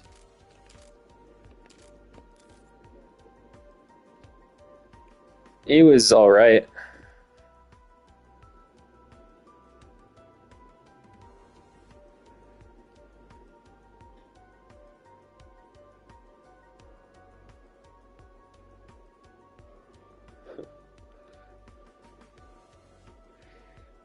You're on PS4 though, your game probably gets laggy as fuck.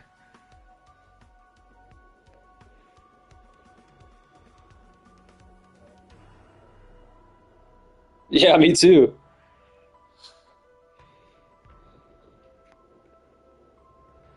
I'm playing on 1440p though, so it's...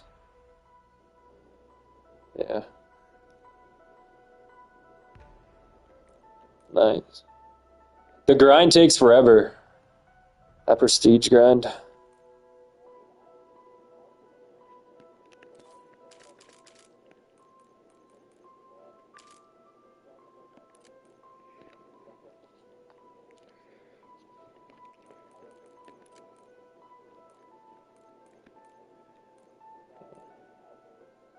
Bro, I took like a 6-month break from this game, but I don't got a job, so I just fucking...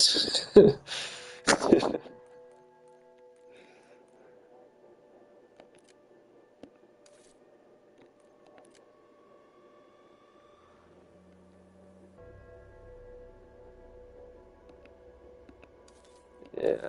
Back when I was really grinding out those prestiges, I would do it in like 24 hours. But I'd like stay up all night, all day. Yeah. Yeah, I don't really like to pay for PlayStation Plus. This is my first time having it in like 6 months.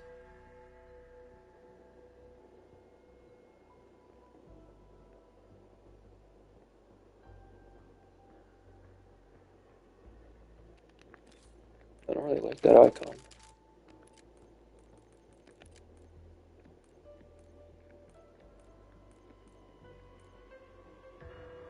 But that one's pretty cool.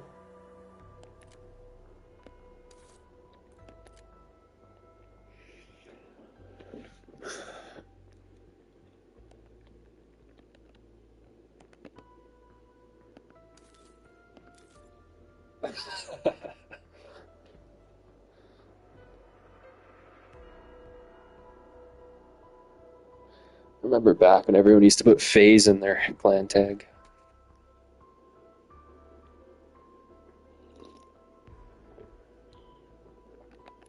Oh, I just realized I'm party leader, sorry.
Could get the fourth person to be a public, but it might be a 12-year-old kid.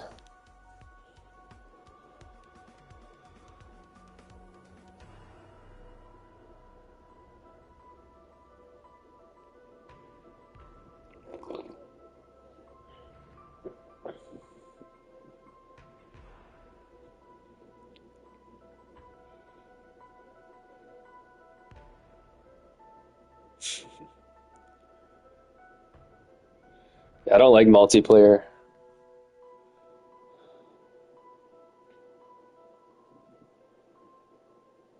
I've never actually played Warzone.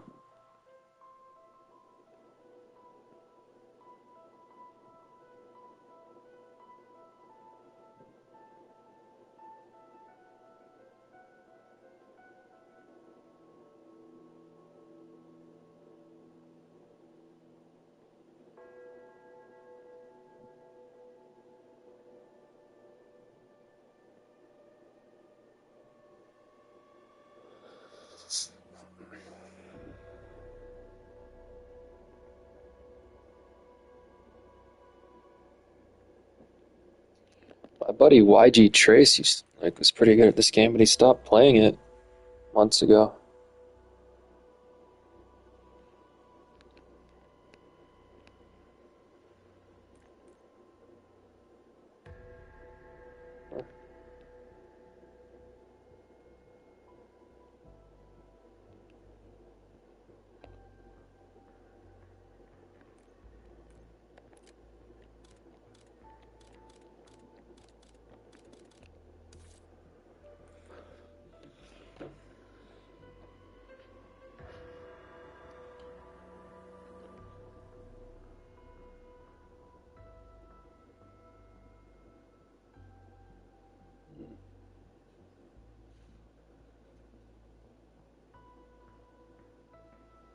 Did they renew my lease?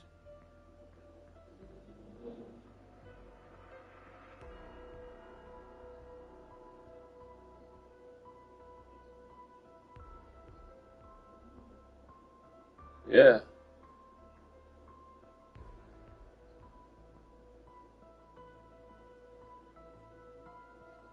Did my landlord renew my lease automatically?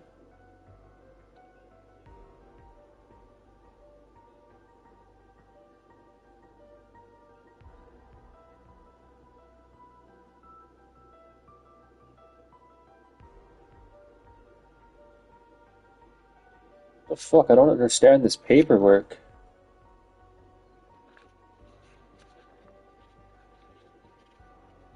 So my lease goes till April now?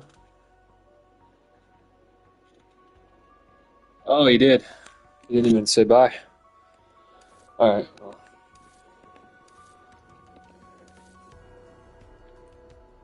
No.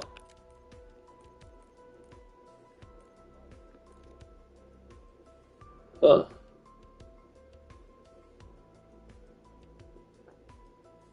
I mean, I guess you can play Warzone with your friends now. I don't think we're gonna find two good players.